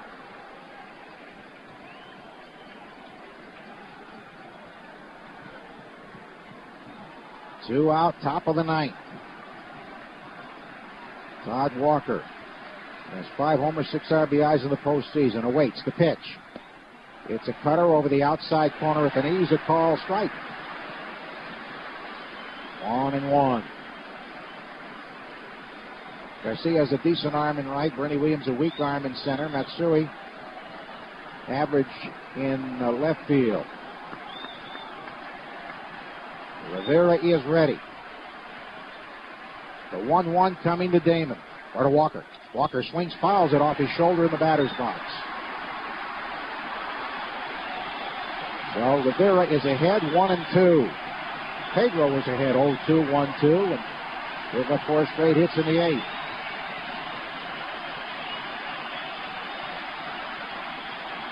Walker smooths some dirt out in the batter's box. Up there from the left side. Levels the bat across the plate. Rivera comes to the belt. Here's 1-2. Swinging a foul to the left out of play. He's been keeping it away. Perhaps because Walker did pull that cutter for the triple at Fenway. Walker would just settle for a little bloop single here. Anything to get that go-ahead run home. 1 ball, 2 strikes, 2 out. Jackson leading at second. Mariano Rivera blows on the pitching hand. Comes to the set. At the belt. The pitch. Swing and a looper in the right field, but it's caught by Soriano. He made the catch. He didn't hit it far enough. He got jammed with it. Hit a flare. Soriano went back about 5 feet on the grass, reached up and grabbed it. The Red Sox leave the go-ahead run in scoring position. And we go to the last of the 9th inning. It's the Red Sox 5 and the Yankees 5 on the WEEI Red Sox Radio Network.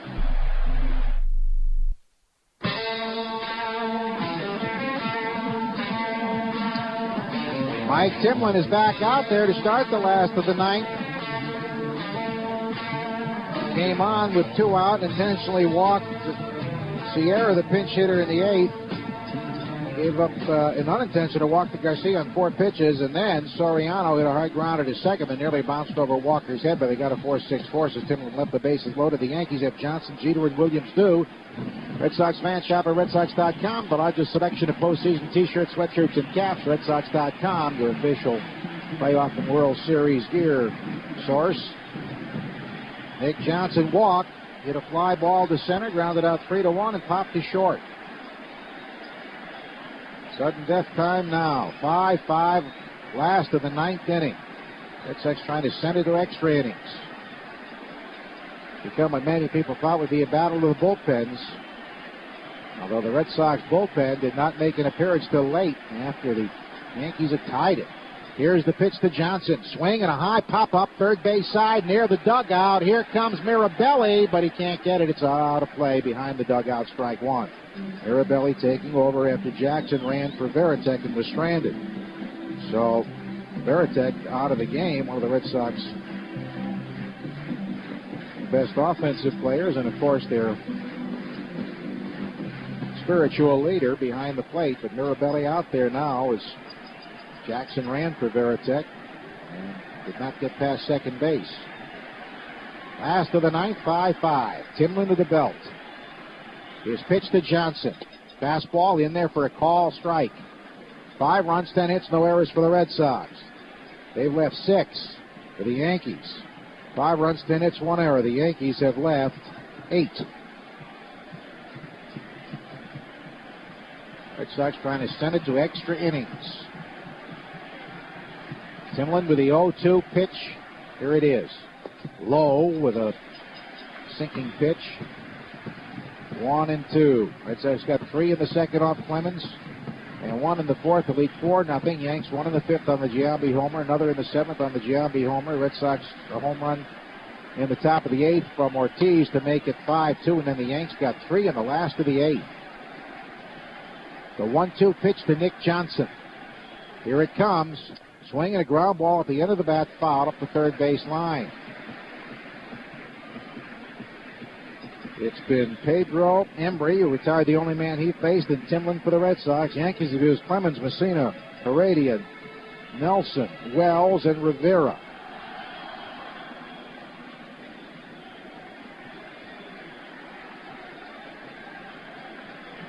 Timlin ahead, 1-2. Here it comes. Swinging a weak ground ball foul. It's off his foot. Foul ball. Timlin over to cover first as the ball rolled to Millar. 1 ball, 2 strikes. Williamson still warming for the Red Sox. The Yankee pen, of course, is quiet. They're going to go as far as they can with Rivera. They still have Contreras in their bullpen. 2 teams have played 26 games this year. Red Sox have won 12, the Yankees 13. Come down to this, last of the 9th, a tie game. Timlin is ready. He sets the pitch. Outside and high. 2 balls, 2 strikes.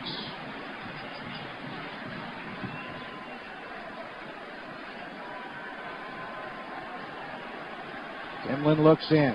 Miller very wide of the line at third. They're not guarding the foul lines. The 2-2 pitch. Swinging a high fly ball. They should be caught on the infield. Now Nomar backing up to the shallow left. He waits. He has it 1 out.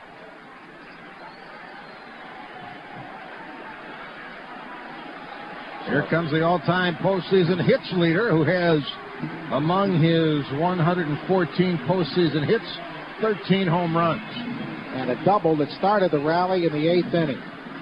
Jeter has fouled the first, grounded the third, struck out, and doubled the right. Pedro Martinez again, 7 1/3, 10 hits, 5 runs, 1 walk, 8 strikeouts. He allowed just 2 runs on 6 hits over the first 7. 1 run on 3 hits over the first 6. And then he ran out of gas, it appeared. Timlin at the belt, the pitch to Jeter. Almost hit him, ball 1. Jeter dives across the plate.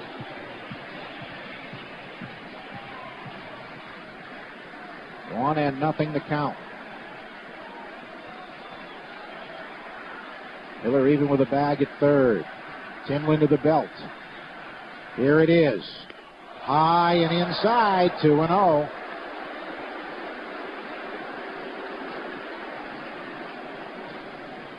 They're deep in the outfield, straight away. On an extra base hit. Get the winning run into scoring position.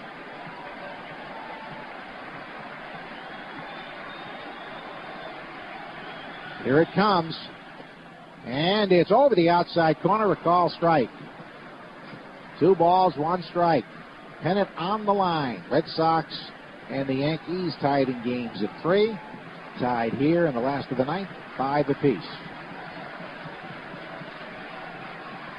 Timlin pitching in the short sleeves. 37-year-old veteran. Comes to the belt. He kicks and delivers. Jeter takes a strike. He shortened up as if to bunt. And dropped the bat. He had it in his left hand. He couldn't get the hand on the handle of the bat, or the barrel of the bat. He dropped the bat. He was going to try to bunt, and he dropped the bat. Yeah, it was a borderline pitch. Or he wanted to call time is what he wanted to do. Too late. 2 balls, 2 strikes, 1 out. Jeter leveling the bat. Timlin is ready. Here it comes. And it's just inside. That was close to being a strike. Jeter diving almost got hit by it, but it was very close to being a strike, so the count is full. 3-2. Jeter stepping out, now back in there. Very deliberate. Now he sets. At the belt, the 3-2 pitch. Swing and a miss. He got him on a high fastball. Timlin strikes out Derek Jeter. 2 down in the 9th for Bernie Williams. He singled to left, struck out. Fly to right and had an RBI single to left center on a 1-2 pitch from Pedro.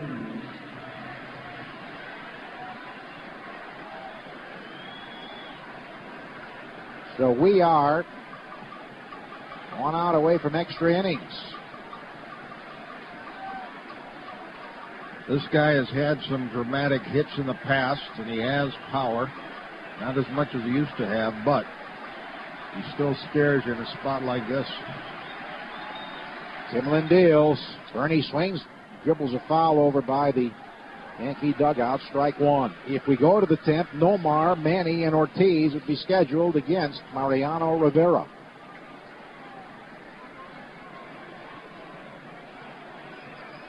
Oh, and 1 to count.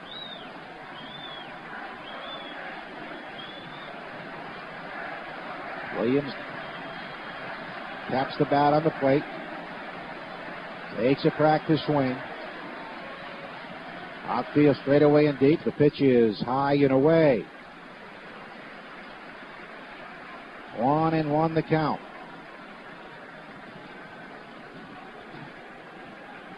Williams very deliberate. Timlin, a fast worker, doesn't leave the pitching rubber. He's ready to go right away. Now he's ready for the 1-1. Here it comes. Swinging a hard shot, but a diving stab by Walker. Throws from his knees. Got him. What a play. Todd Walker with a great diving play to his right and a hard hit 1-hopper. And the Yankees go 1, 2, 3, and we go to extra innings. Red Sox 5, Yankees 5 on the WEEI Red Sox Radio Network. Jeep Liberty has a 7-liter PowerTech engine, which comes in handy when pulling yourself out of quicksand or scaling the side of a mountain to avoid a rabid mountain lion. However, you'll have just as much fun using the powerful engine hightailing it down some godforsaken two-track to escape, say, the range of a cell phone. The extremely capable 2003 Jeep Liberty. Jeep is a registered trademark of Daimler Chrysler, only in a Jeep Liberty. Hey, Sox fans, the hunt for a Red October is on, and Bob Stores is behind you all the way with a complete lineup of official Red Sox playoff team wear. Check out official locker room t-shirts and hats in sizes and styles for big and little Sox fans. Plus, don't miss this season's dugout jackets, team jerseys, hooded sweatshirts, screen tees, and caps. It's all in stock right now at Bob's. When it comes to official Red Sox team wear, Bob Stores hits it out of the park. Bob Stores is proud to be the official apparel store of the Boston Red Sox. Go Sox! Hey fans, do you want to play like a pro? Then start with the right equipment. Lowe's Home Improvement Warehouse has all the tools the pros use. In fact, Lowe's has the largest selection of DeWalt, Hitachi, Dremel, and Makita power tools nationwide, and over 7,000 accessories in every store. Lowe's also has tool specialists on hand to answer all your questions, and Lowe's promises low prices every day, guaranteed. Lowe's, improving home improvement. CTX Mortgage strives on helping people achieve the American dream of home ownership. Rates are at their lowest in years, and with offices throughout New England, you'll hit a home run when you team up with CTX Mortgage. They make the mortgage process as easy as a 1-2-3 inning. CTX Mortgage is an equal opportunity lender. Contact your local branch for licensing.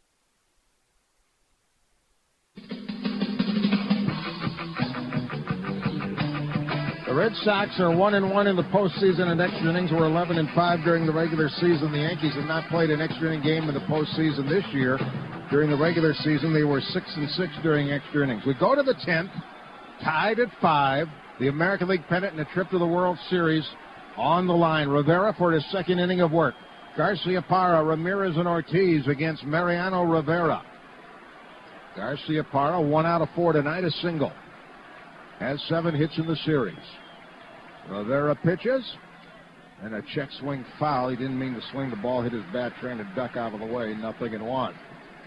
It's been Clemens, Messina, Heredia, Nelson, Wells, and Rivera for New York. The biggest outs tonight have been garnered by Mike Messina for the New York Yankees. Nomar takes a sinker down and in, 1-1. Rivera has 29 postseason saves, the most ever. This is not a save situation. He's trying to get a win. Red Sox trying to beat him.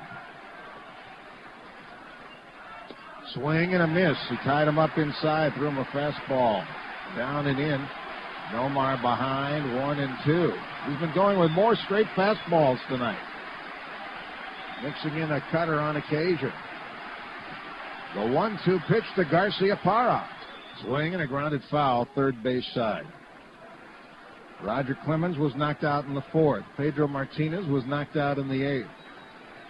Many surprised that Pedro was brought back to start the 8th inning. 1 ball, 2 strikes. Garciaparra leading off the top of the 10th, and here it comes. Check swing, call third strike, in there, a fastball. McClellan rings up Garciaparra. Rivera gets his first strikeout. Very good pitch. Here's Manny Ramirez.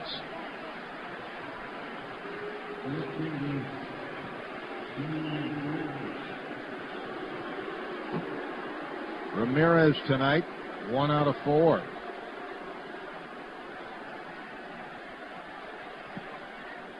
Yankee pitchers have struck out 7 Boston batters tonight. Rivera to Ramirez. Fastball, outside ball 1. Manny is 4 for 27 in his career with 1 homer off Rivera. It appears that Tim Wakefield will pitch the bottom of the 10th. Well, 5-5, top of the 10th here. Hits are even at 10 apiece. Here it comes. Fastball, low, ball 2, 2-0. Red Sox at one point had a 4-0 lead. They had a 4-1 lead, 4-2 lead, 5-2 lead. Tied in the 10th. The 2-0 pitch to Ramirez. Check swing. Did he go? Appeal. The first he went around as he tried to get out of the way. It's 2-1. It would have been ball 3. He's really crowding his right-hand batters. During the regular season, Rivera allowed 3 home runs in 71 innings. Yankees to have Contreras, Weaver, and White left in the bullpen. On 2-1, Ramirez waits. Swing, broken bat foul to the right. The barrel of the bat winds up between third base and shortstop as the count runs to 2-2. And, of course, he used starters in this situation, but Pettit did pitch yesterday. That's all they got left. That's all they have. Pettit, Contreras, Weaver, and White. You won't see Pettit. Red Sox still have Sauerbeck, Jones, Williamson, Wakefield, Suppan, Arroyo, and Lowe.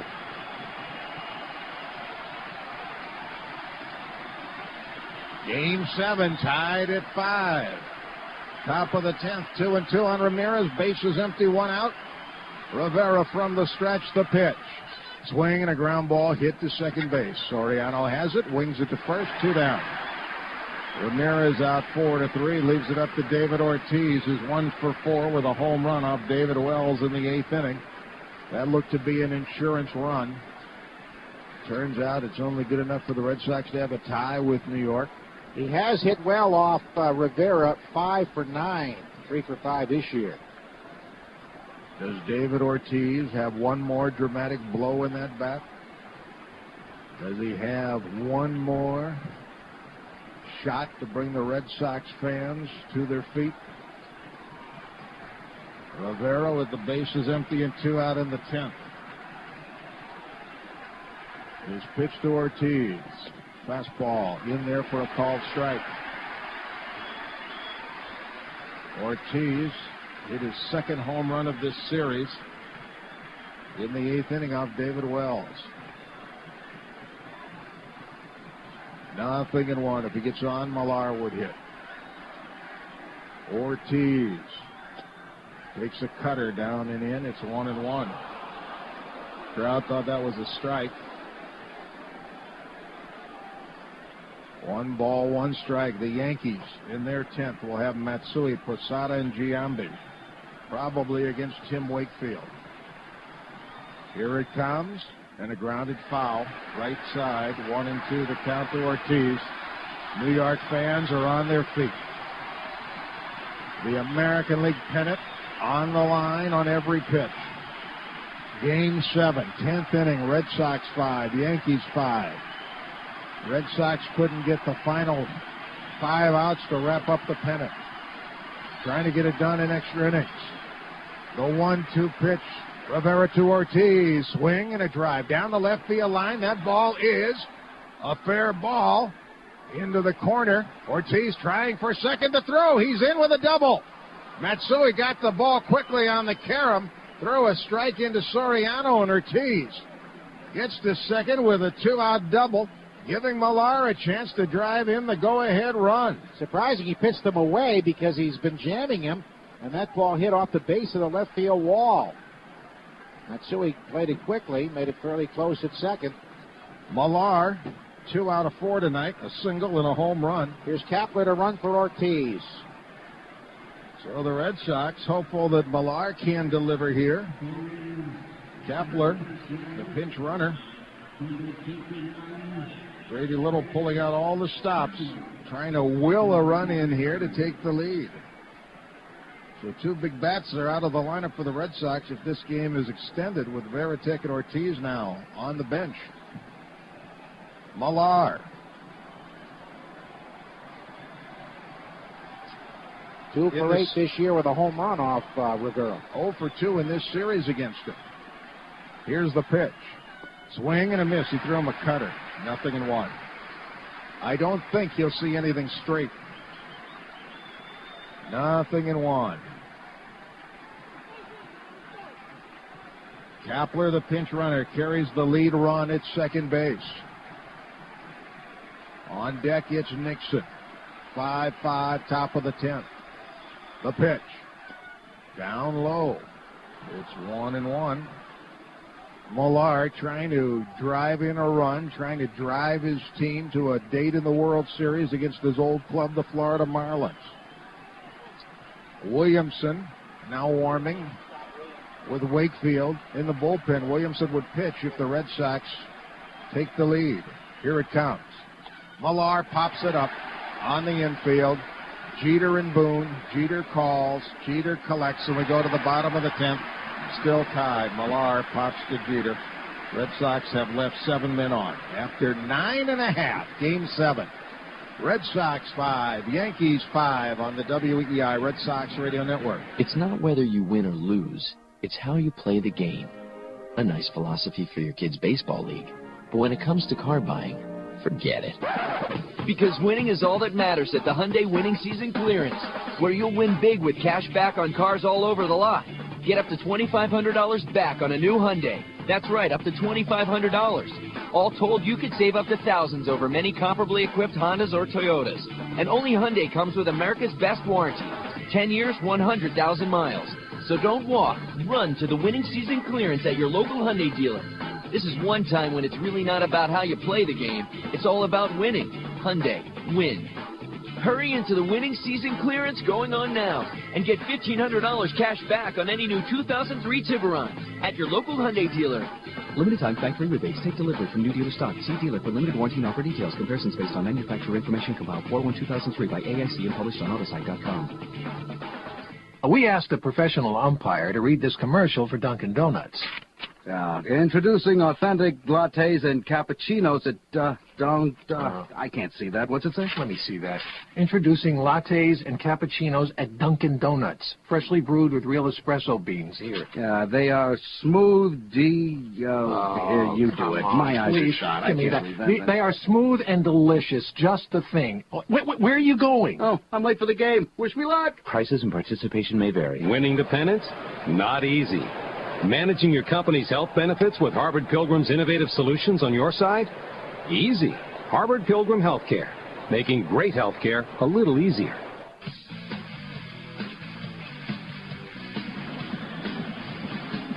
It's the bewitching hour. It's midnight. We'll take 10 seconds for station identification on the WEEI Red Sox Radio Network.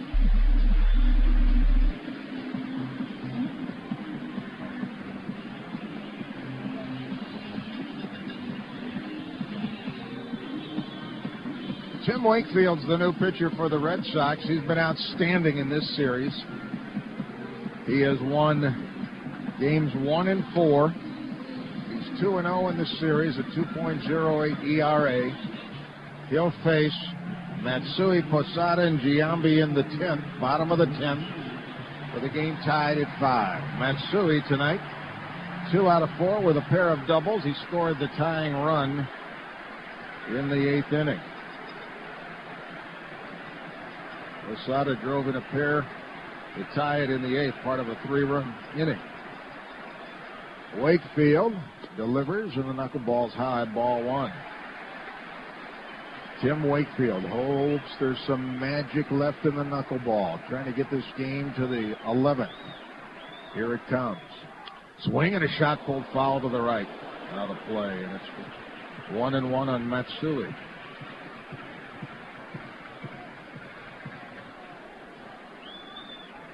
Red Sox and the New York Yankees in the 7th game of the American League Championship Series. The Red Sox blew a 4-0 lead.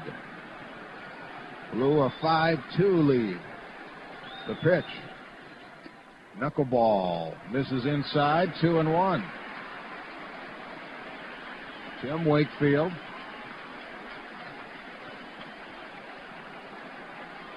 In relief. The pitch. That's a little low, 3-1. It's been Martinez, Embry, Timlin, and Wakefield for the Red Sox.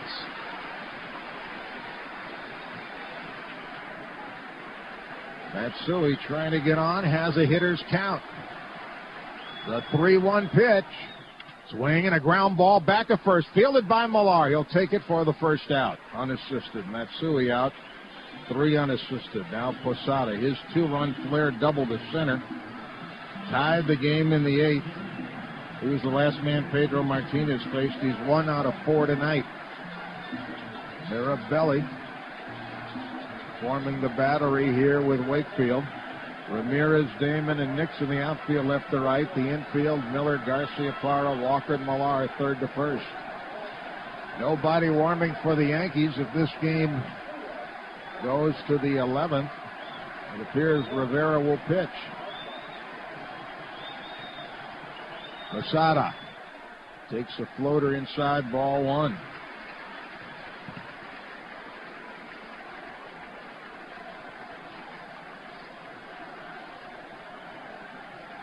Apparently, Rivera's broken a fingernail. Check swing on a knuckleball, appealed to third, denied. The pitch was high, ball 2-0. Tim Wakefield from Melbourne, Florida. Had a good season for the Red Sox.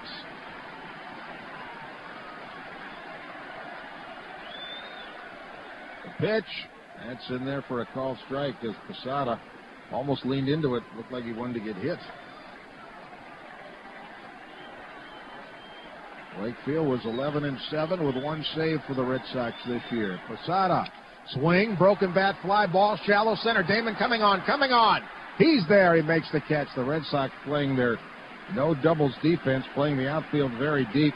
Damon made a running catch to get Posada, and here's Giambi, who's homered twice tonight. Both off Pedro Martinez. He's 2 out of 4. Well, this year, Rivera did not go longer than 2 innings. He went 2 innings 5 times in the regular season. Of course, he's done it 3 times in postseason. Former American League MVP, Jason Giambi, thinking about ending it with a flare. The pitch. Takes a knuckleball in there for a called strike. Giambi with 3 home runs in this series, 2 tonight. He had 41 home runs during the regular season. Next one. And the knuckleball's high. It's 1-1. On deck is Aaron Boone, who's yet to bat tonight. Red Sox 5, the Yankees 5. Somebody's going to the World Series. Knuckleball high, 2-1. That decision hasn't been made yet.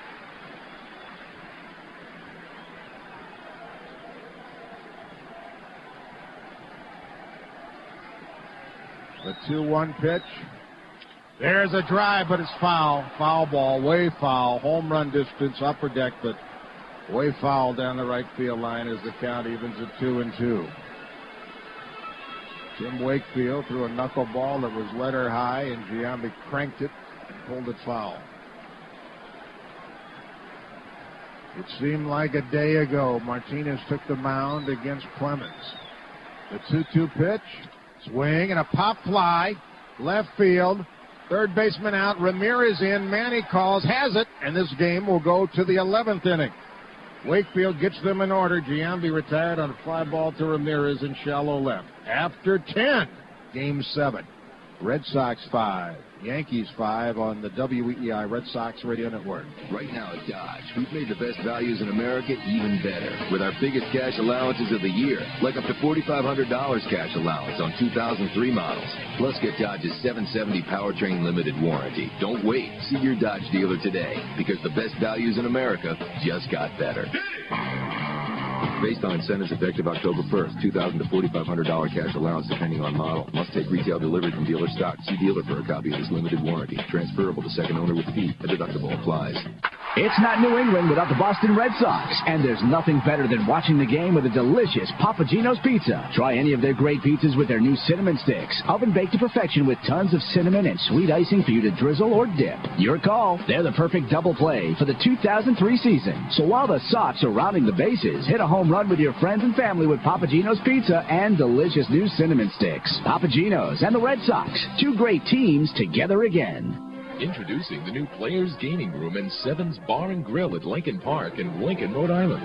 Lincoln, Rhode Island is the place to be. Players the name, slots are the game.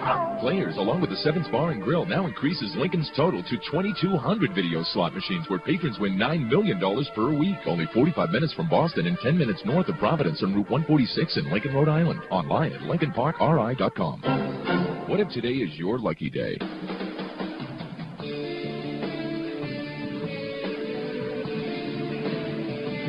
Todd Nixon, Bill Miller, and Doug Mirabelli, the scheduled hitters in the 11th inning. Red Sox left the man at second base in the 9th, the man at second base in the 10th. 5 runs, 11 hits, no errors for the Red Sox. 5 runs, 10 hits, 1 error for the Yankees. The Red Sox have left 7, and the Yankees have left 8. 56,279 the attendance as Trot Nixon is awaiting the cue from the umpire to step into the batter's box. Trot hit a 2-run homer off Roger Clemens in the second. Walked, struck out, and popped to short. Outfield straight away. They guard the lines, especially at first. The pitch from Rivera. Swinging a high pop-up foul. This will make the seats out of play. Rivera has not pitched longer than 2 innings this year.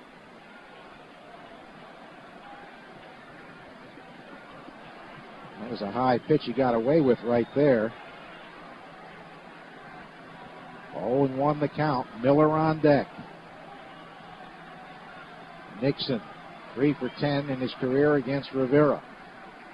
The 0-1, swinging a ground ball, chopped foul, first base side. It's going to be practically impossible to get a ground ball between the first baseman and the foul line. So the 7th game has gone into the 11th inning. The Red Sox 5 and the Yankees 5. The Yanks tied it with 3 in the 8th. Pedro Martinez, who up to that point had been spinning a beauty. 0-2 to Nixon, the pitch. Very high with a fastball. Posada has to reach up to grab it. No action in either bullpen at the moment. Should the Red Sox get the lead, you'd expect to see Williamson. Pedro still in the dugout with the hooded sweatshirt on. He and Clemens both with no decisions. Clemens knocked out early, Pedro in the 8th. The 1-2 pitch, here it is. And the cutter is inside, a close pitch. Got to wait on McClellan. He's a slow indicator, and that was very close to being strike 3. Again, Rivera just 3 home runs this season. He was 5-2 with 40 saves. His 2-2 pitch. Here's called strike 3 over the outside corner. Cutter nipped the outside edge, second strikeout. And the batter is Bill Miller. He struck out, single to left center, grounded to third, grounded to second.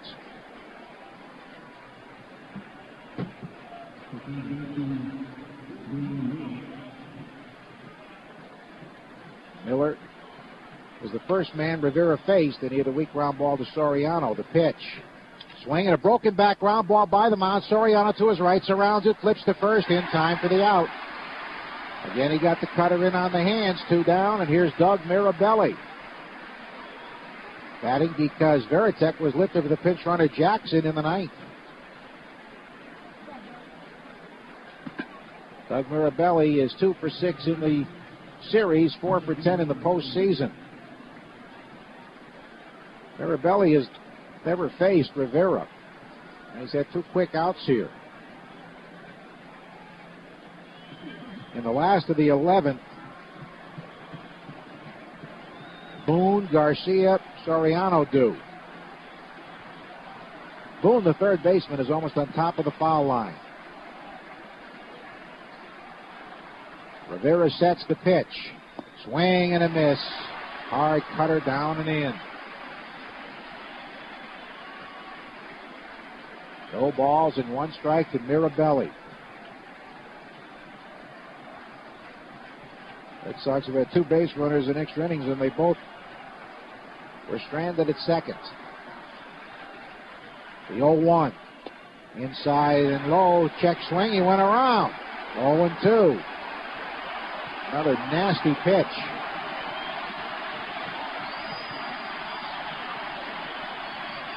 It was well off the plate. 0-2 the count.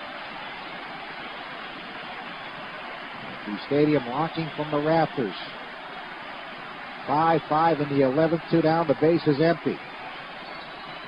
Rivera gets set to work, and now Posada calls time. Granted time by McClellan. Mirabelli backs out. Again, Boone, Garcia, Soriano doing the last of the 11th.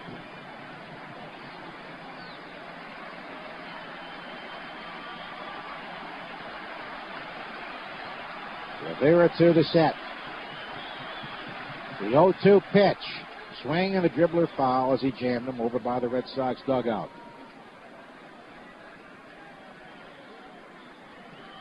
This game is almost 4 hours old. The Red Sox had what seemed like comfortable leads of 4-0 and 5-2. It's 5-5 in the 11th as Rivera comes to the belt. And his 0-2 to Mirabelli. Just inside, 1-2. McClellan has not had too many squawks tonight.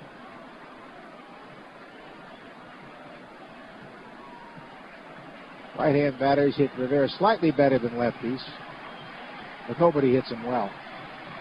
The 1-2 pitch. Here it is. Swing and a miss, strike 3. The Red Sox go in order in the top of the 11th. We go to the last of the 11th.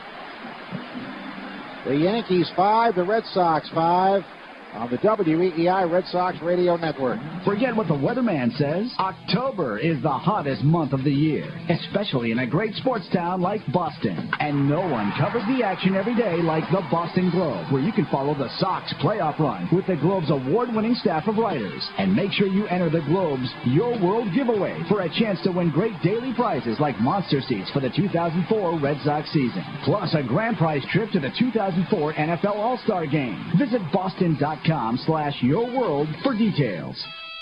Delta issues an advisory to those who enjoy waiting in lines. Avoid Delta.com and its time-saving features. Do not sign up for flight notifications, which update your PC pager or wireless PDA of schedule and gate changes. Ignore Delta.com/check-in, which prints your own boarding pass before leaving for the airport. And do not check Delta.com for average airport wait times at the ticket counter, baggage claim, or security. Why spend a few minutes online when you could spend more time in one? Online check-in available to SkyMiles members only. For details, visit Delta.com/travel. Okay. I think Jimmy's arm is getting tired. Call the bullpen. Let's bring in Schmitty.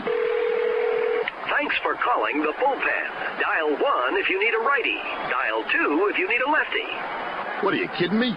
Ooh, that's not good. Let's try that again using a Nextel with the walkie-talkie feature. Okay, let's bring in Schmitty. Looks like they're bringing in a lefty. That's more like it. Nextel. Life's better when you get right through. Call 1-800-NEXTEL-9 or shop at Nextel.com. 2. I just said that. Well, it's the last of the 11th. Tim Wakefield, who pitched the 10th inning, got the side 1-2-3. We'll deal with Boone, Garcia, and Soriano. Rivera's pitched 3 innings and has allowed 2 scratch hits, although the double by Ortiz was hit pretty well. He's still in the dugout, but Contreras is warming. Contreras is warming up, and Donald Trump and Regis Philbin are down 3 booths from us trying to incite the crowd. Aaron Boone batting for the first time tonight. He has been quiet in the series. Boone 2 for 16, 1 RBI. Yankees got it from Cincinnati in midseason. 5 runs, 11 hits, no errors for the Red Sox. 5 runs, 10 hits, 1 error for the Yankees. Boone against Wakefield. Bill Miller almost on the bag at third. Miller Millar wide of the line at first. The pitch. Swinging a long drive to left. Down the line, deep toward the corner. If it's fair, it's gone. And it is gone. A home run. The New York Yankees have won the pennant. Aaron Boone with a home run on the first pitch of the last of the 11th inning. And the hands of fate have dealt New England baseball fans another very cruel and unbelievable ending.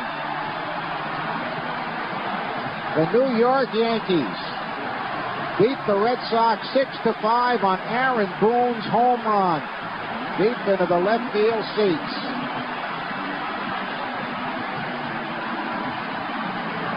His brother, Brett Boone, is working down in the Fox television booth.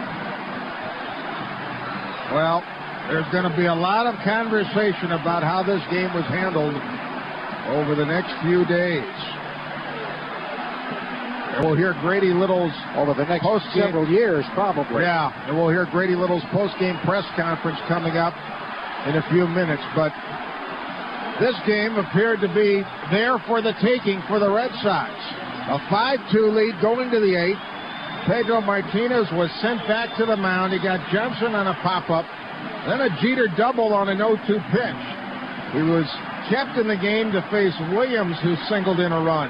Matsui, who doubled, putting the tying runs at second and third. Posada got a flare double into center to tie the game, and then Pedro was lifted. And it's bedlam here at Yankee Stadium in New York as they celebrate another pennant and stick another dagger into the heart of Red Sox fans. An absolutely cruel ending to what had been a marvelous season for the Red Sox. Another one gets away in the late innings, and this time in extra innings on Aaron Boone's walk-off home run. Boone had just 2 infield hits in the series and 16 at-bats. But he hit the first pitch knuckleball leading off the last of the 11th for a home run, a high towering shot, fair by maybe 10 feet deep into the left field seats.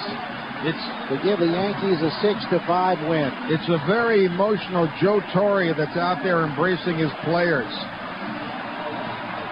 The Red Sox season has ended in a stunning and the bitter taste in the mouth of Red Sox fans will stay there all winter. Don Zimmer very emotional in the New York Yankees clubhouse. I tell you what, this game is going to be talked about and dissected from many angles over the next few hours, days, weeks. And you wonder, I'm looking down at the owner's box, and a class move, Larry Lucchino and John Henry, with a mild applause for the Yankees. But, boy, I'd love to be a little mouse down there listening in on their conversation, because the pennant was there for the taking, and it was squandered away in the 8th inning.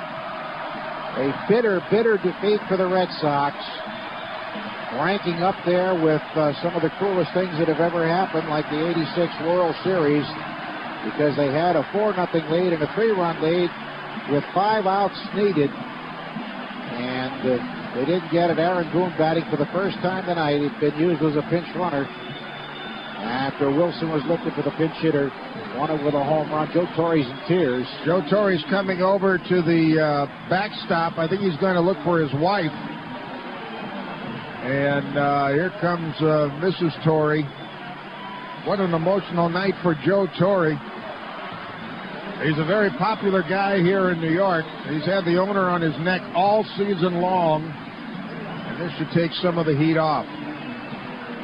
Now, first game of the season ended with a walk-off home run by Carl Crawford at Tampa Bay. The last game of the season ends on a walk-off home run in the 11th inning by Aaron Boone of the New York Yankees.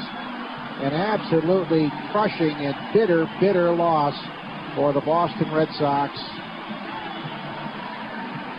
which certainly ranks right up there with Game 6 of the '86 World Series and so many other horrific moments. We'll find out shortly who the most valuable player of the League Championship Series will be. That's going to be probably Mariano Rivera. Yeah, now that he's had a couple of saves and a win, that appears to be the likely choice. But these folks aren't going to go home for a while. They have the police ringing the contour of the field. And the Yankees have, for the most part, retreated into the clubhouse for their post-game celebration. And what a way to end the season for the Red Sox. It was a magical year and such a deflating loss. In a few days, you'll probably look back and remember the good moments, but right now, this one hurts as tough as any loss we can recall. Aaron Boone traded by Cincinnati to the Yankees on July 31st. Combined to hit 24 home runs in the regular season. 6 with the Yankees, for whom he batted just .254. Came into the game as a pinch runner in the 7th inning and wound up, or in the 9th inning, and wound up winning the game. And his only at bat, the only pitch he saw, he hit from Tim Wakefield out. The Yankees, in 7 games and 11 innings, end the Red Sox dreams of a world championship in 2003. and send us all home for the winner. Totally stunned. Mariano Rivera, after the home run was hit, rushed out to the mound, went down on his knees, on all fours, and he was very emotional as this one was winding up with Boone circling the bases. There are some very emotional, elated, and relieved New York Yankees celebrating in that clubhouse. The Boston Red Sox gave them everything they wanted. And the Yankees have prevailed again.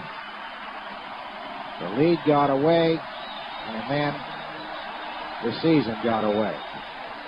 Final score in 11, New York 6, Boston 5. The Yankees win the series 4-3. We'll be back on the WEEI Red Sox radio network in a moment. Jeep Liberty has an available 3.7-liter PowerTech engine, which comes in handy when pulling yourself out of quicksand or scaling the side of a mountain to avoid a rabid mountain lion. However, you'll have just as much fun using the powerful engine hightailing it down some godforsaken two-track to escape, say, the range of a cell phone.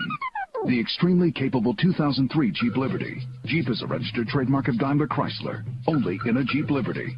Okay, I think Jimmy's arm is getting tired. Call the bullpen. Let's bring in Schmitty. Thanks for calling the bullpen. Dial 1 if you need a righty. Dial 2 if you need a lefty. What, are you kidding me? Ooh, that's not good. Let's try that again, using a Nextel with the walkie-talkie feature. Okay, let's bring in Schmitty. Looks like they're bringing in a lefty. That's a good... That's more like it. Nextel. Life's better when you get right through. Call 1-800-NEXTEL-9 or shop at Nextel.com. Introducing the new Players Gaming Room in Sevens Bar and Grill at Lincoln Park in Lincoln, Rhode Island. Lincoln, Rhode Island is the place to be.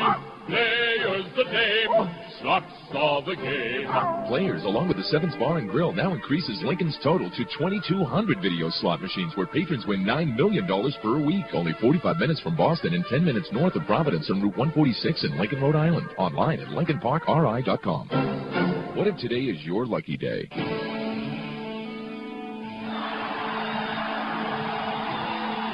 Well, we're waiting for Grady Little's news conference, and certainly he's got some questions to answer, as there'll be a lot of second-guessing and wondering about why Pedro Martinez was kept in this game so long. He did get ahead of the four hitters who had the consecutive hits in the eighth inning, but he couldn't put them away. It was obvious he was tiring. It was obvious he was not at his best. He couldn't put them away, and it spoiled a brilliant pitching performance through 7 innings. Now, we don't know if Pedro, I don't know if Pedro said, I want to go out for one more inning, or if Grady said, can you give me one more inning? But if Grady Little went to him and said, give me one more inning, Pedro Martinez is not going to turn the ball down. I mean, the bullpen, what did you say the ERA was? The ERA was 1.01. 3 wins and 4 Embry, saves. Williamson had been doing a tremendous job. You had Wakefield in the bullpen tonight. But Grady Little stayed with Pedro Martinez in the 8th inning after getting the first out. Jeter a double. Williams an RBI single. Matsui a double to put the tying runs in scoring position. He still stayed with Pedro. Posada flared a double into center field. The blue pit scored a double, which scored the tying runs. And then Pedro was lifted. And Red Sox fans, I can tell you, were screaming at Grady Little around the Red Sox dugout as he was coming back after finally lifting Pedro Martinez. And there were a lot of veteran baseball people up here, former players, former executives up here, wondering why Pedro Martinez was still in the game. Well, in '86, the question was, why didn't Roger Clemens come out to pitch the 8th inning of Game 6 at Shea Stadium? And here the question here is, why did Pedro Martinez in '03 come out to pitch the last of the 8th? I was shocked because when Pedro comes off, you know how he points to the sky and thumps his chest, and then he's hugged by his teammates at the dugout. All that occurred. All that happened. And then all of a sudden, you see Pedro going back out for the bottom of the 8th, and we were flabbergasted by it. You know, it's Grady Little's decision to make. He's got to live with the decision. I wonder if he had to do it all over again, which way he would go. Well, It was an extremely painful evening and an extremely painful way for the season to end for millions of Red Sox fans throughout the country and the world, really, not only in New England. 5 outs away from the World Series with a 3-run lead. 5 outs away from the World Series with a 3-run lead, and they couldn't close the deal. The Red Sox fans tonight feel like Cubs fans are feeling, and they have felt since last night and all day today. Aaron Boone, a name that will be long remembered and not very fondly in Red Sox history. Our totals brought to you by D'Angelo's for the Yankees to win in 11 innings, 6 runs, 11 hits, 1 error. They left 8. For the Red Sox, 5 runs, 11 hits, no errors. They left 7. Mariano Rivera got the win. Longest outing of the season. He went 3 scoreless innings. And Tim Wakefield, who pitched his heart out in this series, getting 2 wins. Hung 1 knuckleball too many to Boone, and he hit it out. And he is the loser. His record 2-1. Nixon, it is 4th in the second with the Red Sox with a man on off Clemens as the Red Sox jump to a 4-0 lead. Millar, it is first in the 4th to make it 4-0. Then Ortiz homered for the Red Sox, his second of the series in the 8th to make it 5-2. Yankees got solo home runs from Giambi in the 5th and 7th innings, his second and third of the series, and he had 3 over the last 2 games. And then here in the last of the 11th inning, Aaron Boone, younger brother of Brett Boone, whose grandfather played for the Red Sox and scouted for the Red Sox for many years. It's a walk-off home run leading off the 11th to give the Yankees a 6-5 win. Another footnote to this game, Roger Clemens still has more pitching to do. He'll be pitching against the Florida Marlins in the World Series. Well, we're just so stunned this one got away because it seemed like it was in the cards after the great start by the Red Sox. They knocked out Clemens, who didn't have much early, and then it continued on from there. And all those plans that so many people were making to watch the World Series at Fenway this weekend and go to Miami during the week have been bitterly extinguished. As was the lead in the 8th inning. So the Yankees in 7 games win it 6-5. And we'll see if we can. Is Grady Little's available? He was just interviewed on Fox TV, so he's not made his way to the interview room yet here.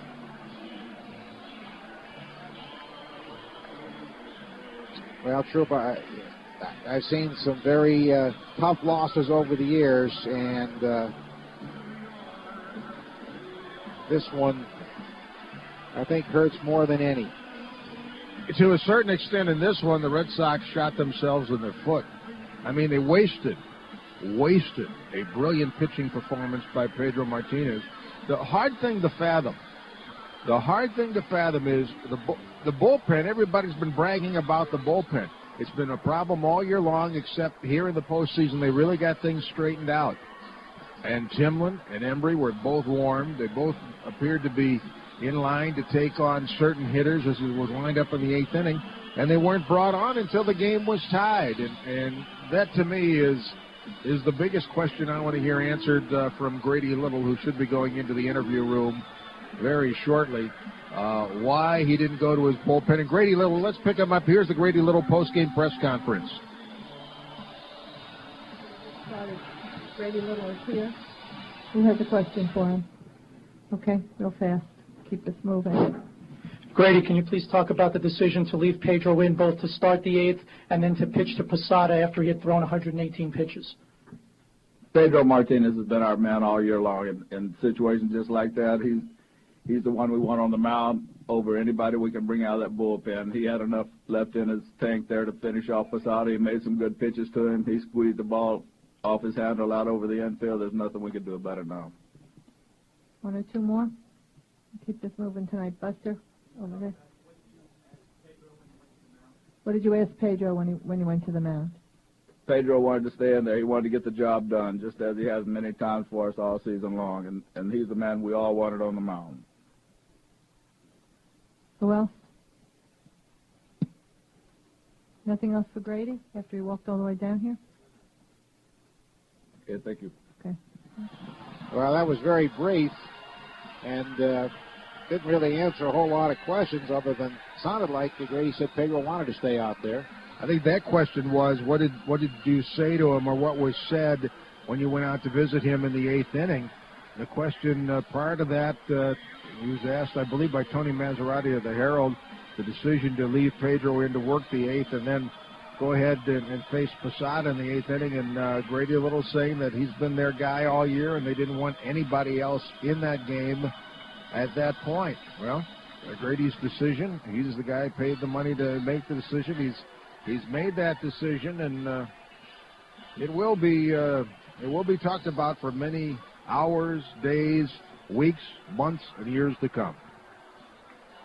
So, a very unpleasant ending to the 2003 season, which had so many highlights, but it certainly ends on a very crushing note. 6-5, the Yankees win in 11 innings, and we'll be back on the WEEI Red Sox Radio Network after this.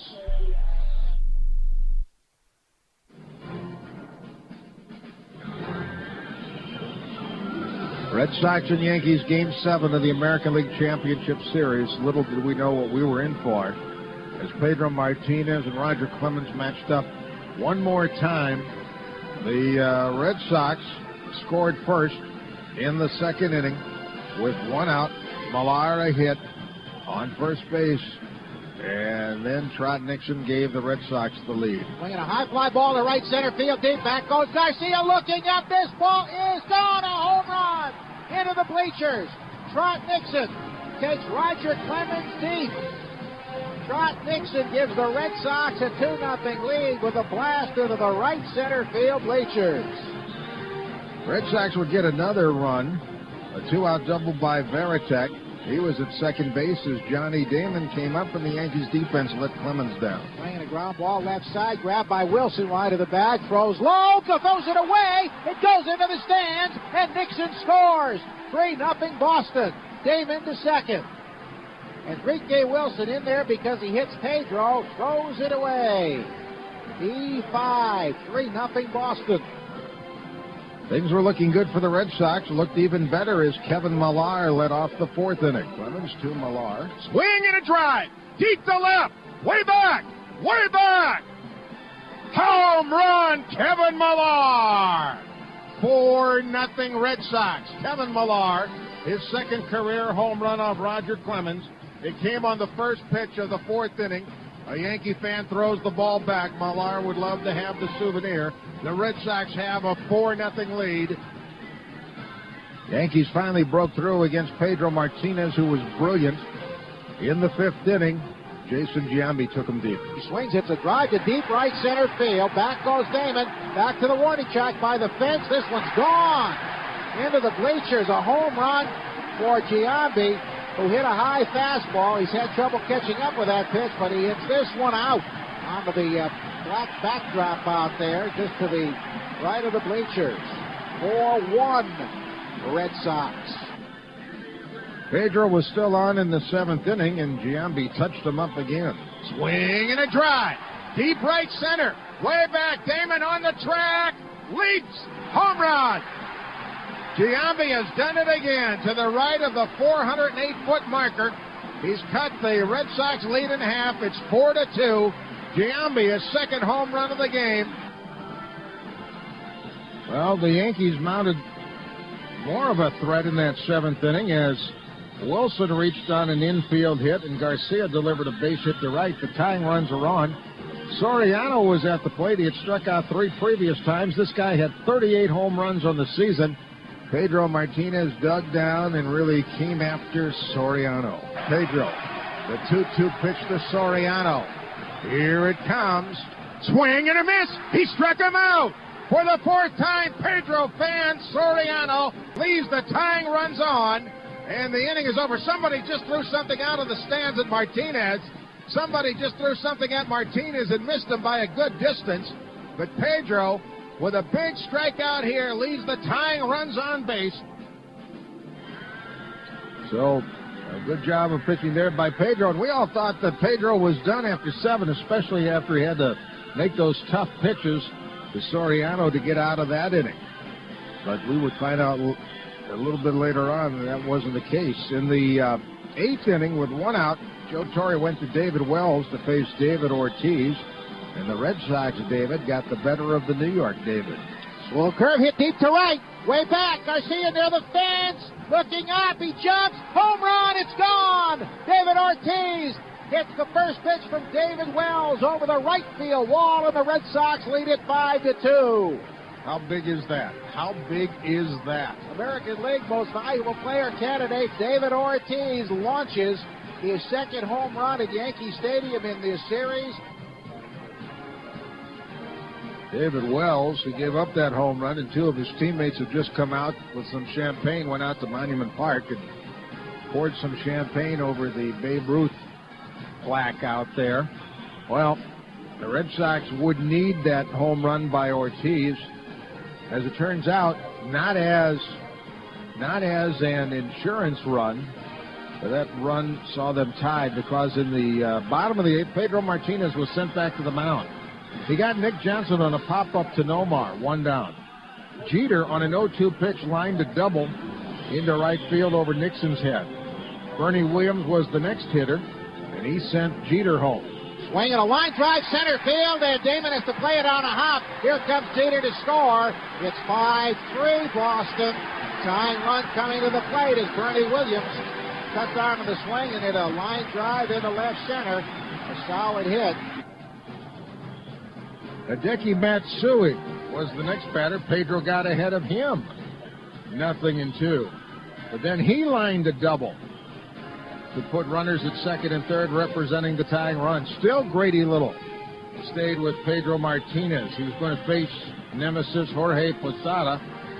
And Posada, who's taken Pedro deep a couple of times this season, used his short game to get the Yankees even.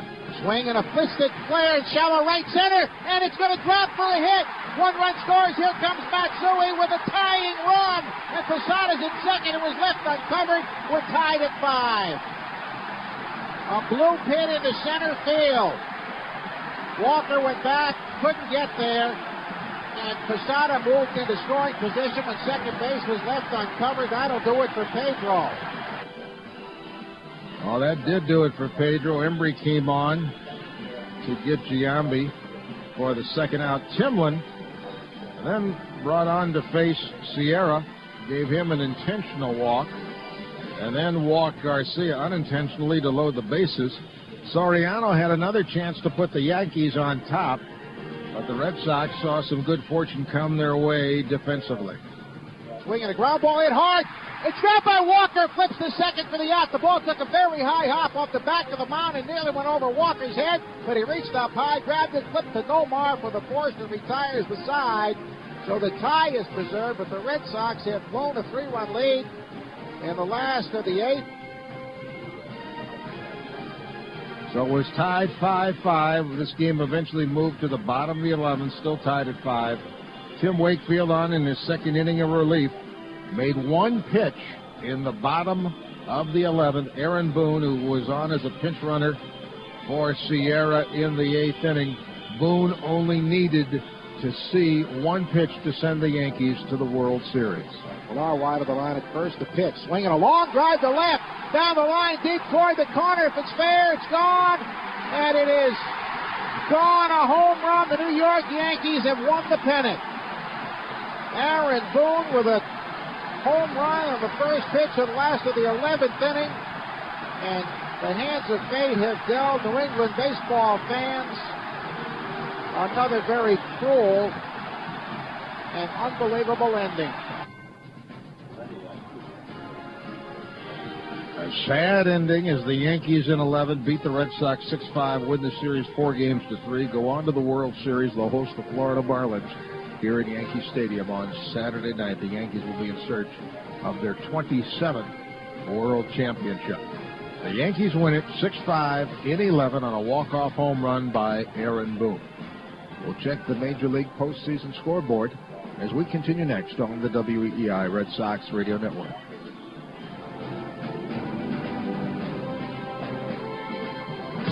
Now you can take your favorite Applebee's food to go, straight from our door to yours.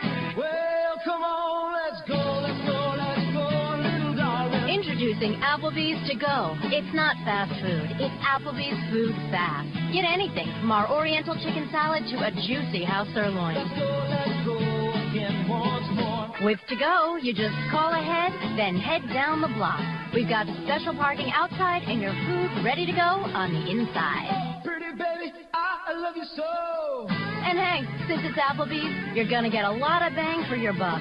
We give you so much for so little, you may never want to cook again. Let's go! So get going to Applebee's, because with Applebee's to go, you're always good in the neighborhood. Applebee's offers to-go service. Call ahead to your New England area Applebee's and carry out any of your favorite Applebee's menu items. It's not fast food, it's Applebee's food fast. You want to get your backyard looking as good as the outfield? Lowe's Home Improvement Warehouse will make it easy. Lowe's has thousands of plants to choose from, and every one comes with a 1-year plant guarantee. A Lowe's certified plant specialist will help you put it all together. And Lowe's promises low prices every day. Guaranteed. Lowe's, improving home improvement. And is for performance, and is for dedication, and is for fit, and is for New Balance. Bob Stores is where to go for New Balance shoes and apparel, all at great prices. Bob Stores for casual clothes and shoes. And welcome back. Jeff Joyce with you here in our Boston studios. Tough end to the season for the Red Sox. They go down tonight in Game 7 of the American League Championship Series, losing 6-5 to the Yankees in 11 innings. In New York, Aaron Boone leading off the bottom of the 11th with a home run. Yankees on to the World Series once again. They will host Game 1 against the Florida Marlins on Saturday night. Other scores tonight in the National Hockey League, Tampa Bay, a 6-1 winner over Phoenix. Detroit beat Vancouver 3-2. Colorado with a 5-2 win over Minnesota. Montreal a 4-1 win over Pittsburgh. Jersey and Toronto played to a 2-all tie. Nashville beat St. Louis 4-1. Edmonton a 4-1 winner over Buffalo. In the third, San Jose and Philly are scoreless. The Rangers and Atlanta ends in a scoreless tie. Columbus a 2-1 winner over Chicago. In college football Thursday night, NC State beat Clemson 17-15. Into the fourth quarter, Colorado State leads Air Force 30-20. And again, our final tonight from Yankee Stadium. Game 7 of the American League Championship Series. Yankees win it 6-5 over the Red Sox in 11 innings. New York once again headed to the World Series. Joe and Jerry back to wrap it up when we return on the WEEI Red Sox Radio Network. The chicken from Subway won't excuse you for spreading gossip. The fresh-baked bread won't make up for the fact that you didn't hold the elevator door when, oh, let's face it, you saw them coming. The tomatoes, forgiving as they are, can't get you off the hook for screening your calls. But the delicious, wholesome sweet onion chicken teriyaki sub will more than make up for your frequent drive-through indiscretions. Subway, good, so you don't always have to be. Subway, eat fresh. Toyota owners, get over to your Toyota dealer and get this feeling. The feeling of winning a $10,000 American Express branded gift card. Toyota's giving away 12 of them, plus 1,000 more worth $100 each. Just bring your Toyota into your participating Toyota dealer for service and enter. You'll get the very best service performed by Toyota trained technicians using genuine Toyota parts. Come in today and enter for your chance to win. No purchase necessary. Sweepstakes ends October 31st. Void where prohibited. Open to legal U.S. residents who are valid licensed drivers and 18 or older. Void in Hawaii. Official rules available at toyota.com/owners. Ask how, ask now, ask Sherwin-Williams. It's the great savings event at your neighborhood Sherwin-Williams store. Hurry in and save $6 a gallon on all paints and stains, including Super Paint and Everclean in our new plastic twist and pour container. Plus, save 30 to 64% on all wallpaper. Stop by soon. Sale ends Monday. Ask how, ask now, ask Sherwin-Williams. For a store near you, visit SherwinWilliams.com. Some exclusions apply. See store for details.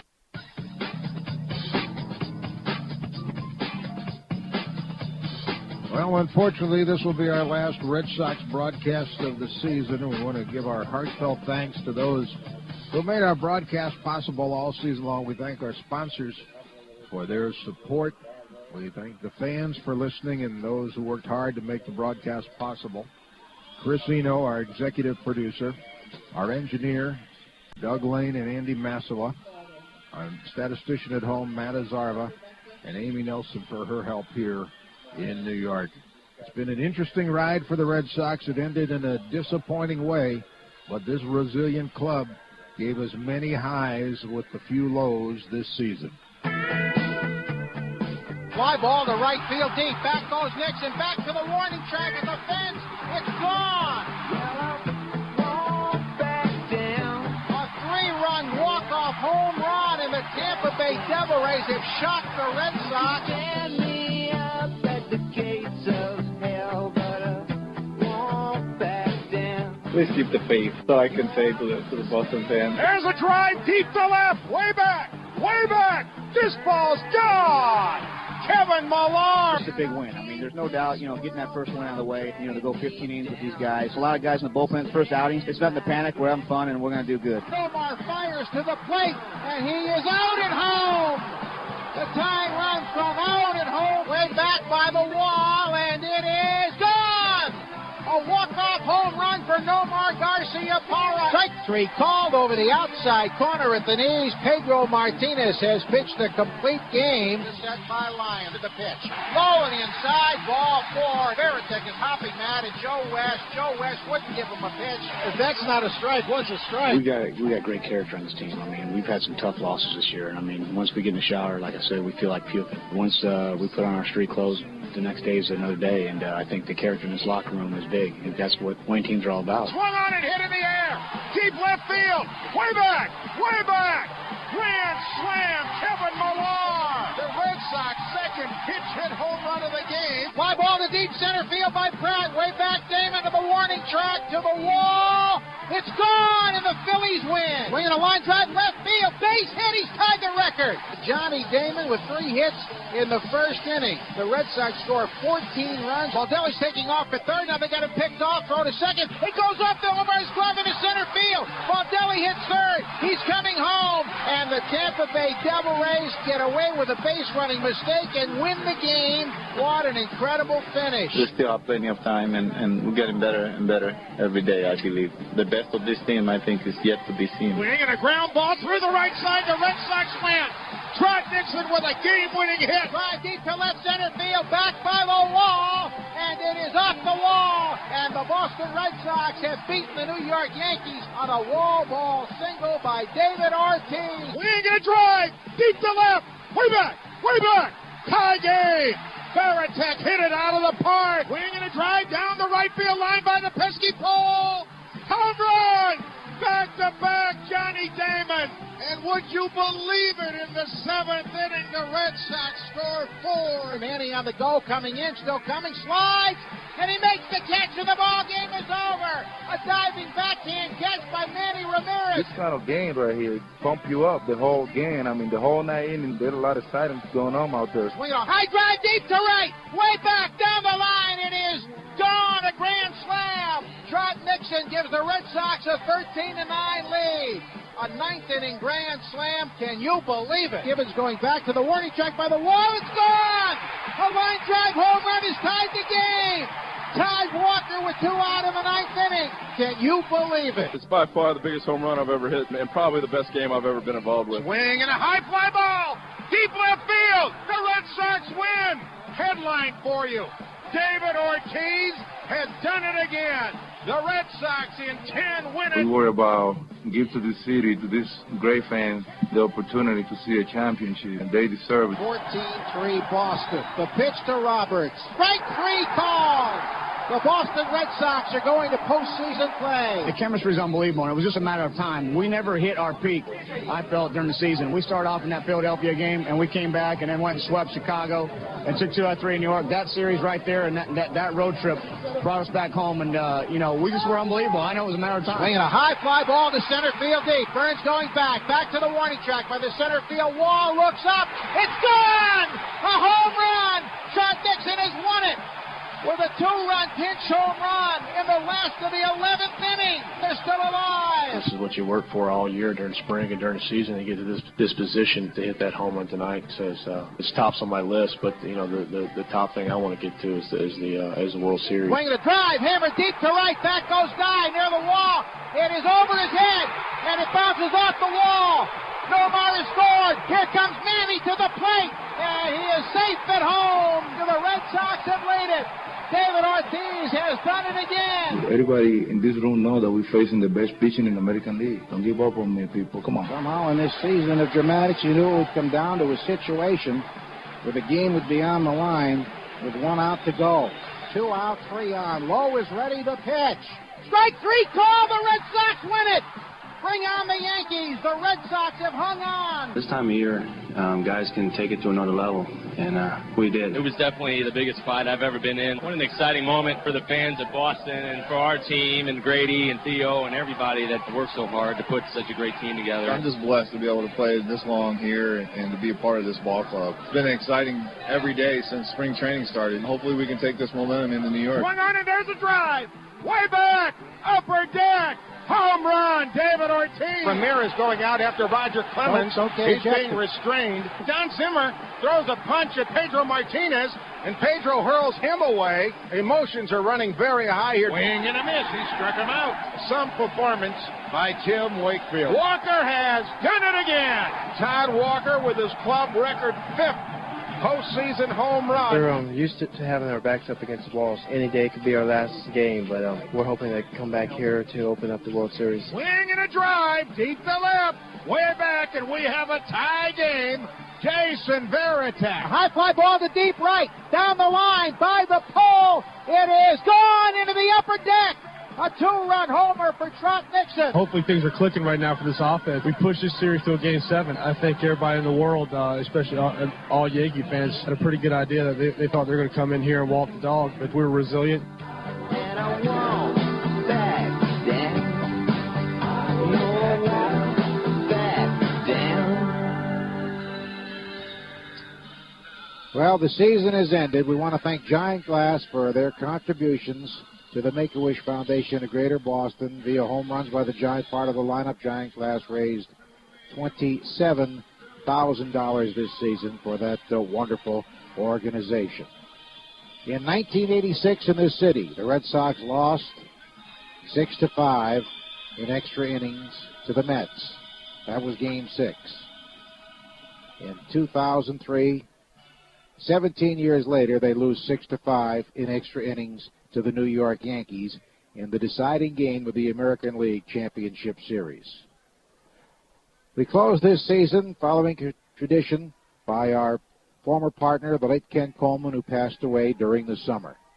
And the words of A. Bartlett Giamatti, the former commissioner of baseball, were never more appropriate. It breaks your heart. It is designed to break your heart. The game begins in the spring when everything else begins again. And it blossoms in the summer, filling the afternoons and evenings.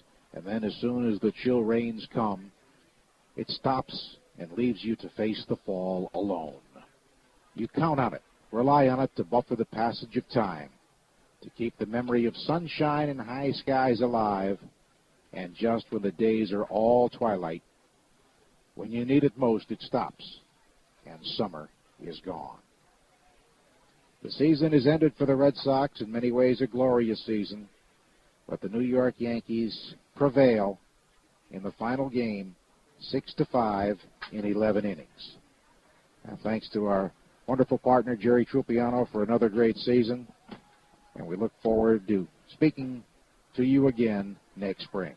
This is Joe Castiglione saying so long from New York.